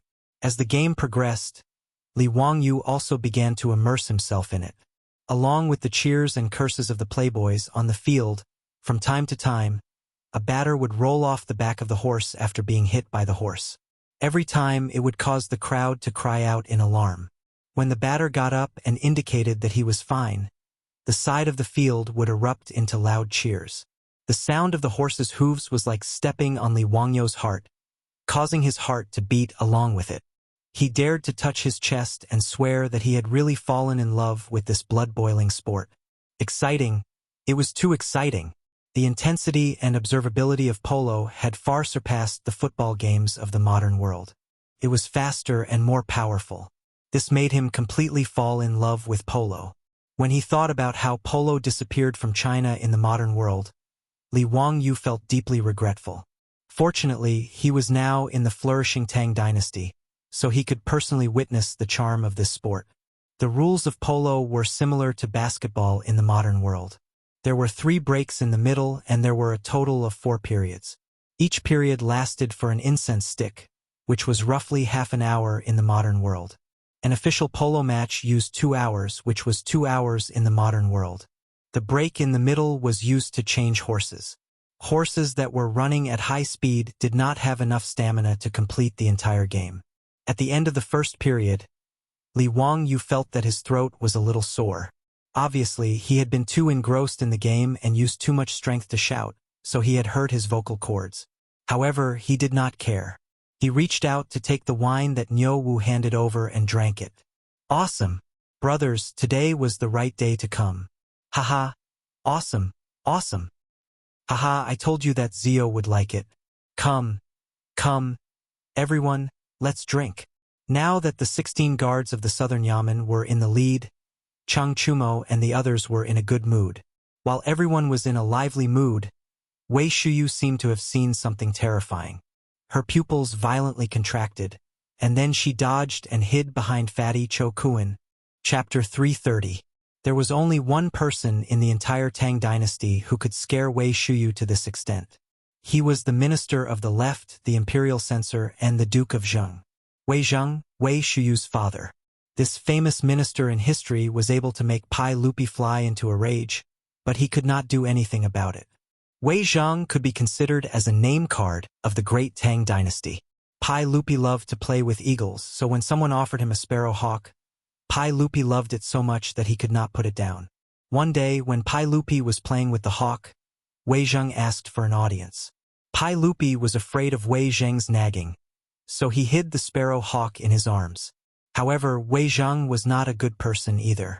After seeing through the clues, he deliberately talked nonsense. By the time Wei Zheng finally retreated, the sparrow hawk had already been choked to death in Li Er's arms. Even Pai Lupi was afraid of Wei Zheng's nagging, let alone Wei Shuyu's son. When he saw his father, he was even more afraid than a mouse seeing a cat. Wei Zheng did not like polo, so Wei Shuyu did not expect to meet his father today. When he saw Wei Zheng suddenly appear, Wei Shuyu subconsciously trembled and hid behind Fatty Cho Kuan. However, Wei Zheng did not seem to see his son. Instead, he went straight to Pai Lupi. "Your Majesty, I have something to say." Pai Lupi was happily watching polo today, so when he saw Wei Zheng, he could not help but feel a headache. Although Pai Lupi later ordered people to put up the portraits of the 24 meritorious ministers in the Lingyan Pavilion and put Wei Zheng forth, it did not mean that Pai Lupi would be happy to see Wei Zheng.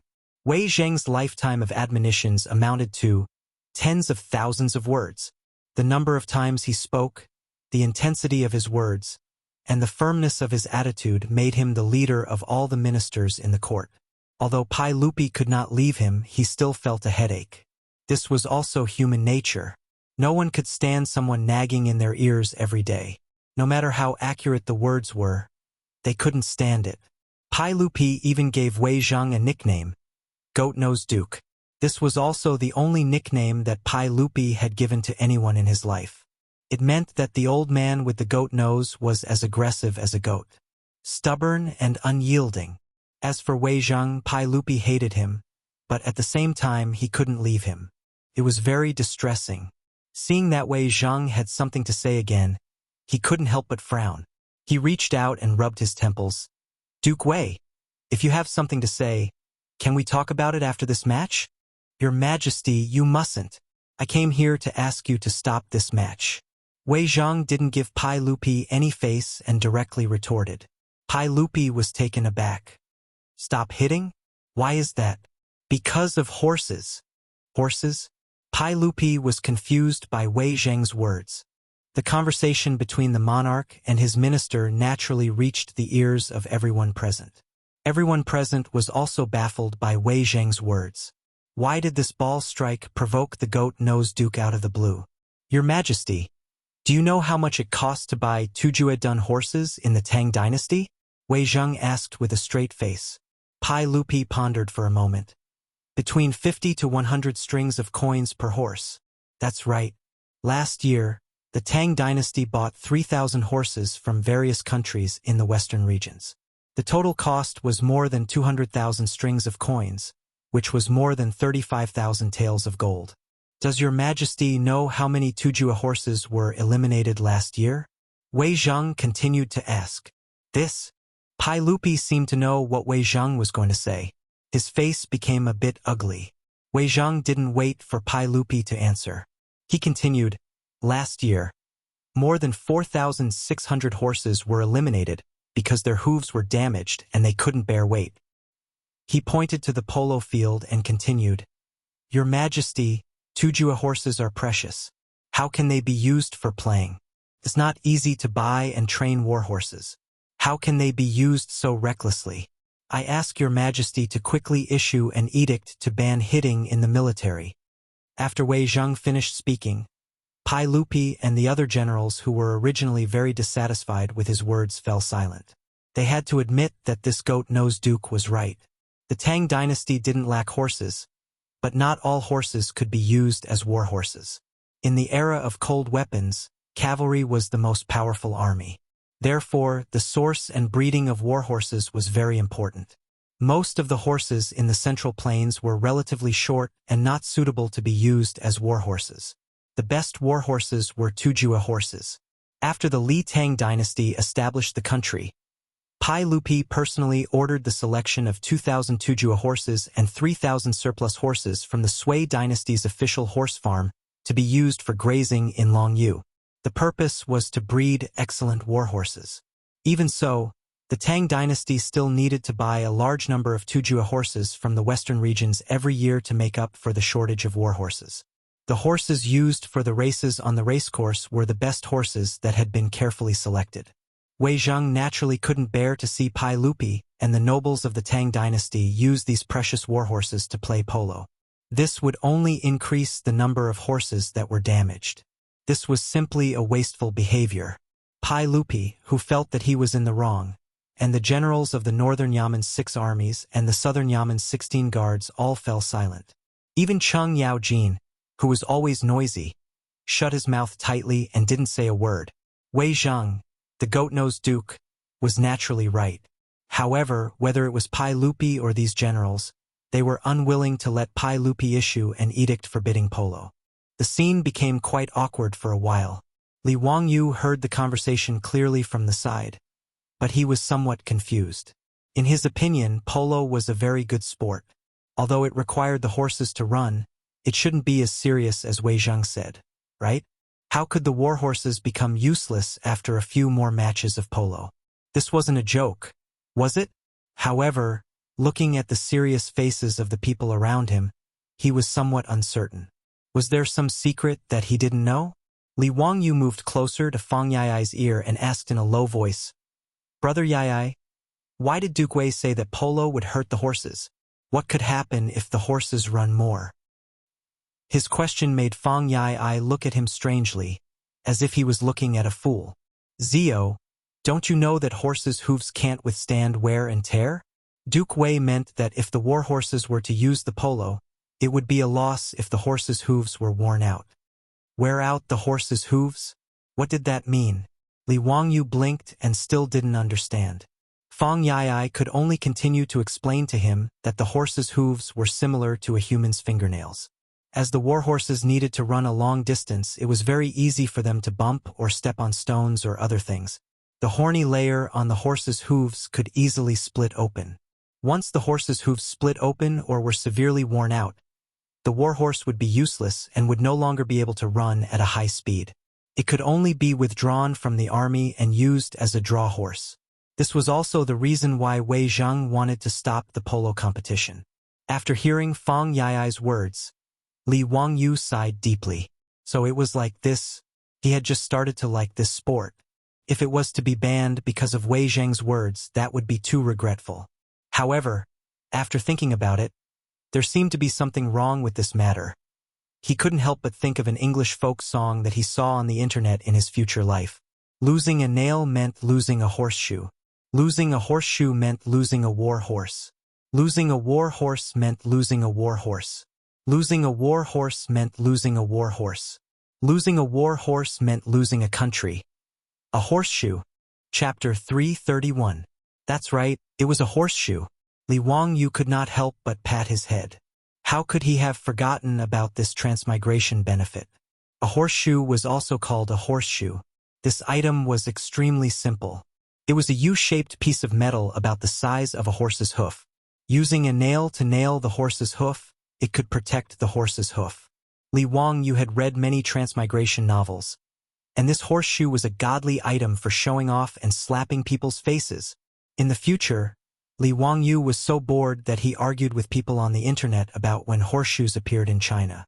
Although there was a saying in the future that horseshoes appeared before the Sui dynasty, the evidence was a mural in the Dunhuang Mogeo grottos that depicted a horseshoe.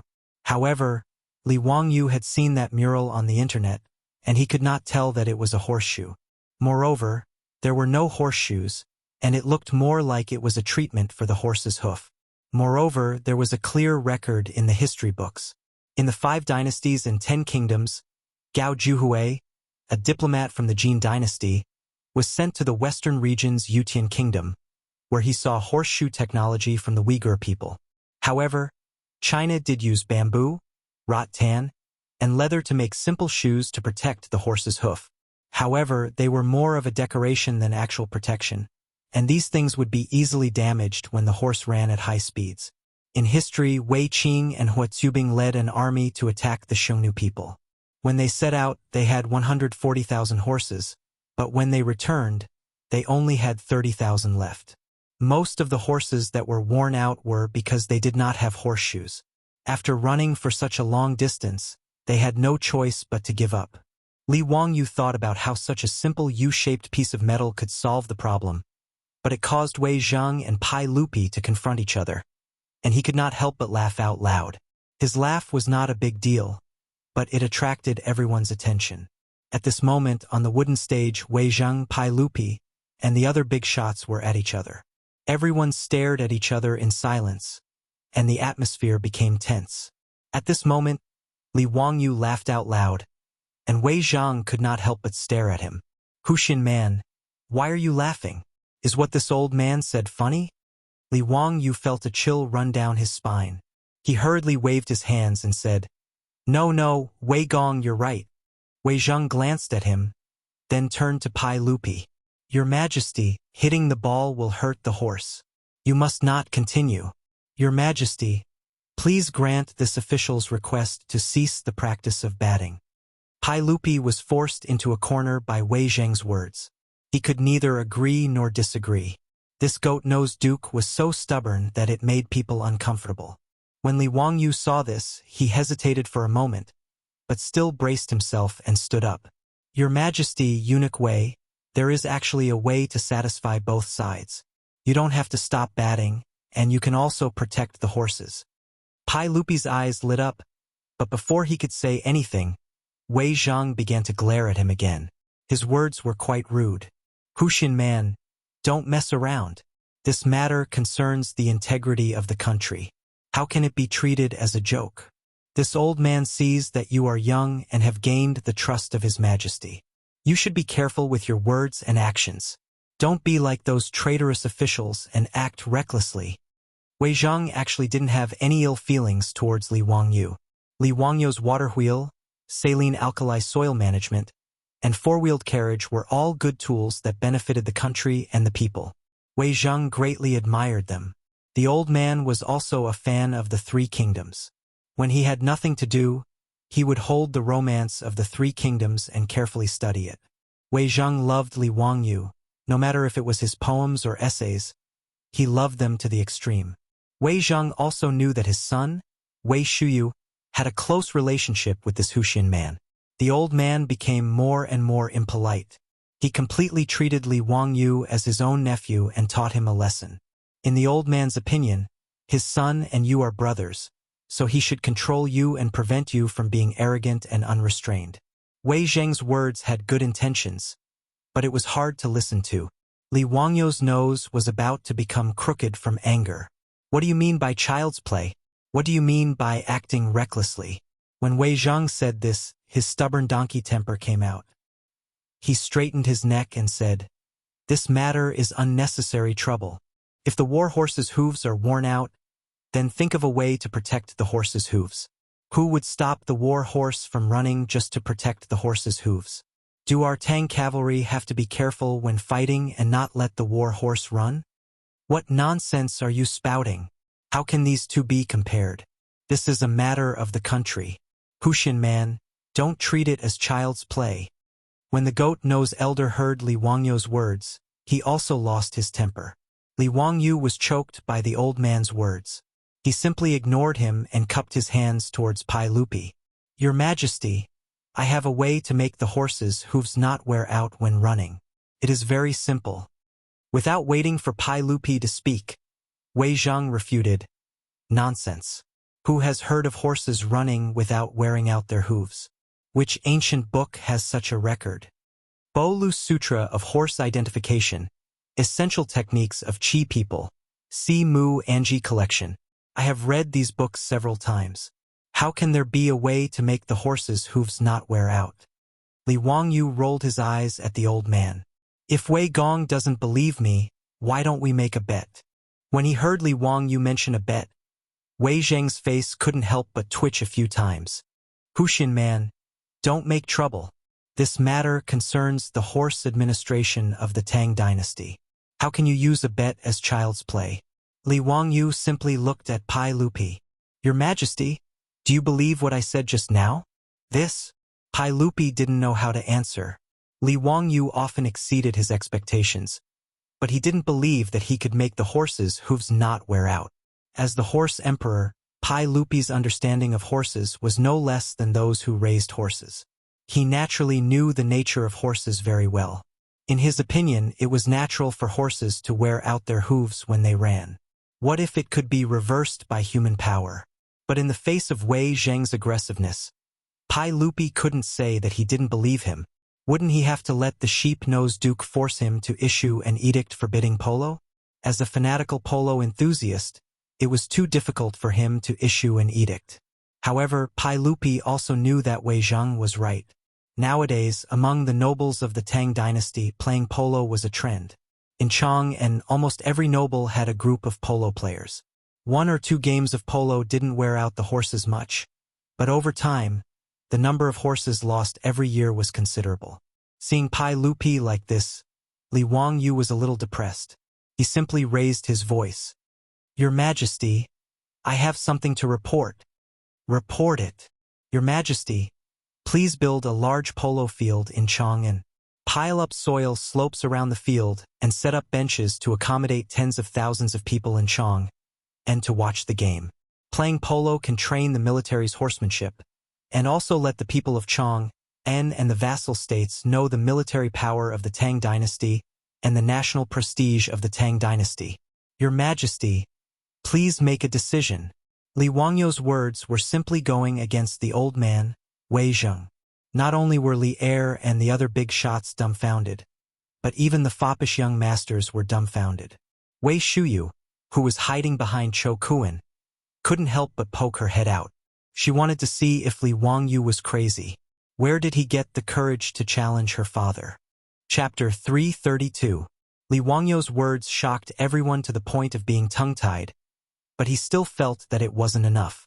When he was watching the polo game, he was wondering why the Tang dynasty didn't promote polo to the common people since there was such a lack of entertainment. Even if not everyone would be able to play polo, at least they would be able to watch polo. For example, today's game between the 6 armies of the Northern Army and the 16 guards of the Southern Army only had less than 100 spectators. It was really a waste. Since the rules of polo were similar to football in the future, why not set up a polo league in the Tang dynasty? Wouldn't it be faster? Originally, this was just a fantasy in his heart. But now that he was rebuked by old man Wei Zheng, he didn't care anymore. He poured out all his immature thoughts cleanly and neatly. Your Majesty, I would like to present a memorial to ask Your Majesty to set up a royal polo league in the Tang dynasty. Li Wangyu raised his voice. Wei Zheng's face was as black as the bottom of a pot. He glared at Li Wangyu as if he was looking at a traitor. Pai Lupi felt a headache coming on, but he couldn't help but ask, what is a league? The 6 armies of the Northern Army and the 16 guards of the Southern Army can form their own teams. A total of 22 teams can compete against each other. The winner gets 3 points, the draw gets 1 point each, and the loser gets no points. The team with the highest points will be the champion and will be rewarded by Your Majesty. Li Wangyu directly copied the rules of the Football League in the future, but the eyes of Pai Lupi and Chang Yaojin lit up. What kind of league is this? It sounds very interesting. Bravery will lead to the champion, and power will shock the enemy. The champion will be ranked at the top of the army. Good, good. Pai Lupi was very happy and clapped his hands. His words made Wei Zheng's face even darker. If his eyes could kill, Li Wangyu would have been riddled with holes by now. Your Majesty, you can't do this. Huxianan's words are full of evil intentions. He wants to ruin the horse policy of the Tang dynasty. In the long run, the army's excellent horses will be exhausted. Don't tell me that we are going to let the generals and soldiers ride horses to kill the enemy? Wei Zheng then pointed at Li Wangyu. His eyes were about to spit fire. Huxian man, I only thought you were a mischievous youth. I didn't expect you to come up with such a disastrous idea for His Majesty just to please His Majesty. You are truly a sycophantic minister. I'll beat you to death, you filthy bastard." After saying that, Wei Zhang grabbed the imperial sword from the waist of the guard behind Pai Lupi and pulled it out. He raised the shining imperial sword and began to chase after Li Wangyu. The old man's actions scared Li Wangyu so much that he broke out in cold sweat. This goat-nosed old man was too scary. He couldn't win in a verbal argument, so he drew his sword and slashed at him. He was already so old, yet he was so agitated. Wasn't he afraid of a heart attack?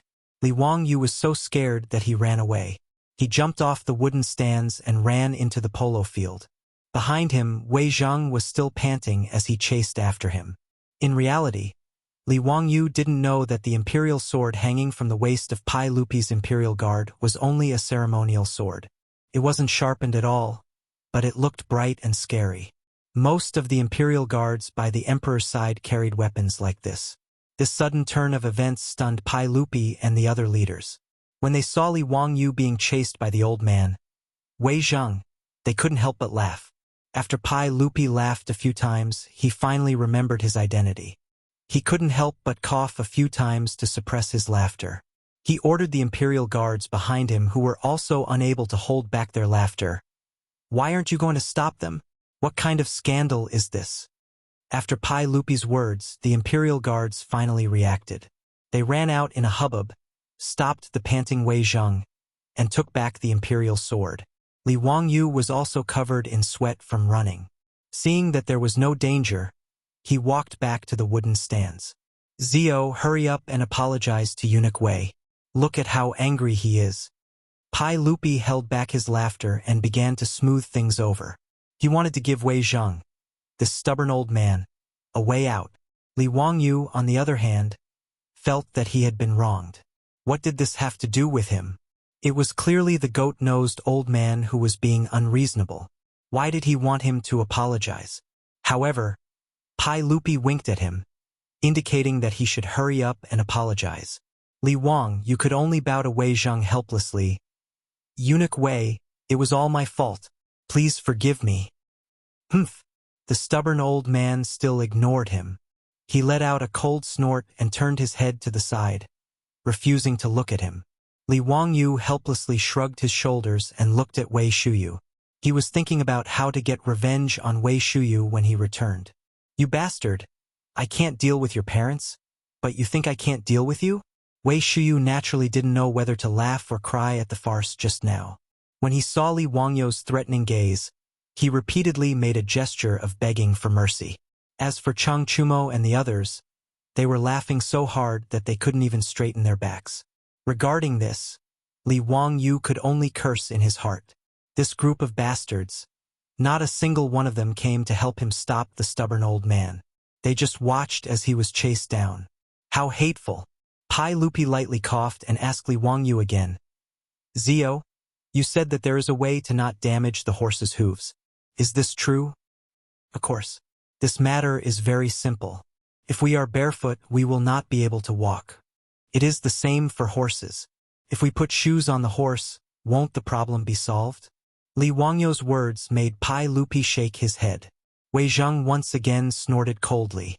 Chang Yaojin and the others couldn't help but burst into laughter. "Haha, Zio, you finally showed your weakness. These horseshoes have been around since ancient times. They are made of bamboo, rattan, and leather. It is not a novel thing, but it is not practical. Once the horse runs, it will be damaged." Chang Yaojin laughed as he explained to him. In the eyes of the crowd, Li Wangyu's so-called method was just nonsense. "Uncle Chang, how do you know that my method won't work? Do you want to bet?" Li Wangyu was annoyed by Chang Yaojin and the others' laughter. He simply didn't tell them the truth about the U-shaped horseshoe. He straightened his neck and asked loudly, "Little bastard, are you itching for a beating? I will slap you to death." The old hooligan didn't respond to Li Wangyu's words. He directly raised his large palm and threatened. Li Wangyu was speechless. What kind of people were these? If they didn't want to pull out a knife and cut someone, they would want to hit someone. Rude. Barbaric. Despising them. Pai Lupi shook his head. Zio, this matter is not child's play. Don't mention it again. He turned his head and said to Wei Zheng, we will consider Duke Wei's words. We will discuss this matter another day. How about it? No. Just as he finished speaking, Li Wangyu and Wei Zheng spoke at the same time to dissuade him. This made Pai Lupi so angry that his teeth itched. He couldn't say anything to Wei Zheng, but he wasn't so polite to Li Wangyu. He glared at him. Zio, if you say any more, we will have someone kick you out. Li Wangyu's temper also flared up. He ignored Pai Lupi's threat and loudly said, since your majesty does not believe me, how about we have a match in 3 days to verify my words? Your majesty, please allow it. Before Pai Lupi could speak, he heard someone say, your majesty, I am willing to have a match with Huxin Man in 3 days. Chapter 333. At this time, someone actually jumped out to support Li Wangyu. Was he not afraid of being spat to death by Wei Zheng? Everyone turned to look. It was Zhang Liang, the Duke of Chongping. What did Zhang Liang mean by this? Including Pai Lupi, no one understood. Only Li Wangyu and the other wastrels looked at each other, as if they had guessed what the Duke of Chongping was thinking. Today, they had a conflict with his wife and adopted son at the gate of the northern Yamen. Could it be that the Duke of Chongping wanted to use this opportunity to take revenge? Li Wangyu's guess was correct.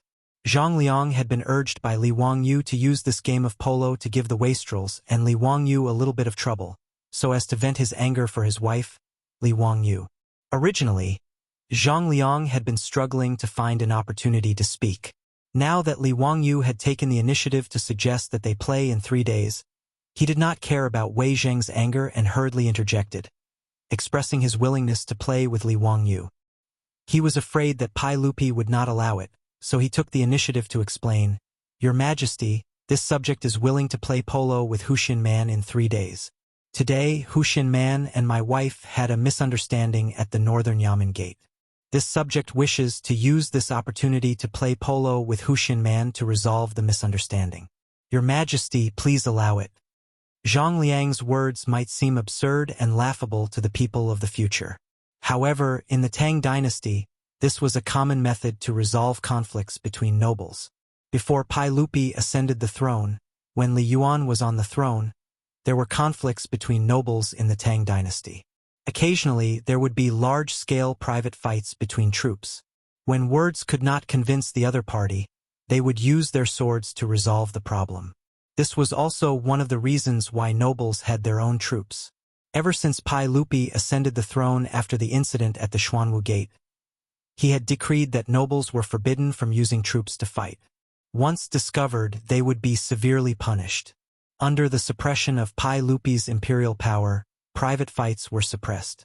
However, when nobles had conflicts, there had to be a way to resolve them.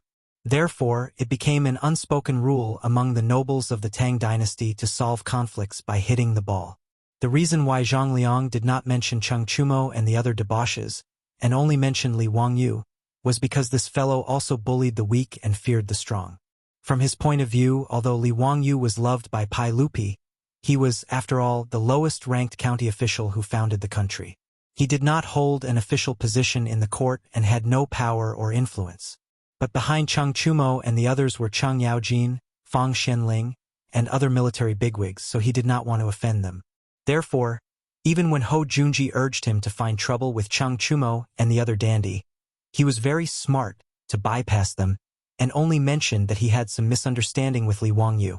Li Wangyu didn't think much of Zhang Liang's words, but the group of silk pants became anxious and waved their hands at Li Wangyu. Cheng Yaojin and Fang Xianling also spoke. Zhang Gonggong, it's just a misunderstanding. Why do you have to do this? Son of a bitch, isn't it just a little conflict with your wife? You want to hit the ball with my nephew for such a trivial matter. Don't you feel embarrassed? Pai Lupi also glared at Zhang Liang. His dissatisfaction was obvious. Zhang Liang did not expect that Pai Lupi, Cheng Yaojin, Fang Xianling, and the others would defend Li Wangyu like this. He could not help but feel embarrassed. Li Wangyu felt a little confused. Wasn't it just hitting the ball? How big of a deal was it? Was it necessary? Anyway, he wanted to show Pai Lupi and the stubborn old man Wei Zheng 3 days later. What difference did it make who he played with? He did not pay attention to the dissuading eyes of the silk pants and nodded his head casually. Mr. Zhang, if His Majesty agrees, then you and I will hit the ball 3 days later. After he said this, the wooden platform suddenly became silent. Even Wei Zheng, who had been glaring at him, looked at him like he was a fool. The silk pants were even more speechless. They covered their faces with their sleeves and did not want to look at him. Pai Lupi was also stunned. Ziyu, you really want to hit the ball with Mr. Zhang? Li Wangyu saw everyone's reaction and finally began to realize that there seemed to be something that he did not know. He asked weakly, Your Majesty, if I say no now, is it too late? Pai Lupi did not speak, but Chang Yaojin scolded, Nonsense. How can a man's words not count? Li Wangyu rolled his eyes. Old hooligan. It's okay for others to say this, but UF** King owe me copper coins for playing mahjong before saying this. Li Wangyu knew that there must be something wrong with everyone's reaction. He quickly asked the silk pants in a low voice.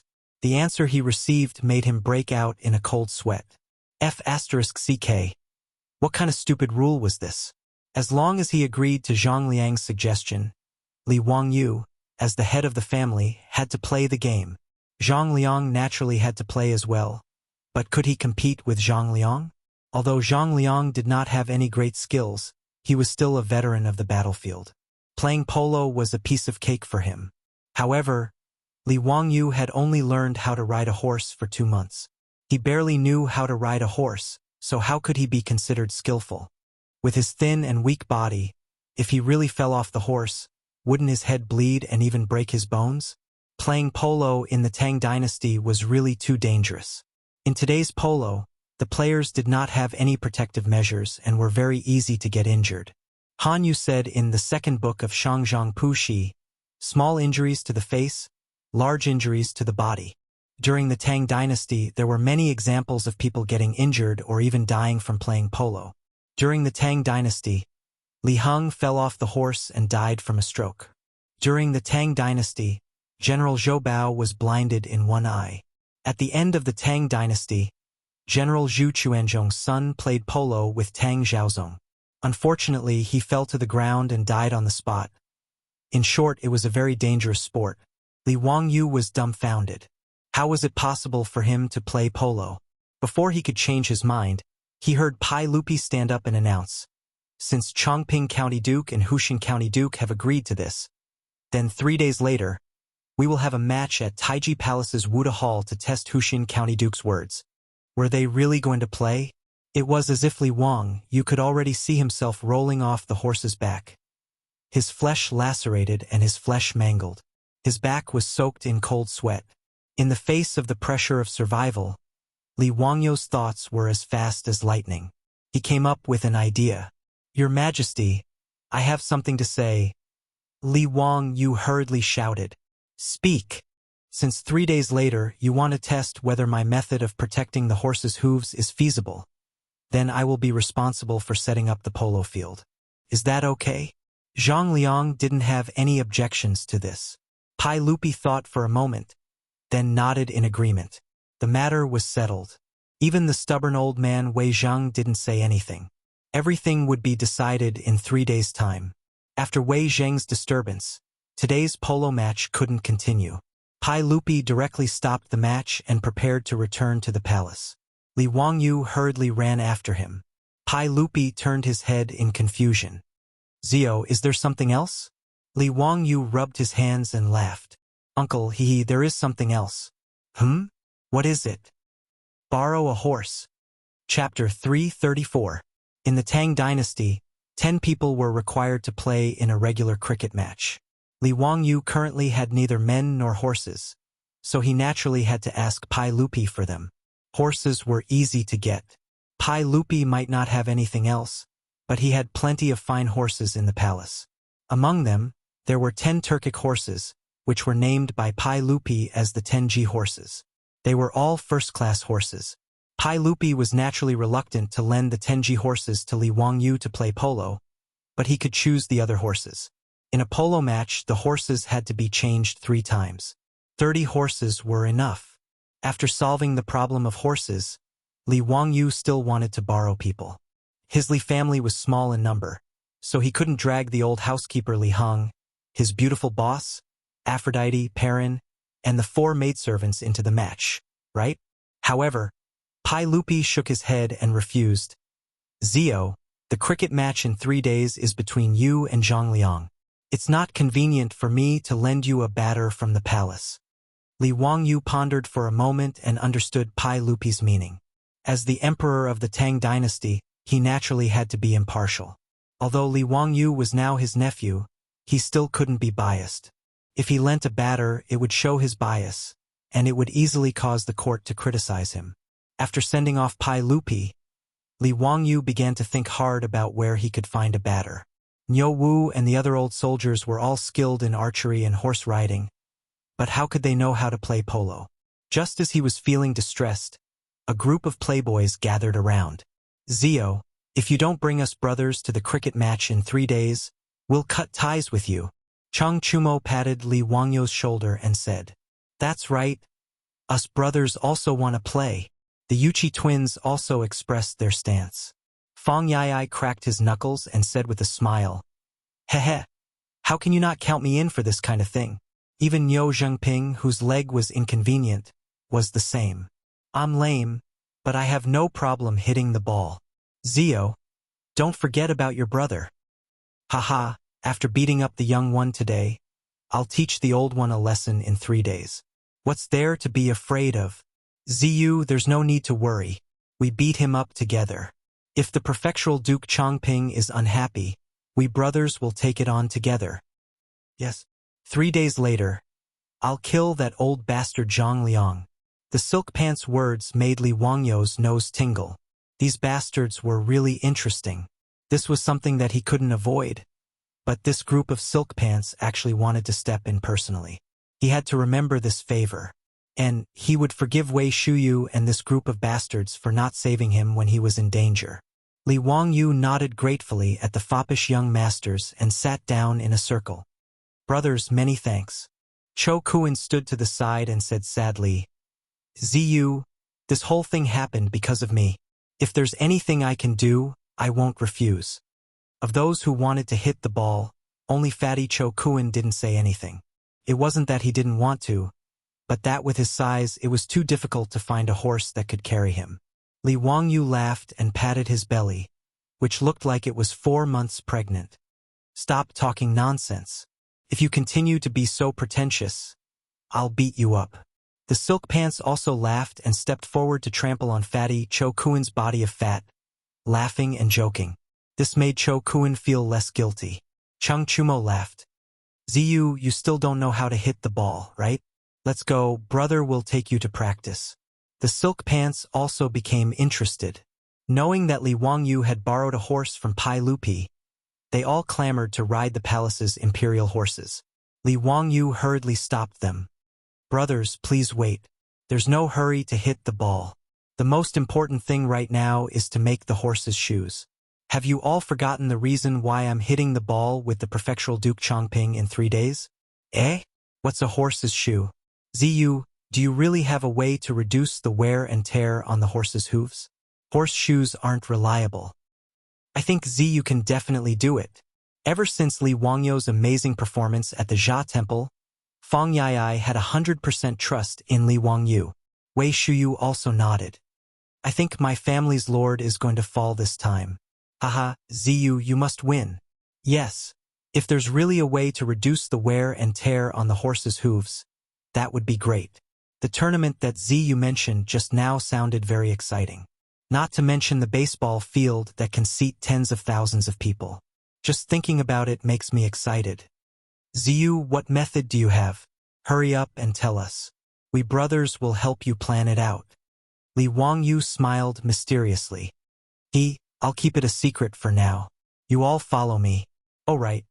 Does anyone know a good blacksmith? I need to make a batch of things. Fatty Cho Kuan hurriedly said, I know.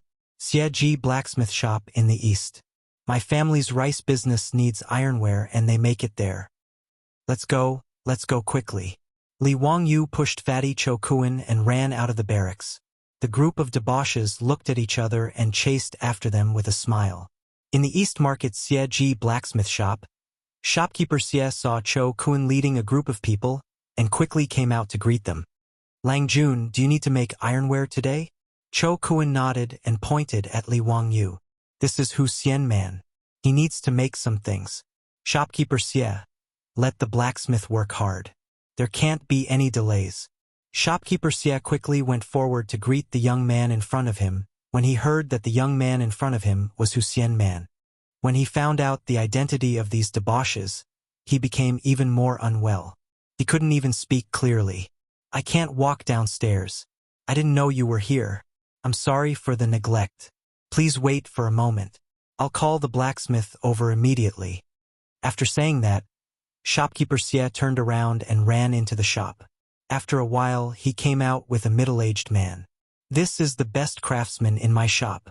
If you have any requests, please do not hesitate to ask him. I'm not bragging, but our Xieji blacksmith shop is one of the best blacksmiths in Chang'an City. I'm sure you'll be satisfied. Li Wangyu nodded, but he didn't rush to say what he needed to make.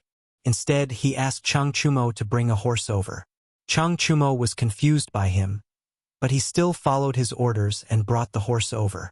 Li Wangyu asked shopkeeper Xie to bring a brush, ink, and paper. He spread the paper on the ground and asked the debauches to help him make the horse's hooves stand on the paper and not move. He took the brush and sketched the outline of the horse's hooves. Zio, what are you doing? The debauches couldn't understand what he was trying to do. Hee, don't worry. You'll know in a while. Li Wangyu took the paper with the outline of the horse's hooves. He compared the size of the horse's hooves and drew a U-shaped pattern. Then he handed it to the strong blacksmith. Please help me make this object. It doesn't need to be too thick, just about an inch thick. You need to make holes in these places on the iron plate. Li Wangyu pointed to the marked places on the drawing and explained. The middle-aged blacksmith frowned and looked at it for a long time. He didn't know what this strange little iron plate was for. However, he knew that these were all nobles, so he didn't dare to ask. He just nodded and replied in a low voice, Please wait for a moment. There's a ready-made iron bar in the workshop. You just need to bend it and make holes. That's good. You can make 4 pieces first. The middle-aged blacksmith nodded and went to the blacksmith shop behind to make. After about an hour, 4 pieces of steaming horse's hooves were sent to Li Wangyu. Chapter 335. Chang Chumo and the others grabbed the 4 pieces of horseshoes and looked at them for a long time, but they still couldn't figure out what they were used for. Ziyu, is this the horseshoes you were talking about? How do you use this? Li Wangyu didn't answer, but asked, Which one of you has a good stable boy? Let me borrow it, and you will know the use of this horseshoes. Duke Lu's residence was not far from the East Market. After a short discussion, they got on their horses again and headed towards Duke Lu's residence. As soon as he entered Duke Lu's residence, Li Wangyu regretted it. He actually forgot that the old hooligan, Chang Yaojin, also returned home after the polo tournament was cancelled. Miscalculation, it was really a miscalculation. He turned his head and glared at Chang Chumo. You did it on purpose, didn't you? The 3 brothers of the Chung family had been with Li Wangyu for a long time now, so they also learned his movements. They shrugged their shoulders at Li Wangyu, meaning that it was none of their business. Wahahaha. Boy, quickly come and tell me clearly. What method do you have to prevent the horse's hooves from being worn down? If you can't do it, if you can't hold the tournament, I will beat you up. Chang Yaojin waved the folding fan Li Wangyu gave him. His attitude was very arrogant. Faced with the old hooligan's threat, Li Wangyu could only obediently admit defeat. Uncle Chang, I came to your residence specifically to demonstrate to you. Why don't we go to the residence's stable now? Summon your manners stable boy, and I will teach him. How effective it is, Uncle Chang will know when you see it. Including Chang Chumo, the group of debauches looked at Li Wangyu with disdain. You have the nerve to say such words? You came here specifically to demonstrate to Chang Yaojin? Are you sure? Li Wangyu stared back at them, F***ck. Do you dare to say no? All the debauches. We don't dare. Chang Yaojin was very satisfied with Li Wangyu's answer and took the lead to the residence's stable. When they arrived at the stable, Li Wangyu asked the stableman to prepare the wooden frame that was usually used to cut the horse's hooves. He took out a fine horse from the stable and tied it to the wooden frame to prevent the horse's hooves from hurting anyone when the horse's hooves were being nailed. He asked the stableman to clean the horse's hooves and use a small knife to cut off the uneven parts of the horse's hooves. After the preparations were complete, he took out the horseshoes that he had made in the blacksmith shop and had the stableman nail the horseshoes to the horse's hooves. Using an iron nail to nail this piece of iron to the horse's hooves? Regarding Li Wangyu's instruction, Ma Xiao of Duke Lu's mansion was stunned for a long time, not knowing whether he should follow it or not. On the other hand, Chang Yaojin's eyes lit up. He had already figured out what was going on. Bastard, what are you standing there for? Why haven't you done as Hu Xiannen said? Seeing the stableman standing there in a daze, Chang Yaojin couldn't help but curse. Only then did the stableman wake up from his dream. He hurriedly picked up the wooden hammer and nails and began to nail the horseshoes as Li Wangyu had instructed. The horseshoes were a layer of cuticles, similar to human nails, and did not feel any pain. Under everyone's gaze, the horse's hooves were nailed to the horseshoes. Li Wangyu had the stableman release the bound horse and was ready to test the effect of nailing the horseshoes. Chang Yaojin pulled away Chang Chumo, who was about to mount the horse, and directly jumped onto the horse's back. Duke Lu's mansion occupied a large area, and there was even a horse training field set up in the mansion. Chang Yaojin pulled the reins and urged the horseshoe-nailed horse to run towards the training field. Li Wangyu and the wastrels bitterly smiled. They could only slip away and chase after the horse's butt. The horseshoes nailed to the metal horseshoes made an unprecedented crisp, knocking sound on the bluestone floor of the mansion. It was very pleasant to hear. Chang Yaojin's ears listened to this sound and became more and more excited. He rode the horse to the training field and began to gallop happily. This old bastard was so happy that he grabbed a long spear from the weapon rack next to the training field and began to practice a horse battle. Li Wangyu and the others were scared witless as they cowered in the corner of the training field. They could only helplessly watch the old hooligan behave atrociously. There were even several times when the old hooligan deliberately urged the horse to run in front of them. The shiny blade of the horse passed in front of everyone's eyes. Li Wangyu was so scared that he quickly shrank his body behind Chang Chumo. "Brother Chumo, I'm sorry." Li Wangyu patted Chang Chumo's shoulder and said sympathetically. The other wastrels also looked at the three Chang brothers with sympathy. They were unlucky to have such a father. The three Chang brothers had tears in their eyes. As for their father, they also had to applaud with tears in their eyes. Finally, the old hooligan was satisfied. He rode the horse in front of everyone and dismounted. He personally checked the horse's hooves and then raised his head and laughed. "Boy, if you had such a good thing, why didn't you take it out earlier? Do you know that you almost made a mistake? If my Tang Dynasty's army had these horseshoes earlier, how many more horses could we have produced every year?" He had made the horseshoes himself, but in the old hooligan's words, it was his fault. Li Wangyu was too lazy to argue. He obediently bowed his head and admitted his mistake. Only then did Chang Yaojin let him go. This horseshoes really are useful. Why didn't this old man think that nailing a piece of iron to the horse's hooves could prevent them from wearing out? Even if the horseshoes wear out, I can just replace it with a new one. Good. This is really good. This won't do. This old man must go to the palace to see the emperor. This matter cannot be delayed. Li Wangyu quickly pulled Chang Yaojin back. "Uncle Chang, please wait. If you go to the palace, won't everyone know about it? This little nephew is still waiting for 3 days to play ball with Prefectural Duke Chongping." Chang Yaojin glared at him. He wanted to say something, but after thinking about it, he laughed. "Wahaha, you're right. Then let's talk about it in 3 days. However, this horseshoes of yours must be kept a secret. You must not let others know about it. Where did you get this horseshoes made from?" "Chong and East City's Xieji blacksmith shop." Chang Yaojin nodded. "Men, send someone to the East City's Xieji blacksmith shop. Bring everyone to the Golden Guard of the left's barracks. Don't let a single person leave. Do you hear me? Yes, sir. Chang Yaojin's personal guards immediately received the order and rushed out of the residence. Li Wangyu couldn't help but sweat profusely. What was this old hooligan trying to do? Wasn't he making a big fuss over a minor issue? Bringing everyone from the blacksmith shop to the barracks? Wasn't this too much of an exaggeration? Without waiting for him to persuade him, Chang Yaojin turned his head and continued to make arrangements. Zio, Yu, Chumo, and the others will move to the Golden Guard of the left's barracks in the next 3 days. Send the horses His Majesty lent you there as well. For the next few days, don't leave the barracks. Practice well inside. Nanny? Even they were going to live in the barracks? What was this old hooligan trying to do? Li Wangyu was confused. He opened his mouth, wanting to object. However, Chang Yaojin didn't give him a chance to speak. He waved his hand and had someone send them to the Golden Guard of the left's barracks. Li Wangyu wanted to cry but had no tears. What kind of sin had he committed? He could only send someone to Zhou village to deliver a message, saying that he would be staying in Chang'an for a few days. His beautiful superiors didn't have to worry.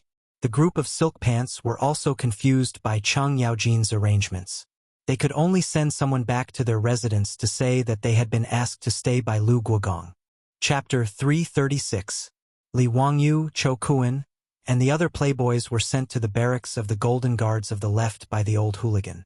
As for the Xieji blacksmith shop in the East City, the shopkeeper, the craftsman, and the workers were all sent to the barracks. Shopkeeper Xie was so scared that he was trembling. He didn't know what had happened to him. When he saw Li Wangyu and the others, he kept crying and begging Li Wangyu to be merciful and let him go. Li Wangyu could only comfort him and promise that he would be able to go home in 3 days. Only then did shopkeeper Xie and the others calm down. Chang Yaojin ordered them to move the tools from the blacksmith shop into the barracks. He ordered them to start making horseshoes immediately.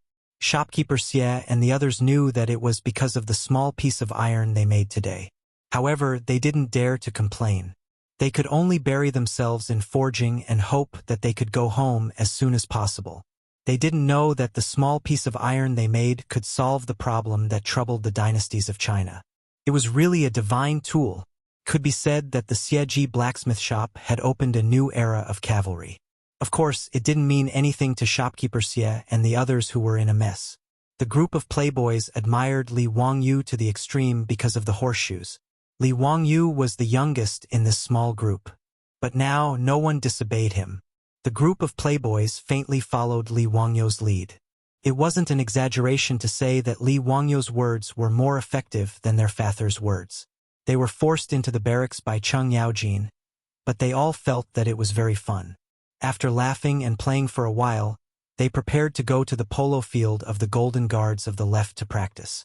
Li Wangyu still didn't know how to hit the ball. Chang Yaojin and the others wanted to train him well since he would be playing in the game in 3 days. Even if he couldn't learn how to play polo, he should at least learn how to protect himself so that he wouldn't fall off the horse.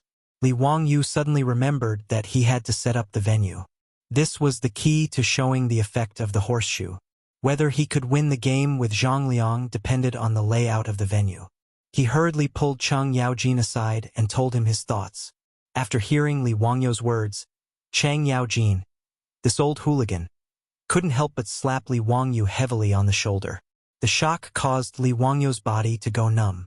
In the future, I will make my 3 foolish sons stay away from you so that they won't be fooled by you.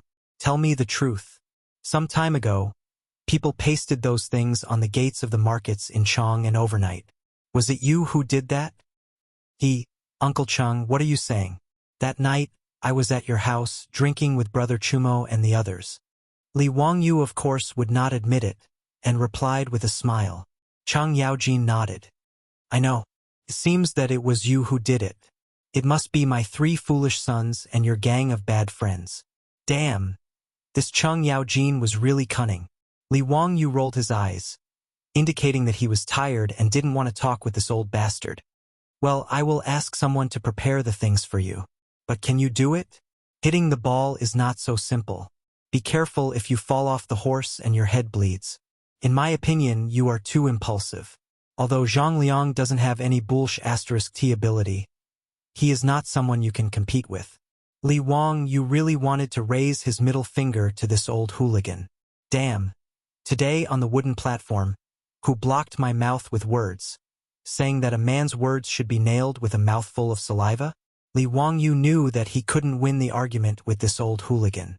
He turned around and went to find the playboys to practice. In the Tang Dynasty's polo tournament, each side had 10 batters. Everyone discussed for a while. Apart from Li Wang Yu, who had to play, the other 9 people were the Cheng brothers, the Yuqi twins, Fang Yai, Chai Linggu, Niu Zhengping, and Wei Shuyu. As for Du He and Du Go, they could only serve as substitutes and cheerleaders.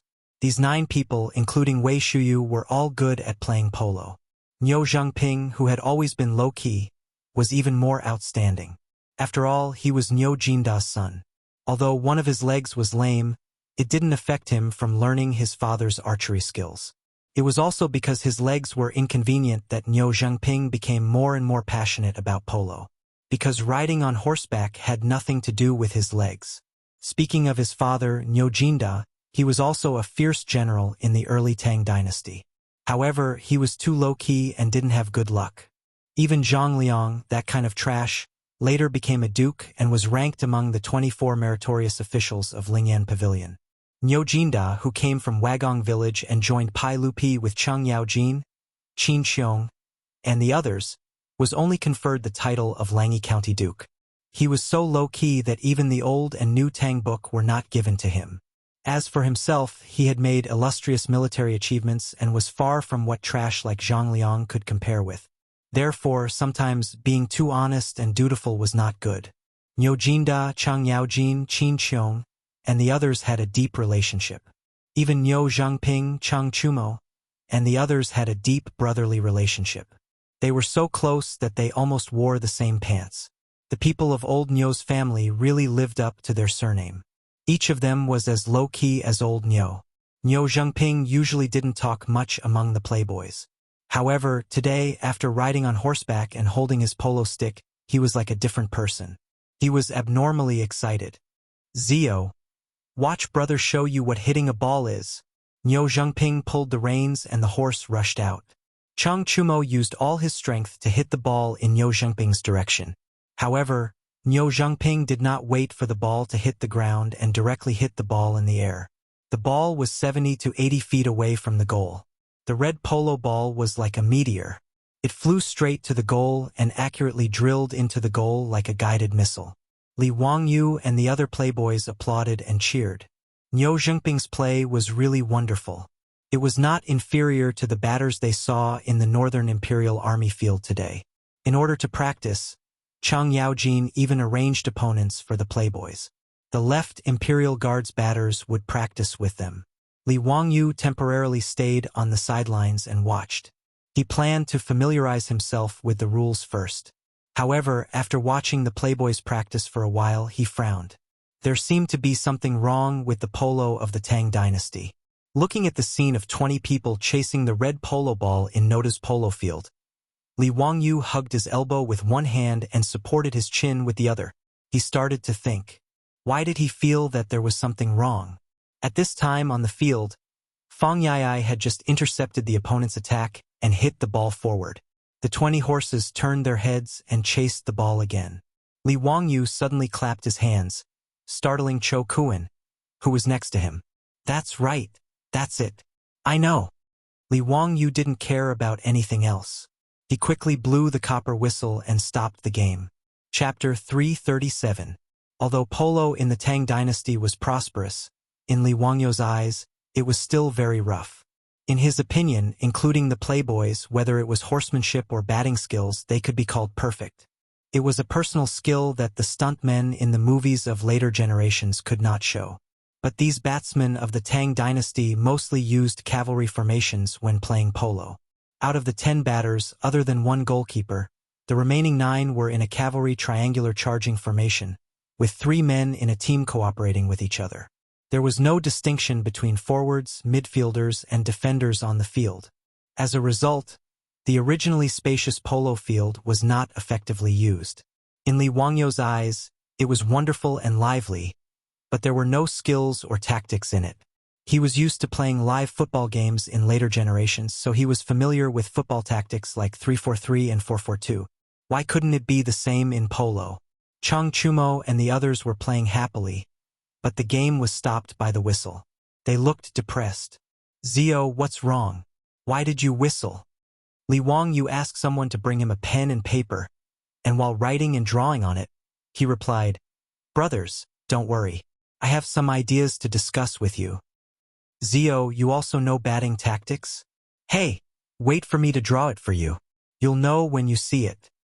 Li Wangyu drew a diagram of the polo field on the paper, picked up a handful of stones from the ground, and put 2 of them on it. Brothers, please look. These 2 stones represent 2 batsmen. He pointed to Niu Zhengping and Chang Chumo. Brother Zhengping and Brother Chumo have good skills and can be responsible for the offense. They are the first line of the team's offense, mainly wandering in this area. I call them the forwards. He used the pen to outline an area in front of the polo field. Brother Zhengping and Brother Chumo will be in this area, waiting for the opportunity to strike a fatal blow. Niu Zhengping and Chang Chumo looked at each other and laughed. Forwards are good. We are the vanguard officials directly attacking the enemy. Got it. Zio, go on. Li Wangyu nodded and took out 3 more stones and placed them on the paper. These 3 stones represent Brother Yuchi and Brother Eai. The 3 of you are the middle army, and I am the middle. He is mainly active in the middle of the field and is responsible for connecting the forwards and defenders. He can attack and defend when he advances. Fang Yai and the Yuchi twins also nodded excitedly. Understood? Zio, you're arranging the troops. Li Wangyu chuckled and placed the last 3 stones on the paper. Brother Lingwu, Brother Shuyu, Brother Chuliang, and Brother Chubi. The 4 of you will be the rear guard on the field. I will be the rear guard, mainly responsible for defense and intercepting the opponent's attacks. The 4 of them nodded excitedly. Looking at the 9 stones that Li Wangyu had placed on the paper, they felt like they were in a battlefield. Cho Kuan suddenly asked, Zio, what are you doing then? Me? Li Wangyu answered matter-of-factly, don't tell me you expect me to charge and break through the enemy lines? Everyone was stunned when they heard this, and then they all laughed loudly. Out of their absolute trust in Li Wangyu, the playboys didn't raise any objections. Instead, they listened to Li Wangyu's explanation with great interest. Li Wangyu picked up his pen again and circled around each position, explaining how they should run to attack, widen the field, and use the ball to control the players. He explained to the playboys for a long time. The playboys were all quite smart. After Li Wangyu's explanation, they all roughly understood their duties and running routes on the field. Haha, Zio, this formation of yours is quite interesting. Let's try it out? Chang Chumo couldn't wait. Li Wangyu nodded and was about to get on his horse when he suddenly thought of something. He called over an imperial soldier and asked him to bring him a helmet. Everyone didn't understand, and Li Wangyu was too lazy to explain. Damn, this group of barbarians. They didn't bring any protective equipment for such a dangerous sport. It was too much. With his soft skin and tender flesh, he didn't dare to imitate them. If it wasn't for the fact that the Tang army's armor was too thick and heavy, Li Wangyu would have wanted to fully equip himself and go play polo. After putting on the helmet and tightening the straps, Li Wangyu carefully climbed onto the horse and prepared to go on the field. The training match started again, and the left Golden Guard's batsman casually rode onto the field. In the eyes of this group of veterans, playing polo with Li Wangyu and the others was just playing with them. Although the playboy skills were good, how could they compare to this group of old soldiers? With the cooperation of the 3 batsmen, it was very difficult for the playboys to compete. This was the cooperation of the cavalry in the army. On the battlefield, the cavalry charge was also the same. The cavalry formation that seemed to cover the sky and cover the earth actually consisted of 3 cavalrymen working together. One person was in charge of attacking, and the other 2 were in charge of protecting the left and right wings. This was similar to the 3-3 infantry tactic invented by the People's Liberation Army in the future. The 3 people formed a battle group and attacked or defended in a triangle formation. This tactic had both offense and defense, and the division of labor was clear. It could maximize the combat strength of the cavalry. However, although this tactic was powerful on the battlefield, it might not be suitable on the field. If the players were too concentrated on the field, it would leave too much space for the opponent to use. Originally, when playing polo in the Tang dynasty, everyone was like this, and it didn't matter. As the saying goes, noobs pecked at each other. However, Li Wangyu shamelessly copied the football tactic from the future, and the original polo tactic immediately became outdated. When the playboys rode on the field and tried to stand according to Li Wangyu's instructions, it caused a burst of laughter from the imperial guards. Although they were just accompanying the playboys to train, it still attracted many left Golden Guard's imperial guards to watch from the sidelines. Many generals also ran to the sidelines to join in the fun. Seeing the playboys standing on their horses, the crowd couldn't help but laugh. Young dukes, what are you playing at? Why aren't they forming a battle formation?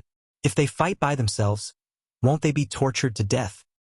Hee hee, I'm afraid that the dukes are playing some tricks. Let's see. This formation definitely won't be able to block the attack. Are the dukes preparing to surrender? I bet that if the dukes use this formation, they will lose at least 5 balls. Does anyone want to bet with me? Scram to the side. Who's crazy enough to bet with you?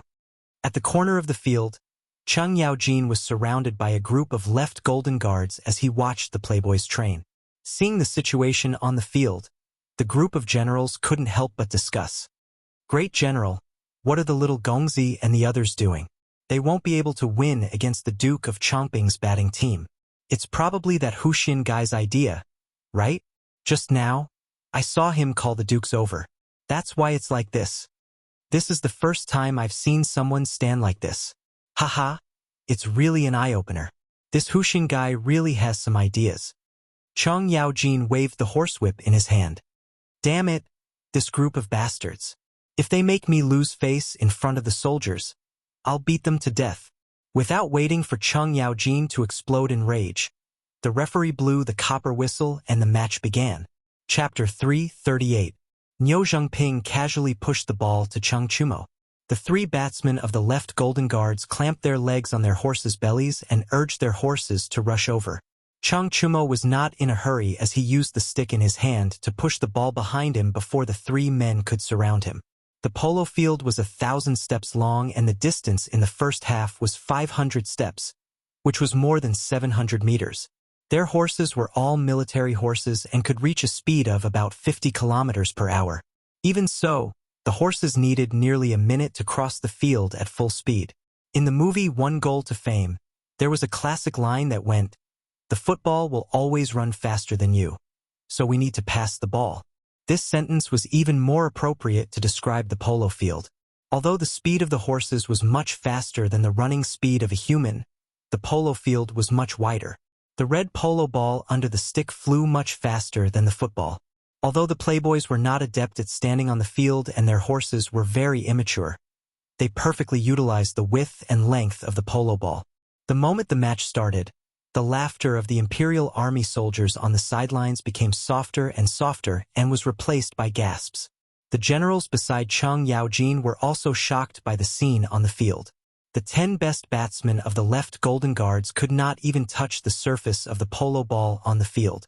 The batters in a group of 3 were busy chasing the polo ball in vain on the field. On the other hand, the debauches were having a very easy time fighting. Every time they were about to be caught or surrounded by their opponents, they would always be able to move the ball as if they were taking a stroll in the park. The first time the playboys attacked, the polo ball was passed 3 times and was sent to the front of Niu Zhengping's horse. At this moment, there was only the goal and a batsman in front of him. The batsman was very anxious and urged his horse to rush towards Niu Zhengping, desperately trying to stop him from shooting the ball. Niu Zhengping raised his club high, but he didn't use any strength. Instead, he pushed the ball out before the Imperial Army batter arrived. The batsman of the Imperial Army turned his head in shock and looked in the direction of the ball. He saw Cheng Chumo riding his horse in the direction of the ball. He bent down and easily pushed the ball with his stick. The ball rolled into the Imperial Army's goal without any obstruction. The referee at the side of the field immediately blew his copper whistle, accompanied by the sound of drums. An imperial army soldier ran to the back of the goal with a banner in his hand and stuck it into the ground, indicating that the silk pants had scored a point. Li Wangyu was alone in front of his own goal, looking into the distance. The polo field of the Tang dynasty was really too big. The opponent's goal, which was 1.5 kilometers away, made it quite strenuous for him to see. However, when the whistles and drums sounded, and the flag fluttered in the wind, he immediately understood that the debauches had broken through the opponent's goal. He couldn't help but clench his fists and wave them in the air a few times. Success. Using football tactics to play polo was really useful. Chang Yaojin was so shocked by this scene that he couldn't close his mouth for a long time. After a long while, he muttered to himself, "Bastard, you can play polo like this?" The generals who had been making fun of the debauches also fell silent. They felt that their faces were burning. This was a slap in the face. Some of the thin-skinned generals couldn't help but shout at the imperial army batters on the field, scolding them and telling them to be more serious. The game started again. These imperial army batters no longer dared to underestimate the debauches. They were 120% focused. However, the result of the game was still one-sided. After only 2 hours of the game, the debauches were leading by a score of 7-3. The 3 goals that they had lost were almost all related to Li Wangyu. This guy's goalkeeping was really too weak. His level was so terrible that it was impossible to look at him directly. He wasn't even able to stop a seemingly harmless shot from the other party. Instead, he almost rolled off the back of his horse, causing the debauches to burst into laughter. In the second half of the game, the imperial army batters also tried to imitate the debauches' tactics. However, there was no one to teach them. They could only observe with their eyes. How much could they learn? In the end, they were like dogs instead of tigers. They became scattered sand and were unable to threaten Li Wangyu's goalkeeping. After the training match ended, the debauches were all smiles. They didn't think that they could win so easily. As for the imperial army soldiers of the imperial army, they were all silent. This blow was too great. The debauches rode on their horses and escorted Li Wangyu to the side of the field. While everyone was laughing and joking, they saw a group of people galloping over. "Bastard brat, if you don't teach the batters of the left golden guards that you used just now, don't even think about leaving this military camp." From afar, Chang Yaojin's hoarse voice could be heard shouting. It scared Li Wangyu so much that he shrank his neck back. This old hooligan couldn't see anything good in his eyes. The horseshoes were snatched away by him. He even wanted to snatch the tactics for playing polo. He was really going too far. Li Wangyu took a deep breath and glared. He opened his mouth and roared, "Yes, Uncle Chang, don't worry. I will do my best to teach them." Damn it, he had to lower his head when he was under someone else's roof. This was the Imperial Army of the Imperial Army. Facing the old hooligan's threat, Li Wangyu admitted that he wasn't a tough guy and couldn't say no. 3 days passed quickly. On this day, the martial virtue hall of Taiji Palace was unusually lively. As the saying goes, Taiji gave birth to Yin and Yang gave birth to the 4 symbols, and the 4 symbols gave birth to the 8 trigrams. There were many gossipers in Chang'an. The imperial tutor of the crown prince, Li Wangyu from Hu County, was in the imperial army's barracks 3 days ago. He had a conflict with the wife of the Duke of Chongping's family, the Li clan, and beat up Zhang Liang's adopted son. Today, he was going to teach the saint how to protect the horseshoes and play polo with the Duke of Chongping. These gossips had already spread to the ears of all the nobles and officials in Chong, and within 3 days. In this era where there was a serious lack of entertainment, even the nobles and officials in Chong'an were very bored. After hearing about the commotion in front of the martial virtue hall, who could still sit still? Therefore, all those who were qualified to enter the Taiji Palace to watch the ball game came. Because polo was popular in the Tang dynasty, there was also a polo field in front of the martial virtue hall of Taiji Palace. However, the field was slightly smaller. It was about 800 meters long and 400 meters wide. It had to be said that the most distinctive feature of the prosperous Tang dynasty was the word big. The streets were 150 meters wide and the palace was tall, Therefore, it wasn't surprising that there was such a big polo field in front of the Martial Virtue Hall. The nobles and officials arrived at the Martial Virtue Hall one after another. However, when they saw the polo field that was being used today, they all had the same thought. What the hell is going on in this polo field? Chapter 339. The Tang dynasty had strict requirements for a polo field used for batting. First, the field had to be flat and there could be no holes. Otherwise, the horses and batters would be injured. Secondly, grass could not grow on the field. The ground had to be compacted. But today, the field in front of the Hall of Martial Virtues was filled with all kinds of broken weapons and arrowheads. Many of them were even rusty. This field could be used for batting? Was this not a garbage dump? Where did all these broken metals come from? The officials and nobles all had black faces full of question marks. Some of them were old and had blurred vision. They even walked closer to see what was going on. Someone waved his hand to summon a servant from the Hall of Martial Virtues and asked why the field had become like this. The servant looked left and right and helplessly replied in a low voice. Replying to the noble Lu Guogong, with the approval of the saint, specially used a carriage to transport these weapons and poured them on the field. Do you know why this is? This servant really does not know.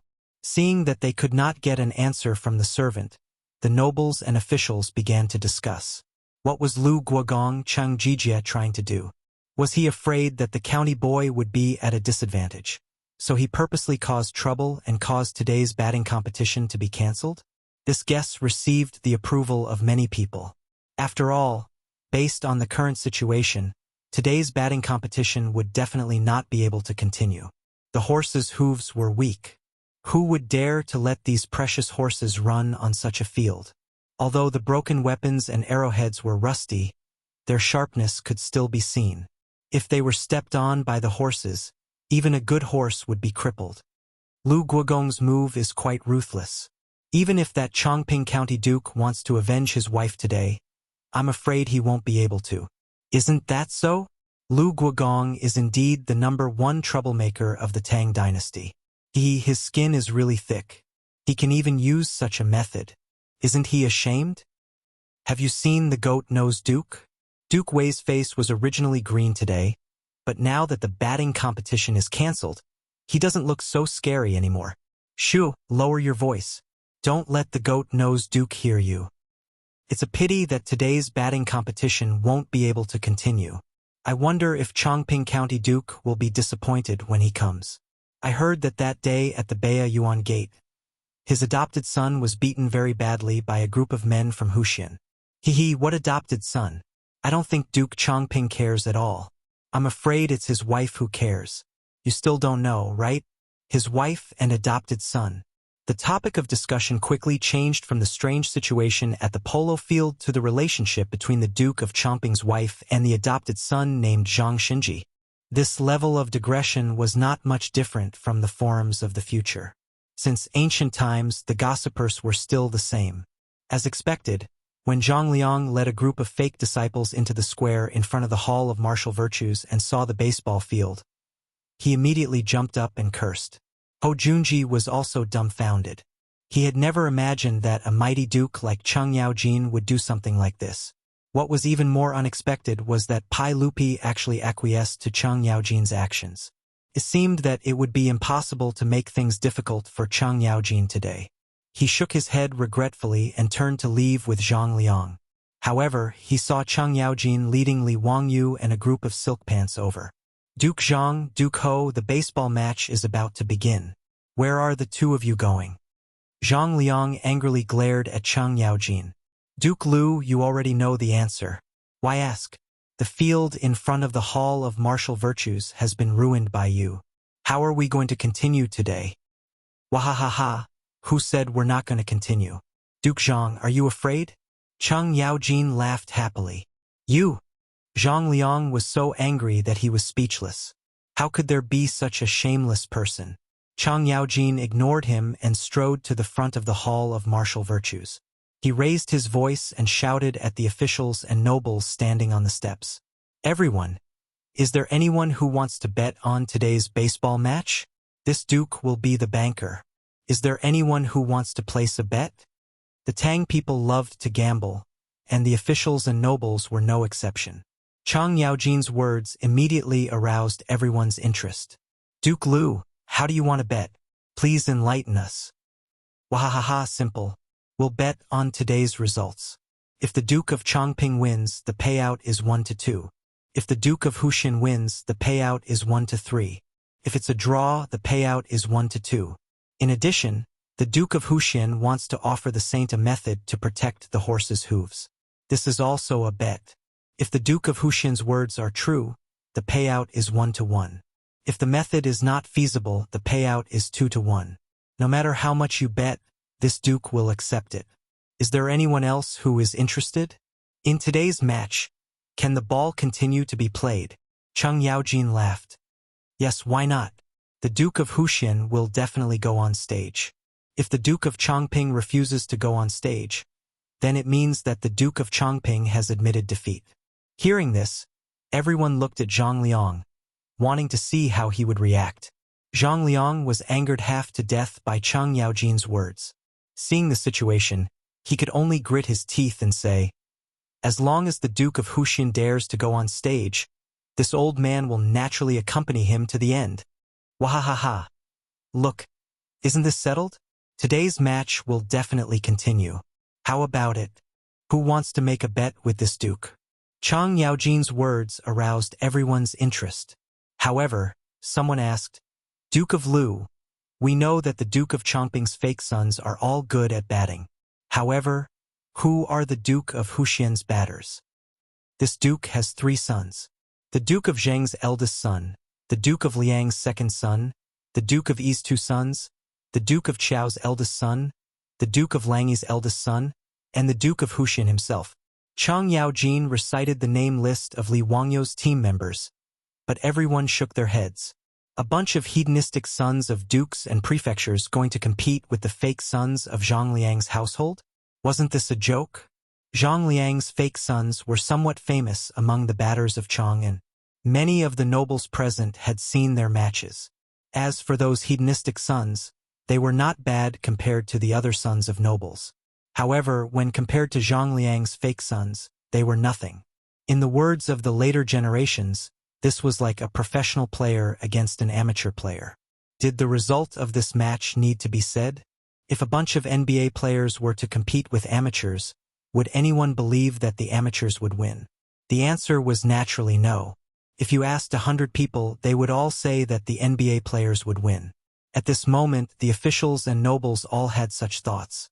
They all looked at Duke of Lu with strange expressions. Had water entered this old man's brain? Why would he make such a bet? If the Duke of Chongping won, the payout would be 2-1. That meant that the Duke of Lu's household would have to spend a lot of money today. Duke of Lu, you're not joking? Then I'll bet 1,000 taels of gold that the Duke of Chongping wins. Don't worry, when have I not kept my word? If there's a bet, there's no reason to lose. As long as you dare to bet, I dare to accept it, Chang Yaojin replied casually. Duke of Lu, if that's the case, then I'll also bet 1,000 taels of gold that the Duke of Chongping wins. I'll bet 1,500 taels of gold. I'll bet 2,000 taels of gold. Chapter 340. The old scoundrel set up a bet there. Because there were too many people betting with him, Chang Yaojin even found an eunuch from the palace to record the bets with paper, ink, and brush. Almost all the officials and nobles were betting on the Duke of Chongping's victory.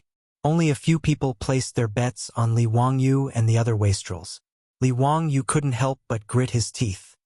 He finally understood why the old scoundrel had locked them up in the barracks of the Golden Guards of the left for 3 days. It was because he was worried that the news would be leaked and affect his opening bet.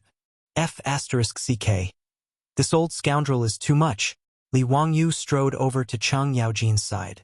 Righteously, he whispered into his ear, Uncle Chang, when we meet, split it in half. Otherwise, your nephew will shout. Chang Yaojin's eyes widened in anger. Li Wangyu didn't back down.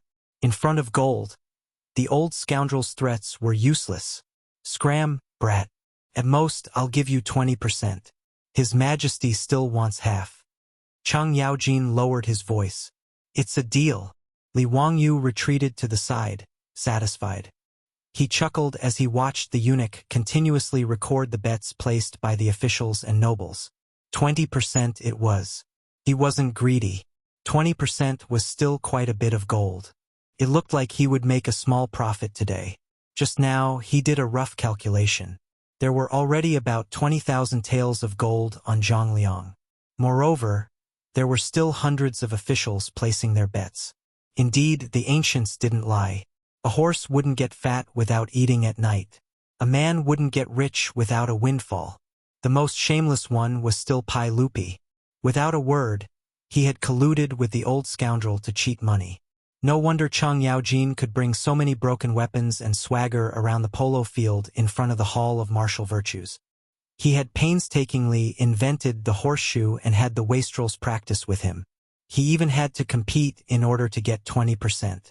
And Pai Lupi didn't do anything and actually wanted to take half of the gold. Truly shameless. Despise him. It didn't take long for the officials and nobles present to make a bet with Chang Yaojin. In the end, the total amount of gold that was bet on Duke Chongping was as high as 50,000 taels of gold. The aristocratic families, in particular, had placed heavy bets. 50,000 taels of gold was equivalent to 300,000 strings of copper coins. This was indeed a huge sum. If Chang Yaojin lost, he would have to pay 100,000 gold taels. Li Wangyu pondered without any malice. If the old hooligan really lost, Duke Lu's mansion would have to be his pants, right? He might even have to use Noda's public house to pay off his debt. TSK. Just thinking about it makes me feel good. Should I go easy on the old hooligan when I'm guarding the goal to give the old hooligan some excitement? However, he decided to forget about it.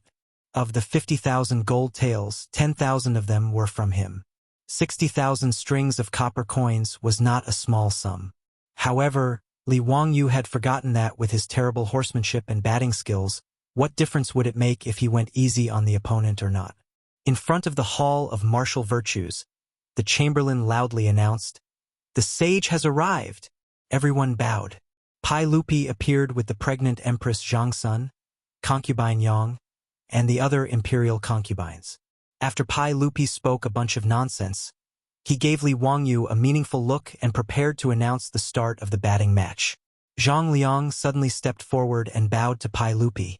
"Your Majesty, why did the batting field become like this today? Why did High Duke Lu dump so many broken weapons on the battlefield?" He was still unwilling to compete with Li Wangyu on such a field. Even if he could win, he would have to be careful. Moreover, there was no guarantee that the horses would be injured. The horses weighed nearly a ton and ran at a speed of tens of kilometers. The force of impact was enormous. If the broken weapons on the field were to be touched by the horses, the force would be greater than a person slashing down with a knife. The horses would definitely be injured. Duke Chongping's 30 fine horses had been painstakingly gathered from all over the world. Normally, he treasured them a lot. If a few of them were to be destroyed because of today's batting match, it would be too painful. Thus, he stepped forward and asked this question. Pai Lupi was very calm. He only nodded slightly at Chang Yaojin, indicating for him to explain. The old hoodlum stepped forward.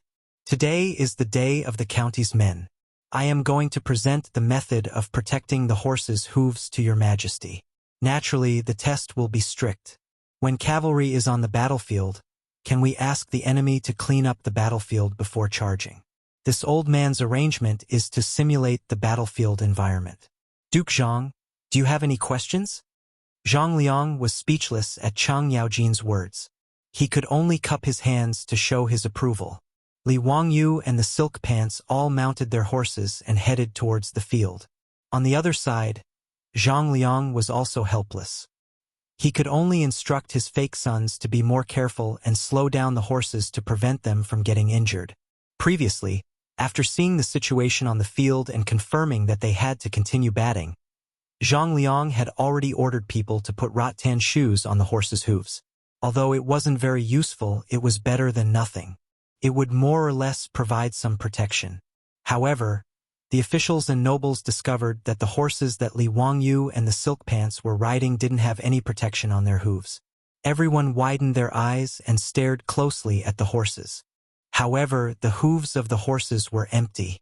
They couldn't see anything. Isn't the county's man going to present the method of protecting the horse's hooves to your majesty today? Why isn't there any difference? He didn't even put on his shoes. Isn't he afraid of injuring these fine horses? Some sharp-eyed people recognized the markings on the horses that Li Wangyu and the others were riding. They couldn't help but shake their heads and bitterly smile. The horses that the county's man is riding are all imperial horses from the palace. TSK, your majesty lent them the horses. If the imperial horses are injured, let's see how the county's man will explain himself to your majesty. Are they really imperial horses? The county's man is too impulsive. He's riding on the field without any protection. Ha ha! Do you really believe that the county's man can come up with a method to protect the horse's hooves? Since ancient times, who has ever heard of a method to prevent the horse's hooves from being damaged? This is pure nonsense.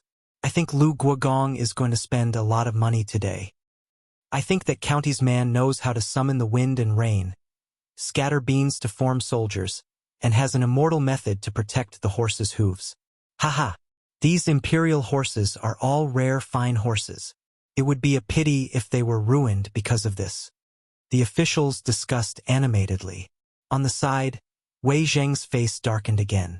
He took large strides and walked in front of Pai Lupi. Your Majesty, how can you let that brat mess around like this? When did the county's man protect the horses? After this match, I'm afraid that the imperial horses will be ruined. Your Majesty, please immediately stop the county's man from messing around. Pai Lupi calmly replied. How does Duke Wei know that the county's man didn't protect the horse's hooves? Isn't it obvious? I'm not blind, Wei Zheng said angrily. Aha, Duke Wei, don't be anxious. Just relax and watch. These imperial horses are mine. I'm not anxious, so why should Duke Wei be so anxious? Pai Lupi's attitude angered the old man so much that he almost vomited blood. Just as he was about to stiffen his neck and continue to admonish him, he heard a series of rapid drumming from the side of the field. The match had already begun. Chapter 341. Just like in the barracks of the Golden Guards of the left, when the officials and nobles saw the silk pants positions, they couldn't help but roar with laughter. Even Pai Lupi, although Cheng Yaojin had already told him everything, including the mysterious horseshoes and Li Wangyu's new polo tactics, Pai Lupi knew everything. But after seeing this scene with his own eyes, he still couldn't help but shake his head. In everyone's opinion, it was necessary for batters to form a 3-on-3 formation. If the three of them couldn't coordinate well, then they weren't good batters. But at this moment on the polo field, the silk pants were spread out. In everyone's eyes, this tactic was completely undesirable and couldn't stop the Duke of Chongqing's attack. Zhang Liang was overjoyed at the unexpected good news. This was simply giving him free money. Just now, when Cheng Yaojin was the banker, he had also bet 1,000 taels of gold on himself to win. It seemed that today, he would be able to help his wife vent her anger and earn a small fortune. Zhang Liang waved his hand and called for his fake sons to advance. In his imagination, this loose formation would be easily broken by his side, and he would be able to send the ball into the opponent's goal without any hindrance. He only needed to carefully steer the horse and not step on the broken weapons on the ground.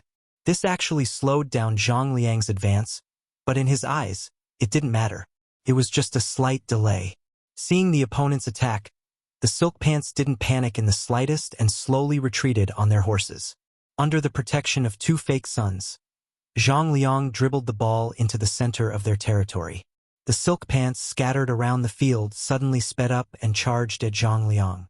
Originally, there was only one person in front of him, but in an instant, Zhang Liang was shocked to find that 5 or 6 fine horses had appeared in front of him, directly blocking him and his fake sons. This was the all-offense and all-defense tactic that the Silk Pants and Li Wangyu had been practicing in the barracks of the Golden Guards of the left for the past few days.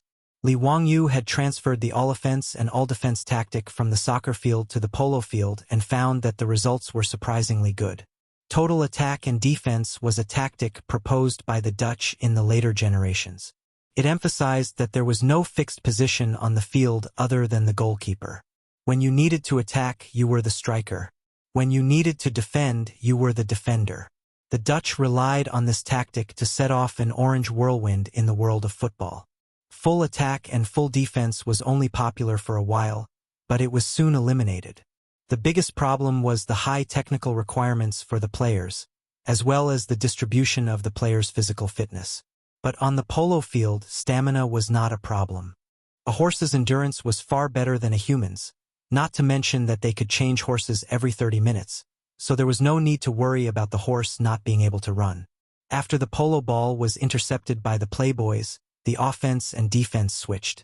Zhang Liang was just about to call out to the dummies to snatch the ball back when he was surprised to find that the ball was gone. Looking around, he was shocked to find that the red polo ball had been sent flying far away, heading straight for his backfield. And in the direction where the polo ball was flying, there were already rich playboys waiting. Zhang Liang looked at the speed of the playboys' horses and couldn't help but curse in his heart. These bastards, didn't they feel sorry for the horses that weren't their own? There were so many scrap metals on the field. If they were stepped on by the horses' hooves, the horses would be crippled. But they couldn't just stand by and watch the horses gallop. They could only curse and turn their horses around to chase after them. The playboys' horses were so fast that it was as if the weapons on the field didn't exist at all. The spectators couldn't help but cry out in surprise. Old Wei Zhang was even angrier. He turned his head and loudly admonished Pai Lupi. His spittle was about to fly to Pai Lupi's face. "Your Majesty, these playboys are acting so recklessly. What if these precious horses are damaged? Hurry up and stop the ball. We can't let them continue to act like this." Pai Lupi waved his hand. "Don't be anxious, Eunuch Wei. Continue watching. What else is there to see? Could it be that these horses were really cast on by Hu Xian's men? Horses can step on weapons without being damaged? That's ridiculous." Before Wei Zhang could finish speaking, his voice was suddenly stuck in his throat. Although he wasn't young, he hadn't reached the point where his vision was blurry. Just now, he clearly saw Chang Yaojin's eldest son riding a horse galloping at full speed. One of the horse's hooves stepped on a shining blade. Wei Zhang almost cried out in surprise, but he was shocked to find that the horse was completely fine. After stepping on the blade, the horse continued to maintain its previous speed and continued to gallop towards Duke Chongping's goal. How can this be?" the stubborn old man muttered, not daring to believe his eyes. "Haha, Eunuch Wei, how is it? How effective is Hu Xian's method?" Pai Lupi laughed proudly. Wei Zhang was so excited that his beard stood up. "Your Majesty, is this really the method Hu Xian's man said to protect the horse's hooves? Is it really so miraculous? Would it be convenient to spread to the entire army? How much would it cost?" Pai Lupi twirled his beard and smiled proudly. "The cost is almost negligible. Moreover, this method is very simple. Eunuch Wei, do you know that Hu Xianan only used an hour to forge the item to protect the horse's hooves 3 days ago at the eastern city's Xieji blacksmith shop?" "Xie's blacksmith shop? Nonsense. How could such an important weapon of the military be forged by the common people? Your Majesty, please immediately send the Imperial Army to the Eastern Market and take control of Xie's blacksmith shop. We can't let this method spread to the common people." If Li Wangyu heard Wei Zhang's words, he would probably spit out a mouthful of salt soda. In a feudal dynasty, there really was no human rights. This unyielding official actually had the same thoughts as that old hoodlum Chang Yaojin. Pai Lupi shook his head. "Duke Wei Jijie already did this 3 days ago. The shopkeeper and craftsmen of Xie's blacksmith shop are all in the golden guards of the left camp. However, I am prepared to have Jijie release them today." Wei Zhang anxiously said, "Your Majesty, you can't." Pai Lupi didn't wait for Wei Zhang to spit and continued. "Duke Wei, this method of Hu Xian's man is too simple. Once it is used in the military, there will be no secrets. The common people will know at a glance. There is no meaning in keeping it a secret. Therefore, I naturally won't be a petty person and continue to detain the craftsman and shopkeeper of Xie's blacksmith shop." Wei Zhang naturally couldn't not believe the words of the emperor of the Tang dynasty.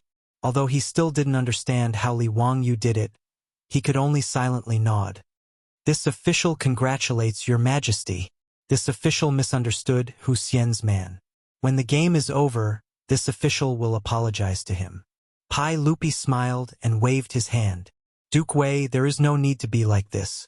That kid doesn't deserve your praise. He is just a little clever. Don't let this kid be arrogant and complacent. Wei Zheng also smiled. Hu Xian's man is smart. It is also your majesty's discerning eyes that didn't bury his talent. When Pai Lupi heard this, he couldn't help but nod and laugh. For a moment, the emperor and his subjects were harmonious, and the atmosphere was harmonious. If Li Wangyu heard the conversation between the two, his eyes would definitely pop out of their sockets. Wei Zheng, who was famous in history for reprimanding Pai Lupi, actually knew how to flatter him. In fact, Wei Zheng's EQ wasn't low. Otherwise, how could he always anger Pai Lupi half to death, but still live well and hold a high position? He was also a smart person. While Pai Lupi and Wei Zheng were talking, the polo match in front of Wuda Hall had already been scored. Chapter 342. The wastrels were like cats playing with mice on the field, easily tearing apart the defense of the Chongping Prefectural Dukes team. In their first attack, they sent the red ball into the goal. This change not only stunned Zhang Liang, but also the officials and nobles who had placed heavy bets on the side of the field. When the drum that signified the goal sounded, the sidelines were completely silent. There wasn't even any sound of cheering. After a while, Pai Lupi lightly clapped his hands. Chang Yaojin, Yuqi Jingda, and the others began to stomp their feet and cheer, breaking the strange silence on the sidelines. The following match was even more one-sided. It was even easier than the first match between the wastrels and the Imperial Army of the left. After all, the Imperial Army didn't have to worry about their horses being injured and used all their strength to gallop. As for Zhang Liang, it was as if he was dancing in shackles. His hands and feet were tied, and he didn't dare to use all his strength to gallop. Even though he was so careful, two of the horses that were wearing rattan shoes were accidentally injured. This made Zhang Liang's heart bleed, and he was filled with regret. Looking at the 7 or 8 banners behind his own goal, he knew that he had completely lost today. Li Wangyu rode his horse back and forth in front of his own goal. It was truly too easy. He didn't even have a chance to spur his horse to gallop. After 2 hours of competition, everyone else was drenched in sweat. They had changed their horses several times, but only he was clean. He hadn't even changed his horse. As for the officials on the sidelines, they were as uncomfortable as if they had eaten a fly. This result, which was out of everyone's expectations, was simply inconceivable to the extreme. If it weren't for the fact that the Chongping Prefectural Duke, Zhang Liang, had also lost 1,000 taels of gold and lost a lot of face in front of everyone, perhaps everyone would have suspected that he had colluded with the wastrels to fake the match. Their own son had actually won against Zhang Liang, Fang Xianling, and Du Ruhui. Although they didn't say it out loud, everyone could see the joy on their faces. As for Chang Yaojin, Yuqi Jingda, and the other martial generals, they didn't care about the feelings of the bystanders at all, shouting and wrangling over there, making the hundreds of officials who had lost a large sum of gold have the urge to beat people up. The old scoundrel was still holding the list of bets recorded by the chamberlain and proudly waved it at the officials. Everyone, hurry up and send the gold to my residence. Don't make this duke look for you to collect the debt. Wahahaha. F*CK. This bastard. If it wasn't for the fact that he really couldn't beat this old man, the grass on his grave would be 3 feet tall next year. Wei Zheng, on the other hand, did not care at all about who won or lost. Seeing Li Wangyu and the others leave the field, he immediately lifted his robe and trotted over. Without saying a word, he wanted to pry off the horse's hooves to see what was going on. The old man's actions startled Li Wangyu and the other playboys. Wei Shuyu, however, felt sorry for her father. She quickly jumped off the horse's back and held onto her own horse so that the old man could check the horse's hooves. When Wei Zheng saw the U-shaped piece of metal nailed to the horse's hoof, he was stunned as if he had been struck by lightning. It's that simple? Is that simple? It's so simple that no one in all the dynasties could think of it, Wei Zheng muttered to himself. He finally understood why Pai Lupi said that there was no value in keeping this a secret. This was indeed the case. This horseshoe was too simple. Once it was used on a large scale in the army, it would be impossible to keep a secret. Suddenly, as if he was possessed, he stepped forward and grabbed Li Wangyu's arm. Hushin man, this is a great merit, comparable to the merit of opening up new territory. This old man will definitely ask His Majesty for a reward for you. I misunderstood you before. Please don't blame me, Hushin man. The old man's actions startled Li Wangyu. He thought that the old man was going to fight him to the death again. After hearing Wei Zheng's words clearly, Li Wangyu smiled and said, Wei Gong, what are you talking about? It's all my fault. I hope Wei Gong won't take offense. In front of the Hall of Martial Virtues, the officials who couldn't be bothered to watch the old hooligan Cheng Yaojin show off also gathered around. They wanted to see what tricks Li Wangyu's horses had on their hooves. Everyone had seen the performance of both sides' horses on the field. Who would have thought that the Duke of Chongping, who was wearing rattan shoes and was so careful, would still injure two horses? On the other hand, the Hushin man, who seemed to have no protective measures, not only did his horses come out unscathed, he also completely ignored the broken weapons. This made everyone curious. When they saw the horseshoe nailed to the horse's hooves, everyone suddenly understood. With such a strange idea, the Duke of Chongping's loss was not unjust. The polo enthusiasts surrounded the silk pants and asked them about the tactics they had used. When they found out that the Hushin man, the imperial tutor of the crown prince, had taught them, the officials couldn't help but raise their eyebrows. Could this Hushin man really be a literary star that descended from the heavens? It was said that Zhangsun Wuji had said that the world was divided into 10 portions, and Li Wangyu had 8 portions. From the looks of it, this was not a lie. These officials of the imperial court waved the folding fan Li Wangyu had given them the other day, exclaiming that this youth was not ordinary. Li Wangyu's limelight was now second to none. At this time, Zhang Liang's face was gloomy as he walked over with his horse. Hushin man, you've won today's match. I concede defeat. Duke of Chongping, you let me win. Zhang Liang coldly snorted and threw the reins in his hands to Li Wangyu. He didn't want to waste any more words, so he turned and left. Li Wangyu was baffled. What was the meaning of this? Cheng Chumo saw his confusion and laughed loudly. Ziyu, the family head of the losing side, will give his horse to the other side. This is the rule. TSK, your luck is not bad. Duke of Chongping's Zhao Yebai is a rare and famous horse. You really got lucky. The Zhao Yebai he spoke of was a white horse with a body as white as snow, without a single strand of other hair. Even the horse's mane was pure white. Compared to the white horse that Yang Quan had given to the Li family, Zhao Yebai was an extremely luxurious prince. The original white horse was a beggar wearing dirty white clothes. The two simply couldn't be mentioned in the same breath. Li Wangyu immediately fell in love with this white horse.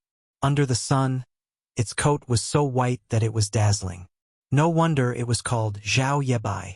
It was extremely fitting. So winning the match had this kind of benefit. Li Wangyu couldn't help but want to thank Zhang Liang.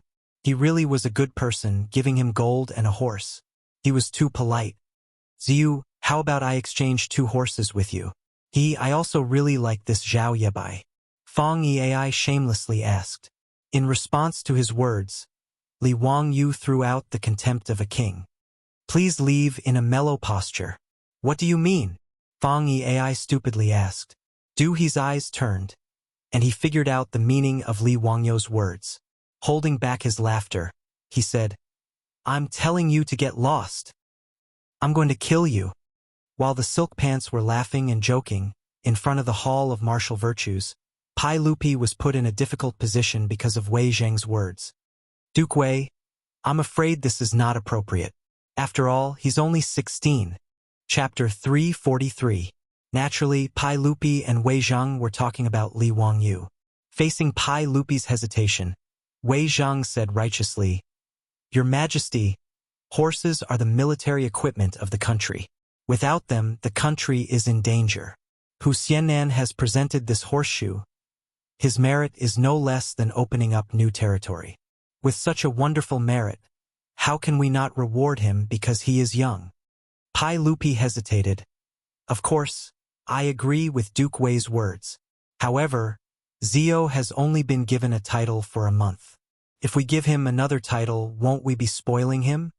It turned out that Wei Zhang was actually advising Li Er, requesting Li Er to reward him with a title of nobility based on the contribution of the horseshoes. Pai Lupi was hesitant about Wei Zhang's suggestion. It was not that he was unwilling to give up the title. In truth, with Li Wangyu's contributions, it was already unfair for him to only be given the title of founding county man. After the Ministry of Works experimented with four-wheeled carriages, they realized that using these carriages to transport grain was not only many times faster than before, but the cost was also reduced to 10% of the original. Just this item alone was enough to stabilize Long Jiudo, who was originally in a precarious situation. Long Yudao faced a lot of military pressure, especially to defend against the Western Turks. The Tang dynasty had always wanted to send in a large number of troops. However, due to the lack of supplies, Noda's Long Yudao only had a few thousand men. From Chang'an city to the few important prefectures in Long Yudao, the distance was over 2,000 miles. Before Li Wangyu made the four-wheeled carriages, it would take 1 to 2 months for the cow carriages to transport grain from Chang'an to Longyu.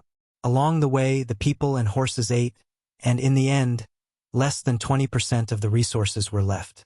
After the Ministry of Works experimented with the four-wheeled carriages, they used 4 horses to pull the carriages from Chang'an City to Longyu Prefecture in just a short 20 days. In one trip, they managed to transport enough grain for a few thousand men for a year. This greatly reduced the military pressure on Longyu, and they even started to have the ability to infiltrate the West region countries. After obtaining sufficient supplies, there were even voices in the imperial court discussing whether or not to attack Gaochang. In short, the seemingly inconspicuous four-wheeled carriage brought the Tang dynasty more than just a means of transportation. Now, the horseshoes developed by Li Wangyu were no less significant to the Tang dynasty than the four-wheeled carriage. Therefore, Wei Zhang directly asked Pai Lupi to give Li Wangyu another title. Your Majesty, if Gan Luoshi can be a prime minister, why can't Li Zio be conferred a noble title? If I don't reward a man for his merits, I'll fail him. Please reconsider, Your Majesty. Wei Zhang continued to persuade Pai Lupi. Although Empress Zhangsun, who was beside Pai Lupi, never interfered in court politics, she couldn't help but say, Erlang, I feel that Duke Wei's words are reasonable. Since even Empress Zhangsun had spoken, Pai Lupi did not continue to argue. He pondered for a moment and slowly nodded. Maid Guanyin and Duke Wei are right. I've learned my lesson. The title of nobility in the Tang dynasty was bestowed by the emperor to the nobles and their meritorious officials. Li Erk made the decision on how to reward them, and there was no need to discuss it with the other officials. Li Er asked the inner attendant to summon Fang Xianling and Du Ruhui, who were at the side, and whispered a few words to them. However, when old Fang and old Du heard this, they couldn't help but look at Li Wangyu, who was still fooling around with the debauches. This young man was amazing. Looking at their own son beside him, old Fang and old Du, the 2 officials in the imperial court, felt a little depressed. Sure enough, the topic of other people's children was inescapable from ancient times. Fang Xianling and Du Ruhui did not express any doubts about Pai Lupi's instructions. They nodded and went to do their own work. After Li Wangyu finished playing with the playboys, he excitedly walked to Pai Lupi and was ready to talk to Pai Lupi about the polo field and the polo league. Before he opened his mouth, Fang Xianling, who was beside Pai Lupi, stood out with a roll of yellow silk in his hand. There is a system. Li Wangyu, the male founder of Hu County, received the imperial edict. Fang Xuanling's words immediately silenced the noisy scene in front of the Hall of Wuda. Why issue an imperial edict at this time? Naturally, there were shrewd people among the officials. Thinking of the horseshoes, they immediately guessed the content of the imperial edict. It was most likely that this 16-year-old male from Hu County was going to be promoted again. Disciples. Li Wangyu, the male founder of Hu County, has made meritorious contributions to the country. Meritorious son, the male founder of Hu County, is bestowed with 10,000 gold, 500 households in the fief, and 200 households in the fief. As this imperial edict was hurriedly written by Fang Xianling and Du Ruhui and stamped by Pai Lupi was issued, Li Wangyu couldn't help but feel a little dizzy. I've been promoted again? This was somewhat out of his expectations. He didn't expect Pai Lupi to be so generous. His title from Hu County's male to Hu County's son seemed to sound a little better. The officials discussed animatedly, their expressions of envy overflowing from their words. However, no one stood out to oppose it. Even if the aristocratic families didn't get along with Li Wangyu, they also knew that given Li Wangyu's contribution to the horseshoes, it was already harsh to just give him the title of Son of Hu County. Congratulations, Son of Hu County, for your promotion to the imperial court is worthy of celebration. Congratulations, Son of Hu County. Congratulations to His Majesty. Congratulations, Son of Hu County. This old man has long seen that Son of Hu County's bearing is extraordinary. You're definitely not a person who stays in the pond. Li Wangyu had been promoted to noble in front of everyone. Even the aristocratic families could only pinch their noses and go up to the court to congratulate him and say a few polite words. Li Wangyu could only smile and return the greetings, the muscles on his face almost cramping from smiling. In truth, being promoted to noble meant little to the current Li Wangyu. He didn't want to be an official, and he certainly didn't want to get involved in court politics. For him, the title of Son of Hu County and Son of Hu County was just a difference in title. Li Wangyu only needed a protective talisman, a noble status that could protect him and his beautiful superior. That was all. As a loser who had no ambition and only wanted to eat and die in the Tang dynasty, having a high noble title was actually a burden. However, others naturally didn't see it this way. The group of playboys were envious and clamored for Li Wangyu to treat them to a meal at Ping Kong Fong. This group of hooligans just wanted to drink wine with young ladies. Li Wangyu looked at them with disdain. Under the pressure of the crowd, he could only nod and agree. However, he didn't forget about building a polo field and holding a polo league. The cultural and entertainment life of the Tang dynasty was too boring. It wasn't easy to find a sport that he liked. Naturally, he wanted to make it more lively and pass the time. Li Wangyu took advantage of Pai Lupi's happiness and made his suggestion again. This time, Wei Zheng didn't object. As long as the horses weren't injured or worn out from playing polo, the sheep nose was also interested in playing polo. Although Pai Lupi was also interested in the league that Li Wangyu proposed, he couldn't help but hesitate when he heard that a polo field with tens of thousands of seats would be built. Zio, the treasury of the Tang dynasty isn't rich yet. I'm afraid that building a polo field will cost a lot. The court won't be able to afford it. Chapter 344. Pai Lupi was not wrong. 3 days ago, when Li Wangyu proposed to build a large polo field so that tens of thousands of Chang and people could watch the game, he was tempted. After returning to the palace, Pai Lupi summoned an official from the Ministry of Works and asked how much it would cost to build a polo field according to Li Wangyu's plan. However, the final price calculated by the official from the Ministry of Works gave him a huge shock. First, they needed to acquire land to install Li Wangyu's plan. Only the squares in the south of the city had enough space for such a large polo field. Moreover, to build such a large polo field, 1 square was not enough. They needed to merge 2 squares together. The official took a map of Chang'an City and circled the 2 squares beside Anhuimen, Zhaoxing Square and Den Square for Pai Lupi.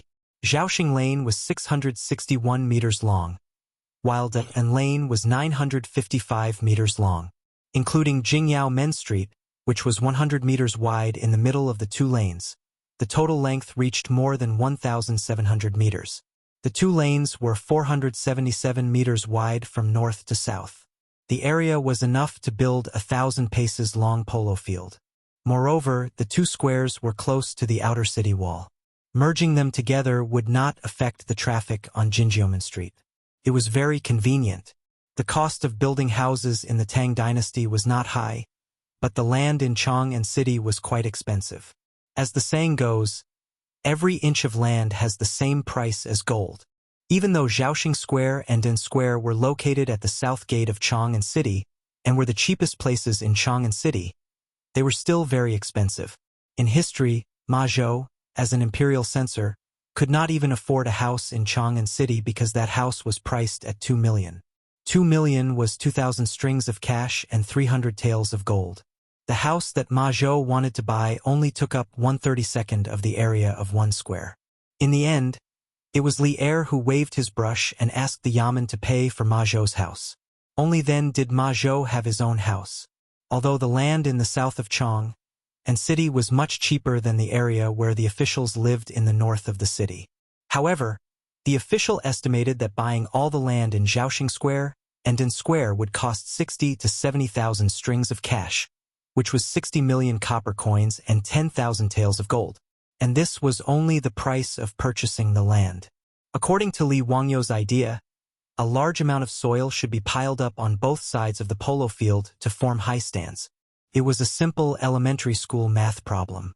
A rectangle that was 1,500 meters long and 400 meters wide had a circumference of 3,800 meters. The amount of work required to build a 10-meter-tall mound was astonishing in the eyes of the Tang. The official from the Ministry of Works calculated the cost and estimated that it would cost no less than 50 million yuan.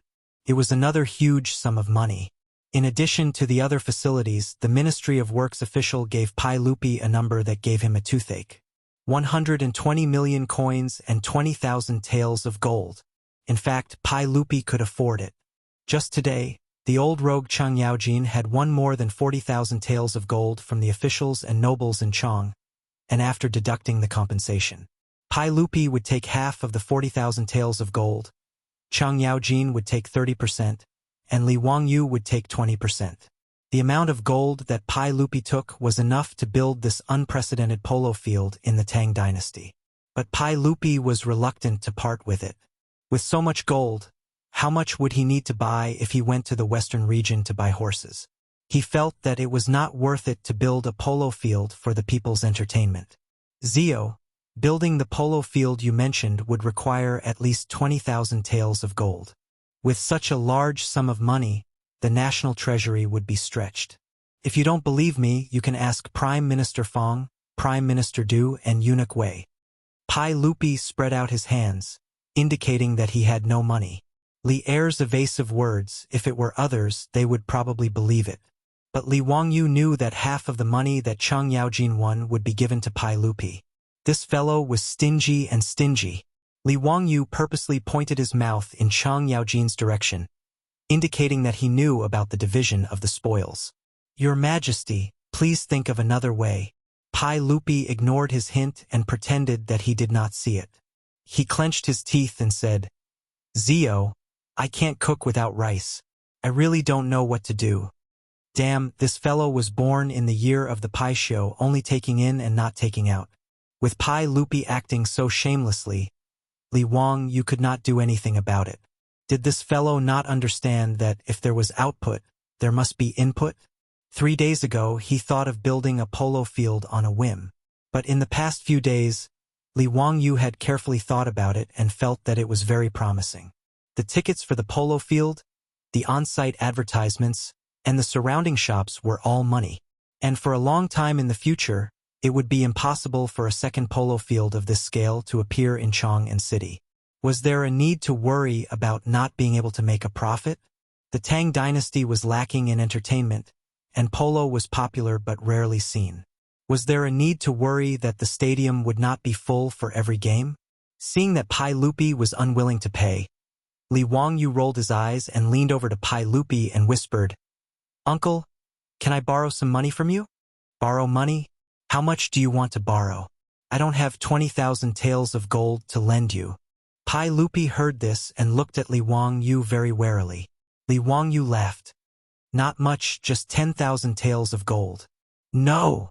Uncle, I'll pay you according to the interest rate of the official money. How about that? No, I don't have money. You really don't want to lend? No. Li Wangyu pretended to be regretful and shook his head. If you don't want to lend, then forget it.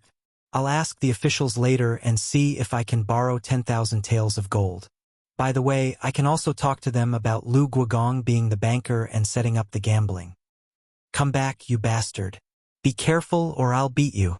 Okay, when Lu Guogong receives the gold, I'll ask him to give you 10,000 taels of gold. Don't talk nonsense. Pai Lupi was anxious when he heard this. The dignified emperor of the Tang dynasty had colluded with the founding Lu Guogong to set up a gambling scheme to cheat the officials of their gold. If this matter was spread out, Pai Lupi, would still have face? Hey, uncle, don't worry. I'm the most tight-lipped one. Li Wangyu quickly patted his chest and promised. Get out, get out. Don't let me see you again today. You bastard. You're pissing me off. Pai Lupi turned around and left. He didn't want to say another word to Li Wangyu. Empress Zhang's son and concubine Yang both covered their mouths and chuckled. They followed Pai Lupi and left. After Pai Lupi left, Li Wangyu was very proud.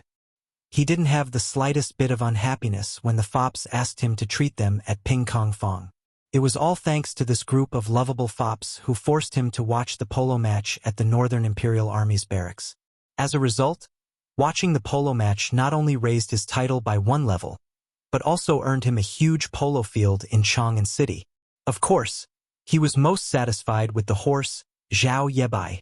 Li Wangyu loved the horse so much that he couldn't put it down. He was also extremely grateful to Zhang Liang, the boy who gave him money. A good person. The Tang dynasty needs such a good person. But as the saying goes, a handsome person can't be handsome for more than 3 seconds. Li Wangyu's complacent mood didn't last for long. Chapter 345. The morals of the officials and nobles of the Tang dynasty were still above average. At the very least, no one was as shameless as the old hooligan Chang Yaojin and reneged on the bet. In less than 2 days, each family sent people to deliver gold to Duke Lu's mansion to clear the gambling debts. This time, Chang Yaojin didn't cause any trouble for Li Wangyu and happily sent 20,000 taels of gold to him. 1 tael of gold in the Tang dynasty was equivalent to 30 grams in modern times. 20,000 taels of gold was equivalent to 600 kilograms. It wasn't too heavy and a 4-wheeled carriage could easily carry it away. However, such a large amount of gold was sent to Dingzhou village's barren residence. Oh, it was now the Viscount residence. The old housekeeper Li Heng was quite frightened. The old man had never seen so much gold. Even though it was locked in the residence's treasury, he was still so worried that he couldn't sleep well. Li Wangyu and his beautiful superior also felt that it wasn't appropriate for the family to save so much money. However, there were no banks in the Tang dynasty. Every family saved their money in their own residence. Even though he was distressed, he didn't have any good ideas to solve this problem. He did have the intention to hire more troops to guard the house, but the Li family's old residence in Dingzhou village was too small. The people in the house were already cramped and there was no place for them to stay. He could only wait for half a year for the manor to be completed. Only then could he expand his family's power. Fortunately, Dingzhou village had always been safe and sound. Moreover, it was famous outside. Ordinary thieves didn't dare to cause trouble in Dingzhou village. Li Wangyu had caused so much trouble when he went out. His beautiful superior was speechless. Among the entire Dingzhou village and Lai Hot, she and Li Wangyu were the calmest when it came to his promotion. However, the beautiful superior was in favor of Li Wangyu wanting to build a polo field. It wasn't that she liked playing polo. It was just that she knew better than Li Wangyu what such a large stadium meant. Li Wangyu had never been to Europe or America. Wuxia's large stadiums weren't profitable. Most of them were operating at a loss. However, when his beautiful boss studied in the United States, she had a good understanding of the operation of European and American sports stadiums. As long as the number of guests was guaranteed, profits were inevitable. Her view was the same as Li Wangyu's. In the Great Tang, in this era where sports stadiums had yet to appear, building a polo field that could accommodate tens of thousands of spectators in a city with a population of 1 million was an extremely lucrative prospect. As for how to operate the polo field in the future, the beautiful boss also gave a lot of suggestions, which made Li Wangyu, who had been confused before, suddenly see the light. For the next few days, Dingzhou village was unusually lively. Just like when Li Wangyu had just been knighted, all the officials and nobles in Chang and sent gifts to congratulate him. As for those who were familiar with Li Wangyu, they would visit him in person. The Lai hut was filled with guests every day, and banquets were held from morning to night. The two disciples, Ma Zhou and Yan Liben, were even more excited for their junior division commander. The two of them even specially asked for leave from their respective yamen and went to Dingzhou village to help Li Wangyu receive the guests.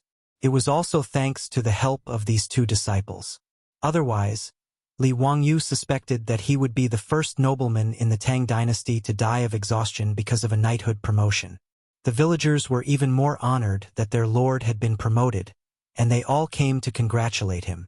For this reason, Li Wangyu could only let Niu Wu buy pigs and kill sheep, and hold a banquet in the village to make the village lively again. After a few days, he finally sent away all the people who came to congratulate him. Li Wangyu quickly asked Niu Yong to escort 10,000 taels of gold to the Ministry of Works to buy land. Li Wangyu accepted all the suggestions that the Ministry of Works officials gave to Pai Lupi. He looked at the map of Chang'an City and personally went to Zhaoxing Square and Dan Square to investigate. He felt that these two squares were the most suitable for building a polo field. Hu Xinzi personally sent 10,000 taels of gold to the Ministry of Works, which even alerted the Minister of Works, Duan Luan. In Chang'an City, there was nothing that could be kept a secret. The news that Li Wangyu wanted to build a polo field had already spread to all the officials. Regarding this, the officials all had different opinions. Some mocked Hu Xinzi's youthful nature and did not know the immensity of heaven and earth. Spending 20,000 taels of gold to build a polo field for fun was truly extravagant. Some sat and watched, feeling that if this polo field could really be built, it would be one of the sights of Chang'an City. There were also polo enthusiasts who supported Li Wangyu's plan to build a polo field of this scale. In short, this matter stirred up a wave of spring water in Chang'an City. In the various yamens, all the officials were discussing this matter, especially the Ministry of Works. There were all sorts of discussions. Many people did not believe this matter. This was truly throwing away a lot of gold. A 16-year-old viscount was willing to spend so much gold and silver to build a polo field. Wasn't this burning money? Even Pai Lupi could not see the commercial value of the polo field, let alone these officials. It was under such circumstances that when Li Wangyu led the Niu brothers into the Ministry of Works and escorted the gold, the entire Ministry of Works was in an uproar. Duan Luan personally came out to welcome him. Hu Xinzi, are you really going to build a polo field? This is 20,000 taels of gold. After Li Wangyu greeted Duan Luan, he smiled and replied, Minister Duan, your nephew has already sent the gold, so how can it be fake? These 10,000 taels of gold are used to redeem the land in Zhaoxing Square and Dan Square. Minister Duan, please help your nephew with this matter. Duan Luan, the Minister of Works, was related to Li Wangyu by marriage. He was the son of the Sui dynasty's Minister of War, Duan Wenjin. After rebelling against the Sui dynasty, he joined the Tang dynasty and married Li Yuan's daughter. Princess Gaomi. Princess Gaomi was Pai Lupi's sister, so Duan Luan was Pai Lupi's brother-in-law. It made sense for Li Wangyu to call himself a nephew. If the polo field was to be built successfully, the Ministry of Works would have to cooperate. Not only did they need to redeem the land, but they also needed to recruit workers to build the polo field. Since ancient times, there had been too many shenanigans involved in construction projects. Li Wangyu did not wish for the gold that he had painstakingly dug out from Li Er's mouth to be embezzled by others. Hu Xinzi is indeed a young hero. You are really generous. Don't worry, I will help you with this matter. As long as you have enough money, the polo field will be completed in at most a year. Duan Luan twirled his beard and nodded with a smile. Li Wangyu hurriedly bowed again. Thank you, Minister Duan. When the polo field is completed, your nephew will invite Minister Duan to watch the football match. Haha, that's great. I am also looking forward to it. The two exchanged a few more pleasantries. After Li Wangyu handed over the gold to the officials of the Ministry of Works, he left in satisfaction. However, to Li Wangyu's surprise, the Ministry of Works had only begun to redeem the land for a few days when something happened that caused him trouble. He never expected that the Tang dynasty would also have nail households.